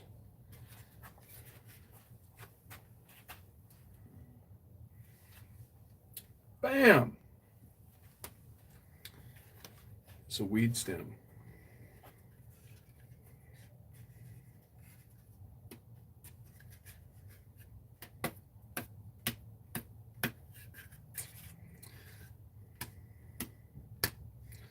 No shit.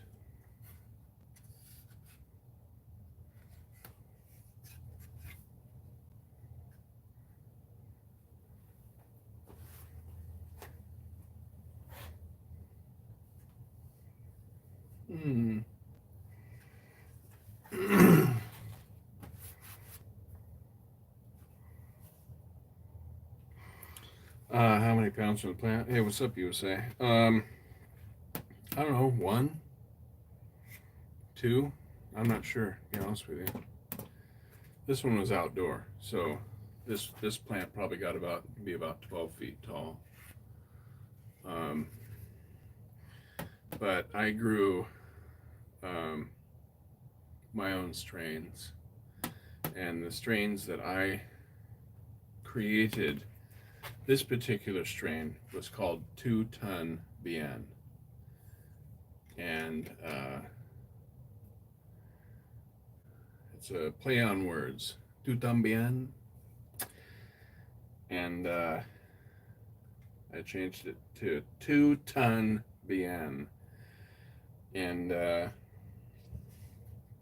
it got massive. You know, the tree got to about 12 feet every time consistently, and it actually really didn't put out that much weed for as big as it got. Well, you know, a lot, but it's not. You know, I've seen plants this big put out, 2 pounds. You know, this thing's fucking 12 feet tall, right?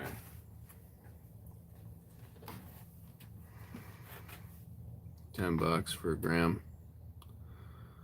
Yeah, that's old school.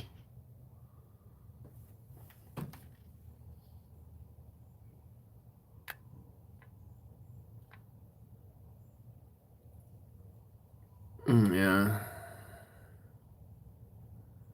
Let me catch up here.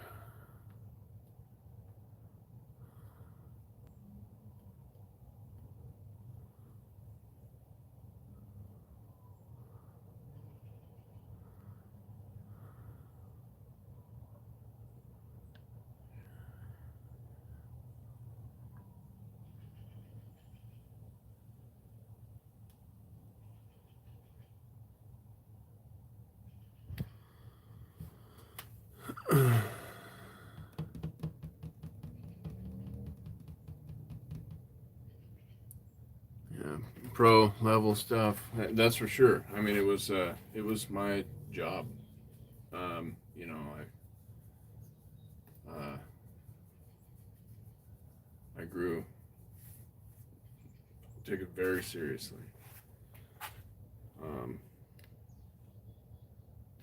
Okay, I'm gonna run this into the house. I'm gonna see if I can get this on the charger without the damn thing dying. We'll see.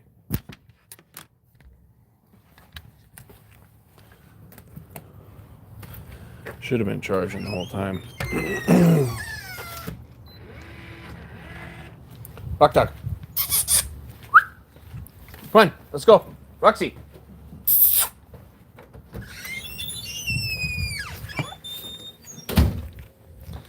Alright, I'm going to plug you guys in and go grab the dog.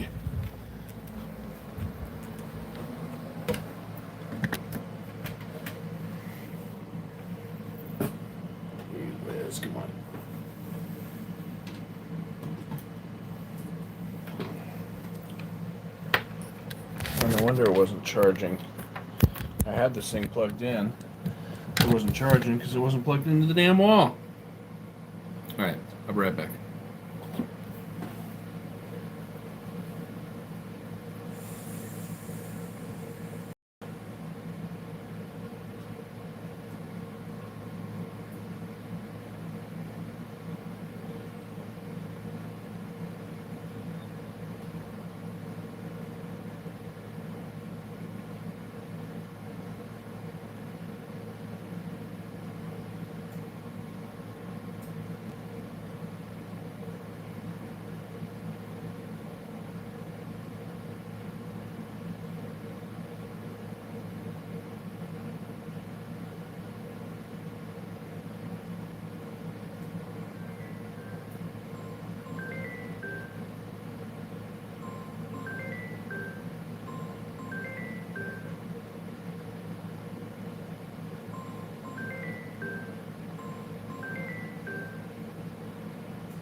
I'll be right back.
Blockberry?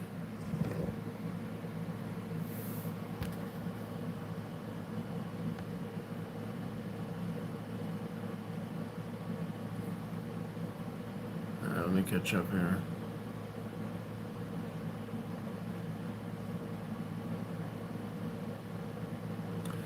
Your big plant ended up scraggly. Oh, no. That's how it grew. It's not that it was like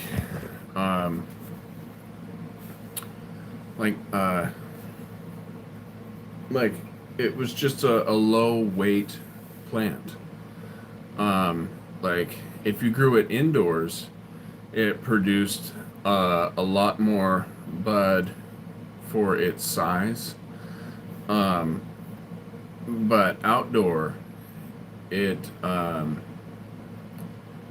you'd still get like a half a pound or something like that off it. For how big it is, it's not really that much. But I grew it for the stone. The high that it had was an incredible high, and you wouldn't get plants like this in the weed world. Like the space that it took up and the weight that it was putting out isn't worth people's time. You know what I'm saying? It doesn't matter how good the high is. They don't give a fuck about you. You know what I'm saying? They really don't. The money is the bottom line. You know what I'm saying? And I cared about the high. Like that was the ultimate goal for me. I couldn't care less if a plant got 20 feet tall and grew one bud. If it was the best high in the world, yeah, dude, let's do it. I don't give a fuck, So that's why I put so much time. I spent 7 years creating these strains, and it's because I couldn't stand the weed that was in the world. It's all this Franken dope, that it's bred for impressive color, which doesn't mean anything, and weight, really, and to get you as fucked up as possible, really, and all the nuances to the high has kind of been lost. It's not part of it anymore,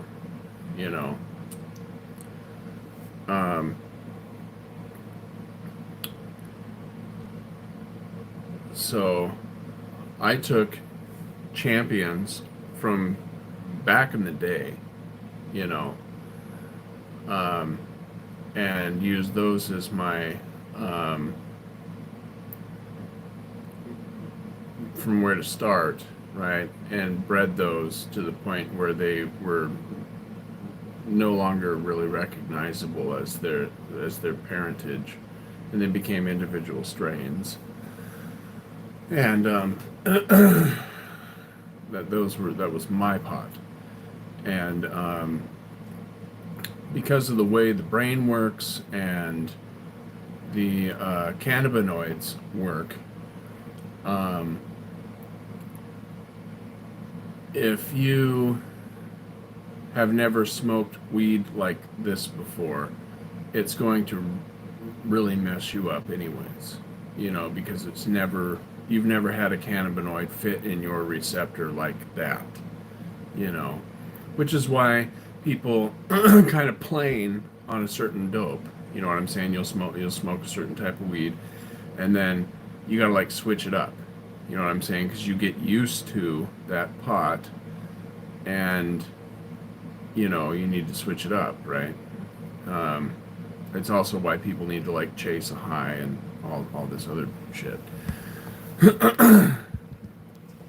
um, but I was the only one in the world with these strains, except for like the select few guys that I had given some of my strains out to that, you know, don't give this out to nobody, right? And they wouldn't. And these guys weren't producers or anything like that. These guys were like guys that grew for themselves. And There's like jalapenos in here. yeah, I'm doing them again. And and what ended up happening is guys just kept coming back to me because, you know, I had that pot, you know.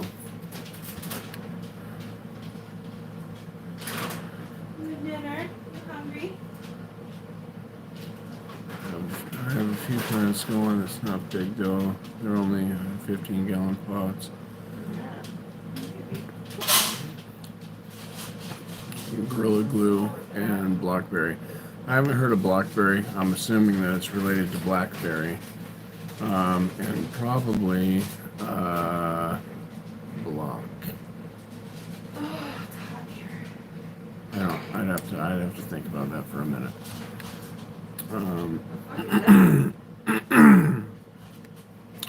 Gorilla Glue is it's a hybrid, but I think it's sativa dominant.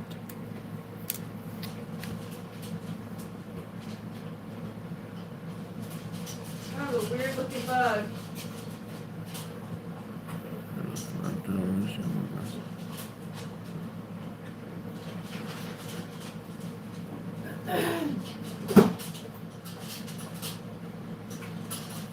And Blackberry, some people call it super boof, depending on where you get the seeds. Huh, okay. Ooh, I cook. Make it.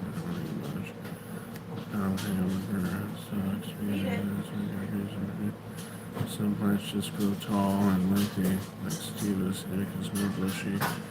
Sativa's taller.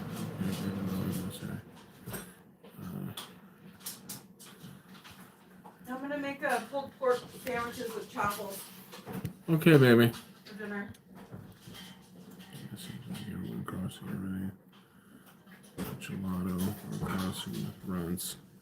Strain diversity is going down. Yeah, and like all the land races are disappearing.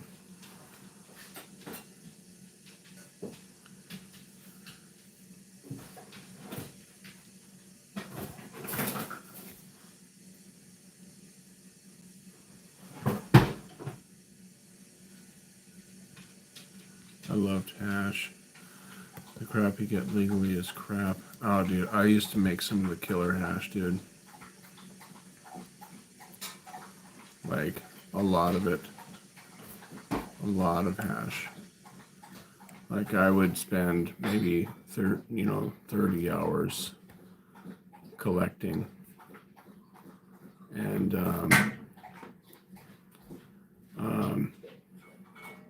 end up with, you know, after it's all pressed and into a brick, I'd end up with maybe this much hash, just square, you know, just probably a solid pound or so.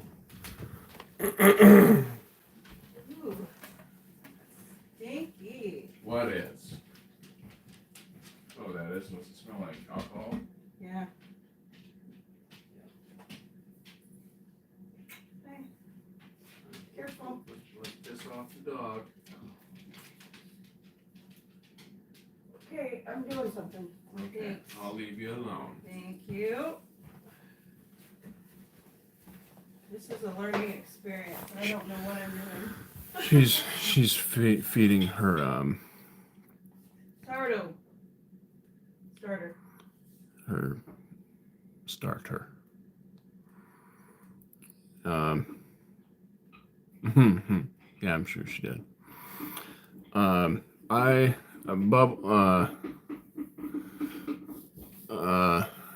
bubble hash is okay. I mean, it's great. Don't get me wrong, but there's better ways to do it. Um,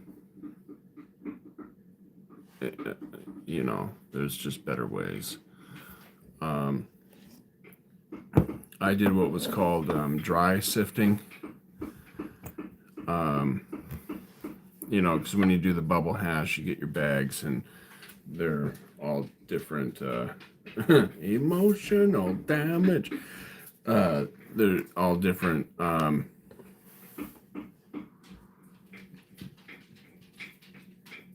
Right, yeah, I did that too, the static.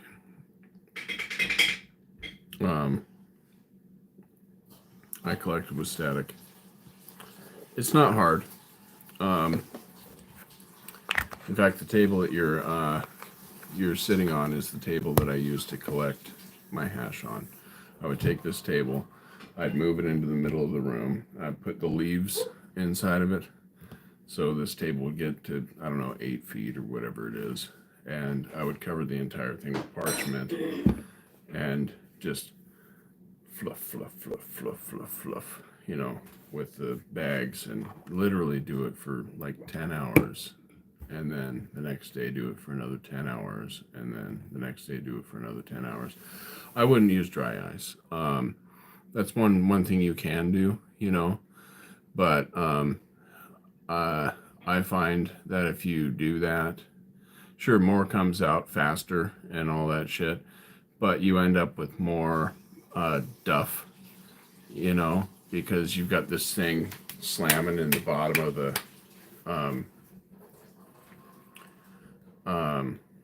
the screen, and yeah, it hits the screen, it puffs more shit out, but it's in there breaking things up, and which helps bring out more shit and whatever.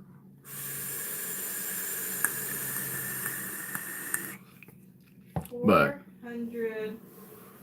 if you just have your plant in there, what I would do is I'd have my bag in my hands like this, right? And I roll it, I do the first roll, and then I roll it a couple more times so nothing come out the top, right? And I would just do this. And believe me, your arms get tired after doing it for like 10 hours for 3 days. But you get motivated to do it. You'll do it for that long because you see what's coming out. And every fucking flop is money, And as you're doing that, another way to do it is to hold it straight on one side and just go like this. As you're doing it, kind of just do like that, and your ball of stuff on the inside is constantly rotating, and there's a couple techniques you can use.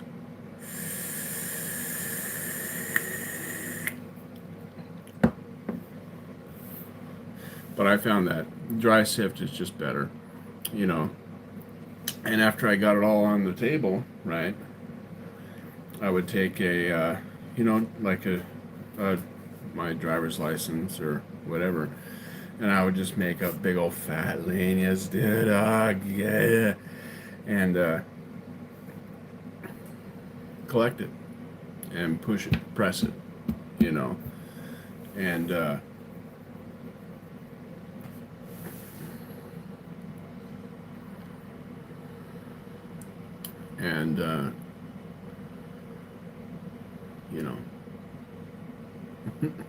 just end up with a shit ton of hash, just a shit ton. And it's okay if you get a little bit of plant matter in it, because if you get a little tiny bit of plant matter in there, there's a certain percentage that you actually want in it. And all right, man. Because if it's just pure crystals, you basically have full melt, right? And it's not like what I call like 70s style hash. You know, like the stuff that's like the old school gold stamp shit from, you know, over there. But if you actually have plant matter in it, you can smoke it how we used to smoke it, right? Which is get a paper clip, right, and you bend it in a way to where you can pull up the thing that sticks up, and it'll become like a stand. And you take your glob and you stick it on there, and you light the bottom of it. You know, like you put it on its side, you light the bottom, right, the gold, and the heat will rise. It'll become a coal instead of like melty shit. And you cover it with a glass, and that whole thing will just fill up with smoke. And then you can, you know, if you don't have a setup, you just take a straw and put it down in there and suck up the smoke. And it's there's really nothing better, in my opinion. But we actually built a unit. Right, what we did is we took a block of wood, and you know, we sanded it, made it all nice, and then we cut out a little depression and filled that with like silicone, right? And I had a bunch of like different scientific glass, right? And this piece would sit on top of the silicone and make a seal at the bottom. And this scientific glass thing had like a glass tube that came off of it. You know what I'm saying? And so what we did is, in the wood block, we drilled a hole down the bottom, and then another hole going this way, and this side we filled with cotton, right? Right, so a hole going down here, hole going this way, and they connected, right? This side we filled with cotton. And then we could just keep the glass down. We wouldn't have to pop it up, stick a straw under there. We just kept it down, and we sucked through the hose that came through the top, and the air went through the bottom part of the block, through the cotton, came up through the thing, out through. It was perfect. And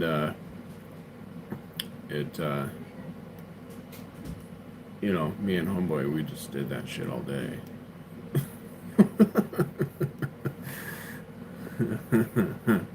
I mean, once you have like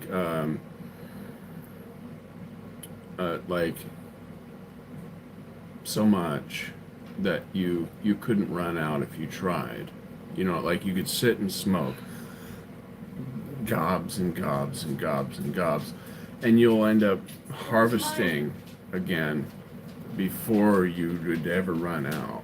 And plus you're selling the stuff also, you know, the amounts that end up becoming normal use is pretty crazy.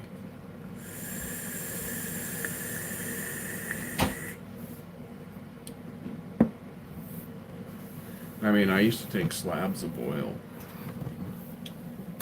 that were like this big, right, but a little wider. Right, so let's say it's like this, right? This would be a whole slab of oil, and I would take a tool like this. I'll go grab it real quick.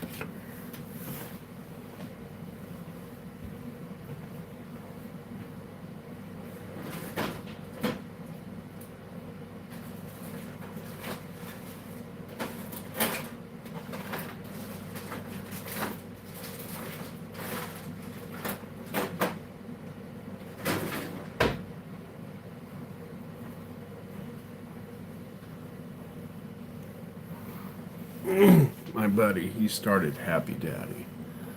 Okay, maybe you've heard of him, maybe you haven't. And this was one of his prototypes.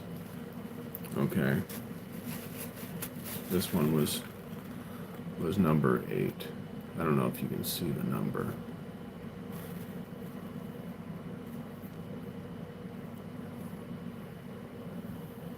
He stamped it with a number 8. He made, 10. And what we would do is I'd take a torch and I'd heat this thing up, right? And I'd take the slab and I'd go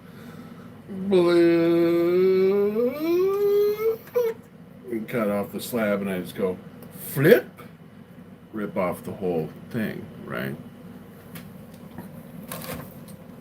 We'd take that strip of shit, right, and roll it into a snake, right? And we'd take that snake and just go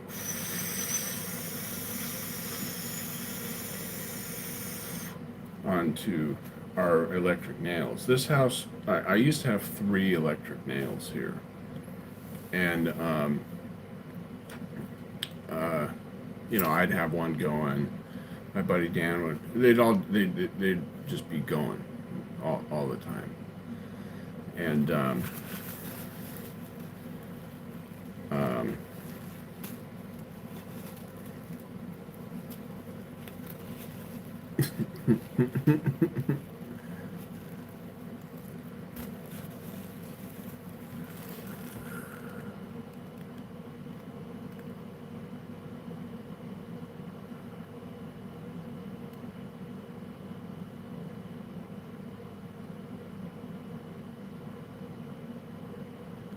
and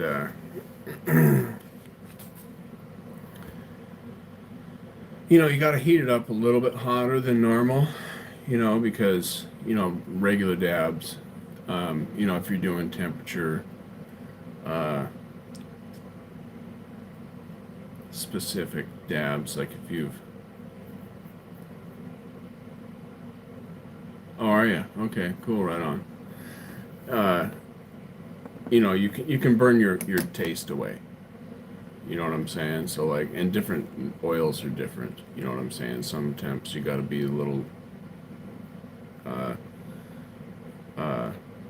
hotter. Some of them you got to be a little bit colder. But if you're just too hot, you can damage your terpenes, right? So but when you're doing snakes, you're putting so much oil on the nail that you can the oil, it'll get to the point where it won't even vape anymore. You know what I'm saying? You're basically throwing water on a fire, right?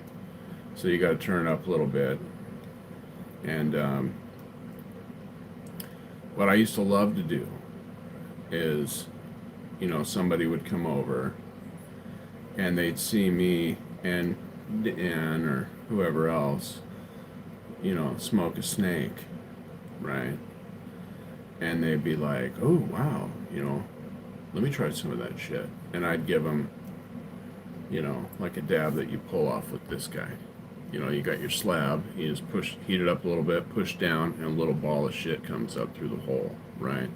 So a little nothing. And I'd ruin them. You know what I'm saying? I used to just love that shit,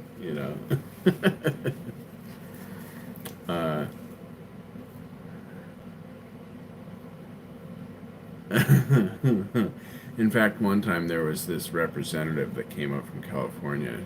She was I don't remember who she worked for, but she tried my oil, right? And I'm all partying, and I give her a dab, and about a half hour later, she's like, I would be honored to offer your stuff at wherever, I can't remember. And about a half hour after that, she was fucking out. And but she brought with her some of the OG real Dutch treat, and I could tell this by smelling it. In fact, somebody walked up to me and was like, hey, guess what she's got? They opened it up, let me smell it, and I was like, ooh, That's Dutch treat.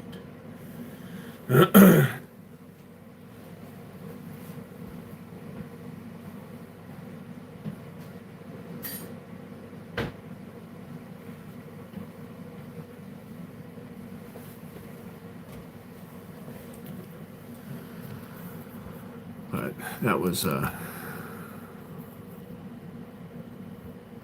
years ago, and I don't live that life no more. It's fun to reminisce sometimes, but that shit literally was my life for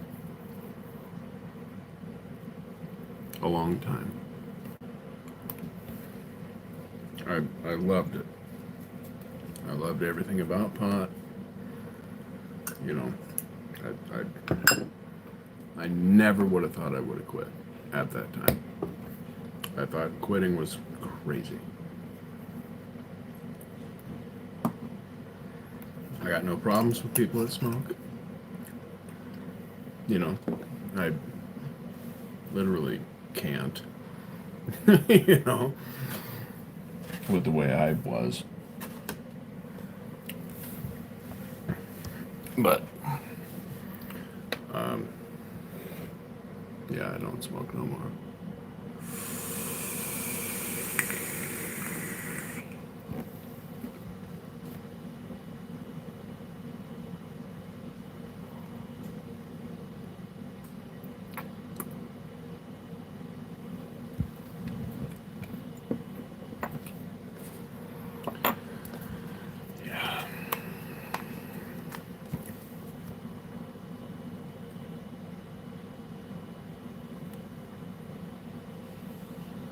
Yeah.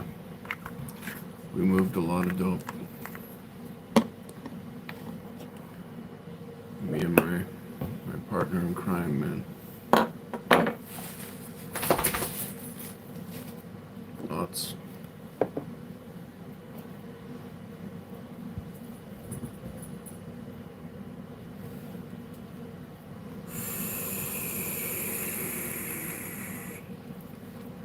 Yeah. First thing that's different, it's not worth shit no more.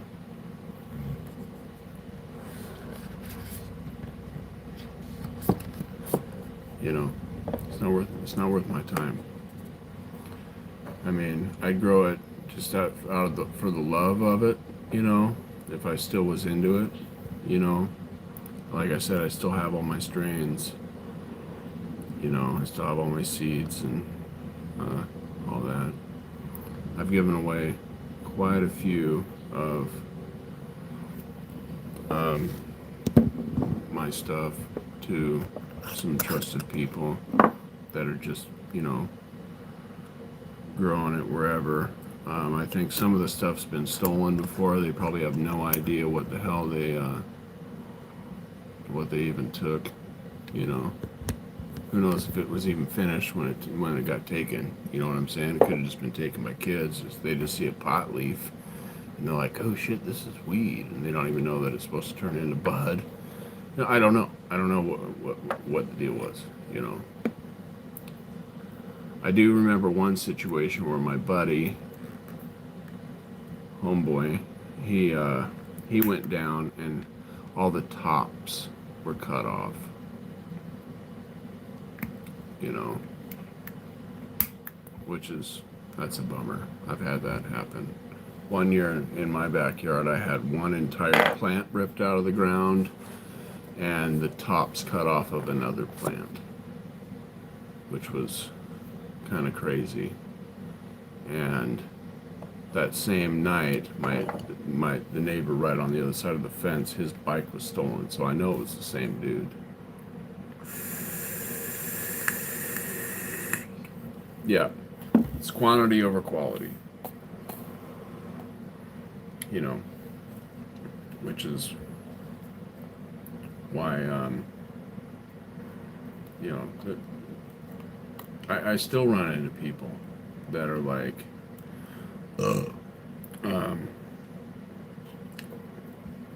that want me to grow again. like, no, man, done.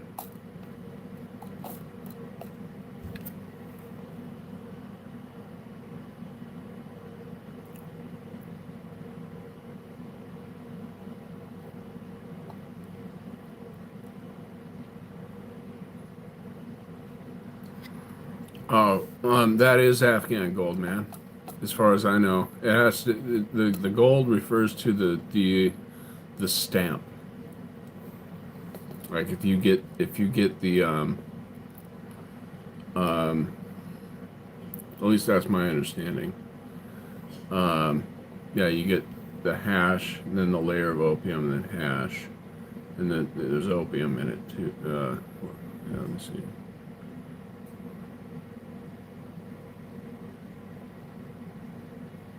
Yeah, there's the blonde Lebanese hash too.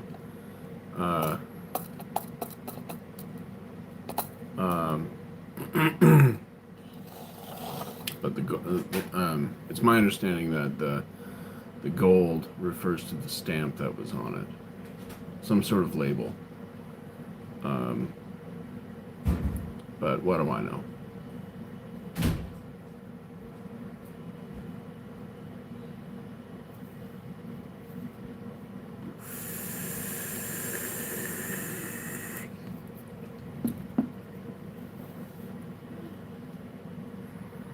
I've never seen it. I've never seen that stuff. I got a neighbor right now. He's dating my neighbor. He used to get that stuff. He's in his 60s, and we were talking dope and stuff.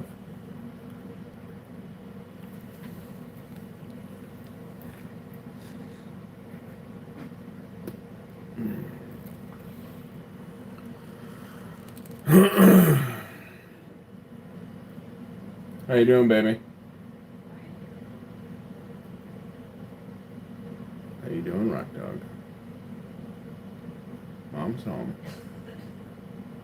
Why don't you go give her kisses? Go get her. Go get mom. What you doing?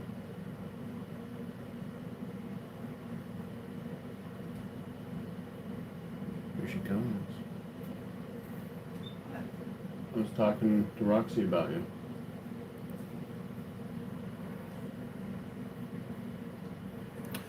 Bam!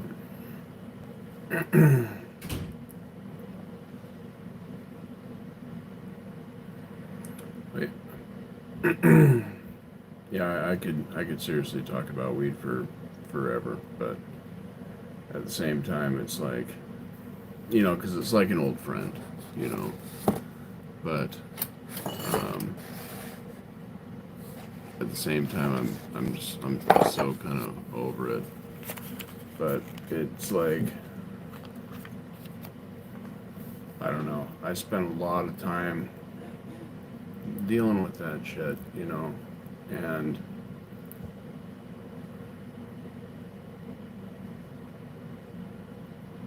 yeah. I mean, it literally was my life for years and years. Years and years and years.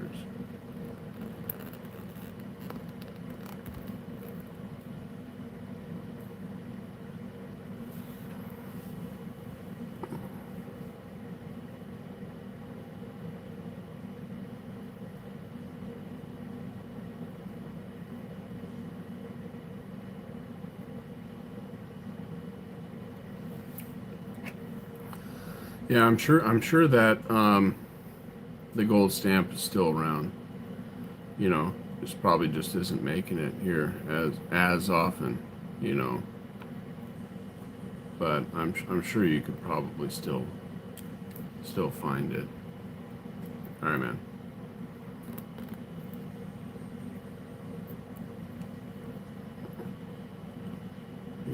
I don't I don't really take drugs and stuff anymore. But I'm sure if I were to go to different countries and stuff like that. I might try some of the things that they have. Um, it's hard to say.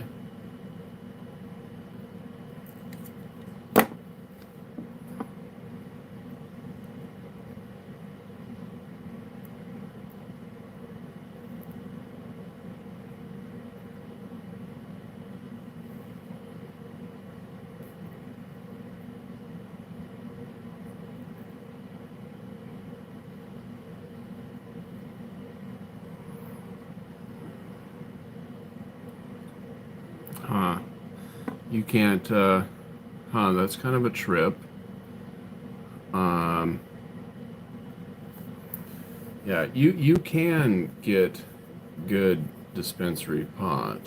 You can, but it's crazy expensive, like unreasonably expensive, and a lot of the stuff that's in the dispensaries is just gross.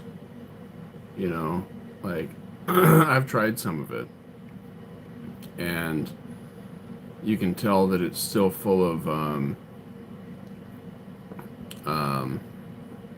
fertilizers, like they're not flushing it all the way, and it's who knows what they've been spraying it with. You know, like when you smoke your pot, um, the ash should look like um, cigarette ash. That's what you should end up with. You know, black and white, grayish type ash. Not that black charcoal, and even worse is like that hard rock charcoal that ends up in the bottom. It's because that, the fertilizers don't burn. You know, it should all just go away. You know, same with like your chickens. You know, like your chickens, when they shit, it should look just like any other bird. You know, like you look at bird shit who's wild, their shit is like black and white, right? You look at like chickens who are being fed, it's always like this brown splat, you know? It's not normal. People need to stop feeding their chickens and just let the chickens be fucking birds. And they're gonna eat whatever they find, you know?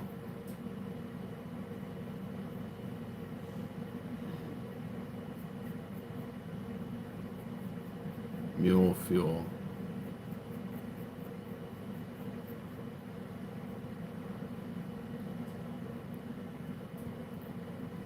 I haven't heard of mule fuel. That's kind of a trip.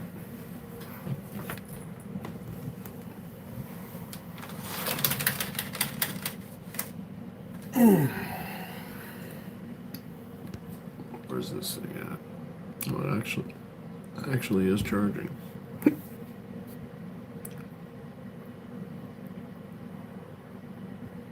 Finger hash. Yeah. Well, that stuff is really rare. You can basically only get that from a grower. And that stuff really doesn't really make it too far from the grower. Because if you think about how that stuff is made, you got somebody that's handling a bunch of pot without gloves, right? And their hands get sticky and they do this, it balls up, and if they got the smarts, they make a pile, and then keep going, do this, make a pile, do this, make a pile. You end up with a little chunk of finger hash, you know, or the scissor hash. You know, you trim a couple pounds, you can take your scissors and scrape your scissors and make scissor hash. All of that, you know, finger hash is a little bit higher quality than scissor hash.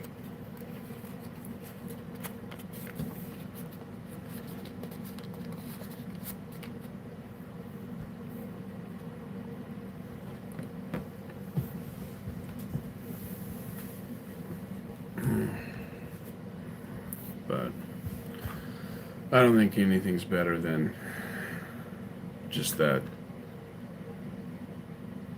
you know, that badass pressed brown shit. You know, where it's dark brown, right? And you break it open and it's lighter brown on the inside. That stuff, it's just got a great smell, a great taste, the high, all of it. You know, and it's a mix of everything, you know. And if you're growing good dopes, you know, it's great.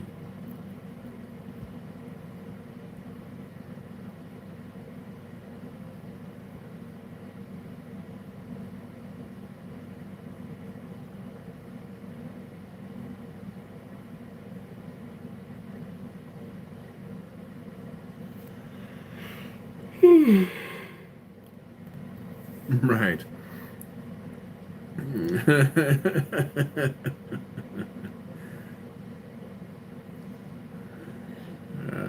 Yeah, I could see that not going over well at that time,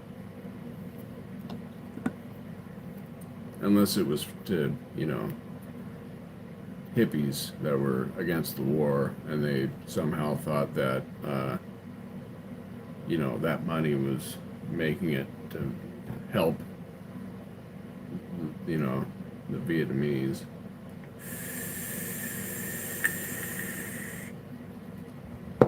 I'm in Washington, north of Seattle.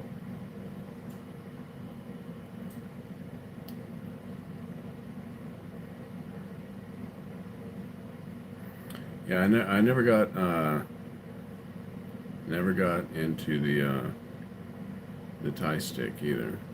I mean, I, you know, there's so much lore when it comes to a lot of this stuff that you got to talk to somebody that's actually seen the real stuff, right? And they know that it's the real stuff, because there's all kinds of stuff that, you know, could be called things and nobody really knows. You know what I'm saying? But my understanding is that Thai stick was like buds tied to a stick, and in some instances they were dipped in something. I don't know. I don't know if that's true or not. You know, that's just my understanding.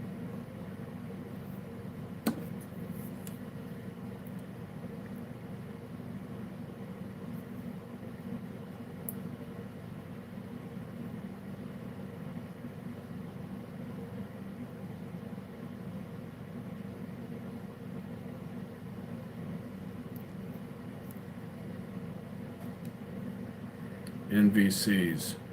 What's that?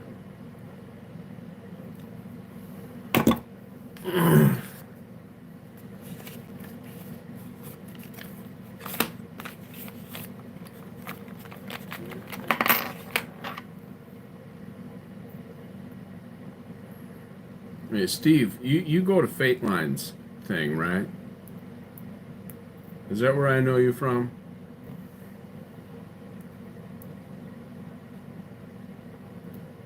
I think it is.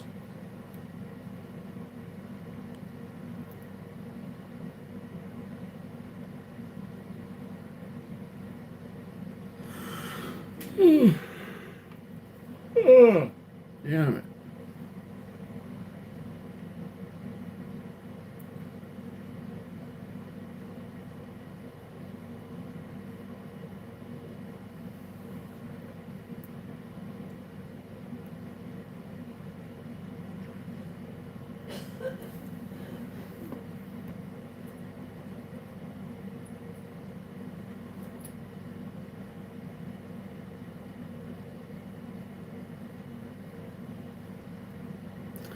The conditions in Seattle. What are you referring to? Like attitudes or weather? Fateline, yeah, okay. Yeah, last night, I think it might have been last night. I thought it was kind of funny how he was singing that I'm in love with the Coco song, and it was like, damn, dude. Because I think he's like from Colombia, right? And, I left that comment saying that, oh, homeless, okay. Uh, I left that comment saying that, I used to be in love with the Coco, but we're not friends anymore, or something like that. And he he saw that and he was like, oh, he had a laugh. But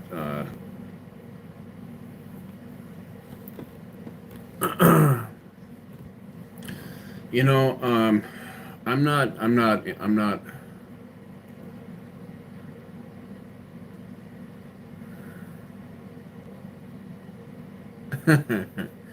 Right. I'm not like in it when it comes to Seattle. I know that there's like some places where they're pretty thick, you know. Um, I'm pretty sure that a lot of it's just drug related, and they need to just, buck up, get off the drugs, and become productive members of society. There's also, the the rare instances, but that do happen, where somebody was already pretty close, you know, and maybe they lost their job and then rent was due and they ended up, whatever. But the vast majority, or mental stuff, you know, but the vast majority is drugs. And in order for them to get off the streets, there's some requirements, right? Like, hey, we'll help you. Here's some programs. Step one, stop do drugs, right? And they're like, no, and I know that because I've got relatives that are like that, you know, and the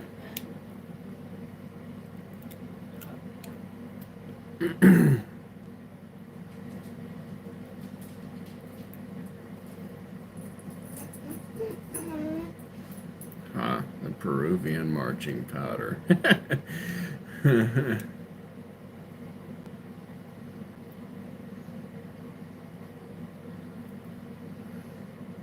You didn't see the stream on Sunday. Where do I catch it on Sundays?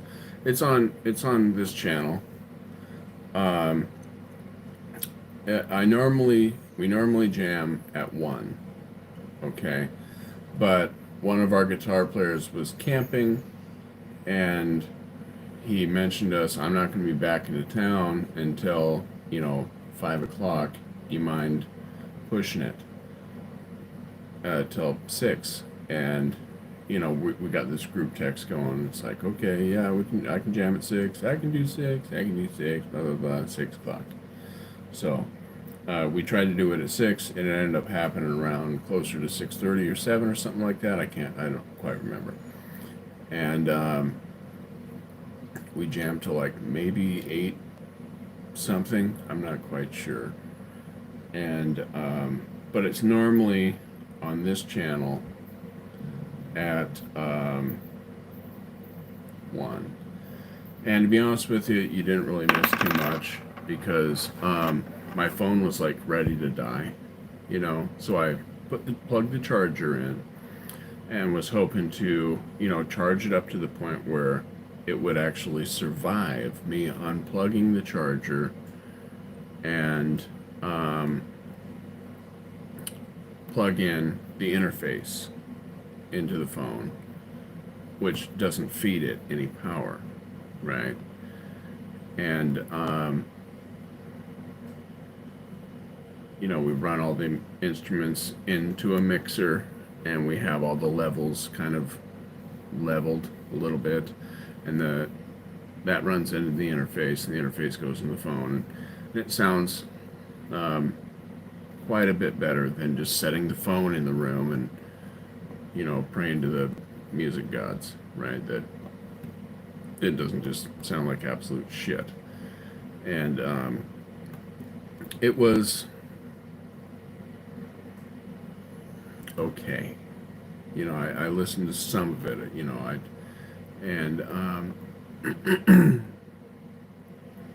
Yeah, one thing you can do to get notifications is unsubscribe and resubscribe. And for whatever reason, YouTube is dealing with some glitch right now where people aren't getting their notifications. The way to fix that is to unsubscribe and resubscribe and, whatever. But, yeah. Anyways, you didn't miss much. It sounded okay.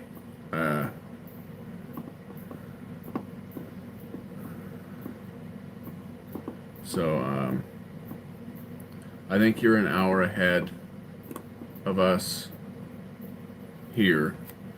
I think that's the case. So it's probably 7:12 where you're at, CJ.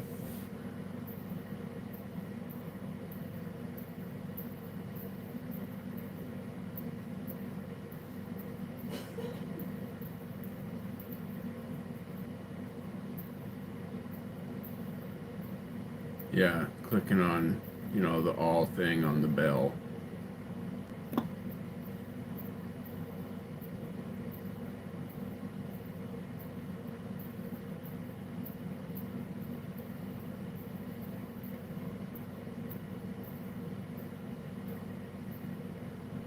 Well, I don't know what mountain time means, I just kind of try and think of like where they're at, and where I'm at in relation to that. So, if it's 7:13 where she is, then on Sunday, we'd be jamming around 2 for her instead of 1 ish. 2-ish instead of 1-ish. So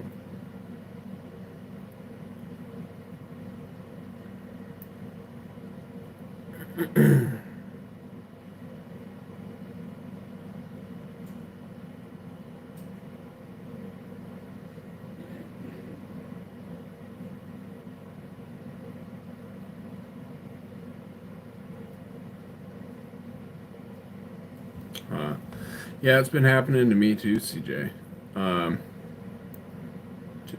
2 a.m. It's 2 a.m. where you're at?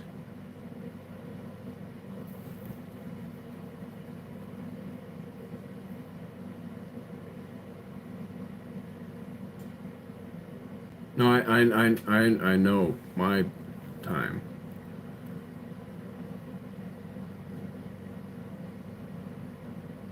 It can't be. It can't be 2 a.m.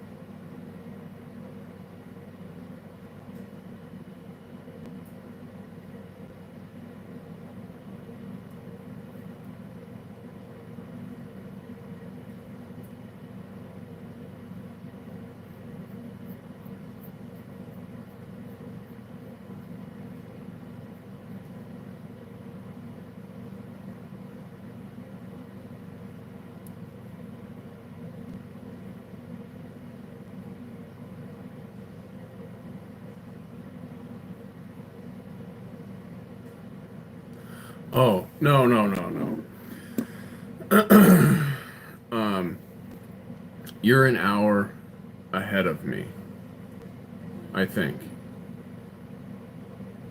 Okay. So, okay, yeah, you're an hour ahead of me. So, if we started at 6, it would have been at 7. for you. So for it to be 2 a.m. for you, we would have had to have started jamming at 1 in the morning. Which would have probably pissed everybody off.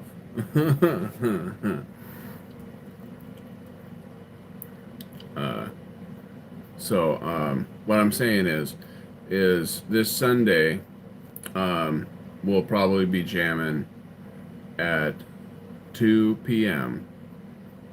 For you. Your time. Because we start at 1 here.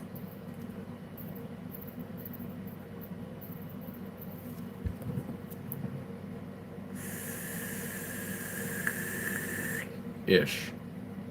You know. Sometimes I start the stream a little bit earlier. Like I'll get out there and, you know, turn it on at like 12:45, 12:50, you know.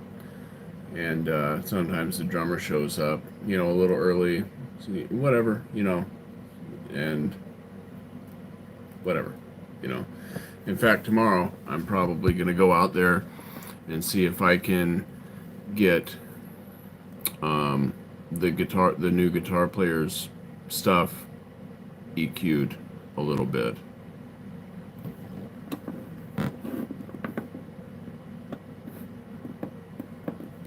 Okay, all right, you got it.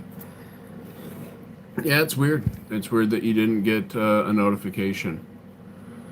Because I can tell that you had been getting them. You know, because there was a few times you're the first person to show up in here. You know, unless you were just randomly scrolling and found me. You know, after I don't know. I'm not a doctor. So,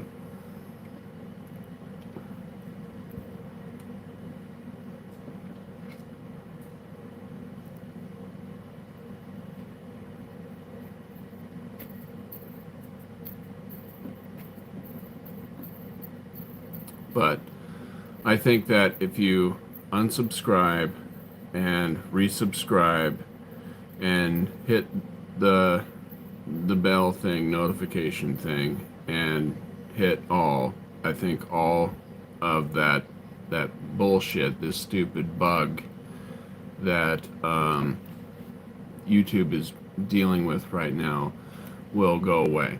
Like I had somebody come into the stream earlier and say that YouTube is making some changes right now, right? And that could be related. Yeah, lately I've only been watching lives too.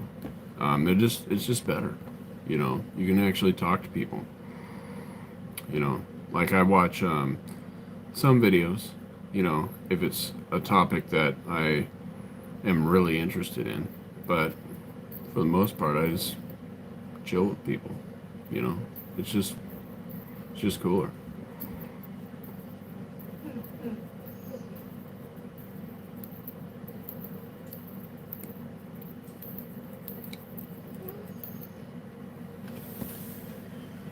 Roxy, go get mom.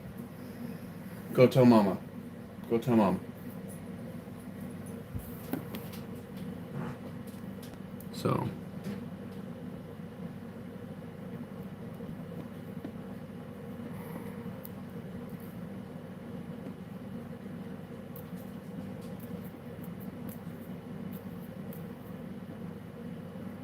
But, like I was saying, you didn't miss much on the last one. The sound, I'm hoping is going to be an improvement from the last one. I'm going to have to do some work in there, though. Jason has turned up his amp from where it was. He's also began using a new pedal, so I'm gonna have to readjust his levels, and I'm gonna have to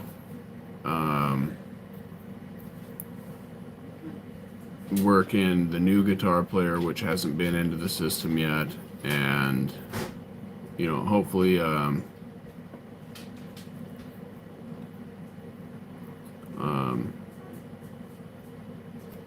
you know, it'll just be a slow process because I'll probably be doing it by myself again. Okay, right on. Well, hopefully you dig it, and this next time I'll have my phone charged, and I'll have the the tablet over by me, so I'll be able to read what you guys are saying, and I'll actually have a microphone going so I can talk to you guys, and it'll just be better. The last one was kind of rushed and a weird situation.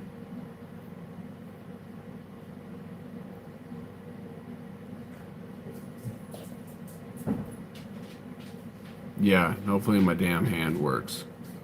That's a big thing. What's up, baby? What? What's up, baby? Just letting Roxy out. Oh. Getting the mail. So.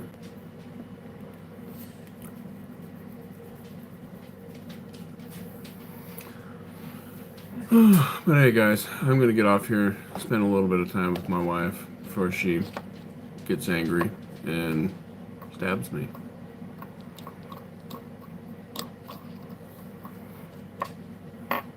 So, but I'll probably be checking out some lives myself, so maybe I'll run into some of you elsewhere.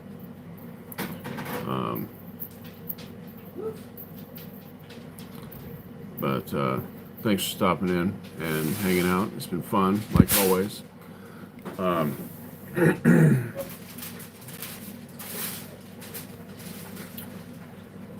I will. Yeah. I'll take real good care of her.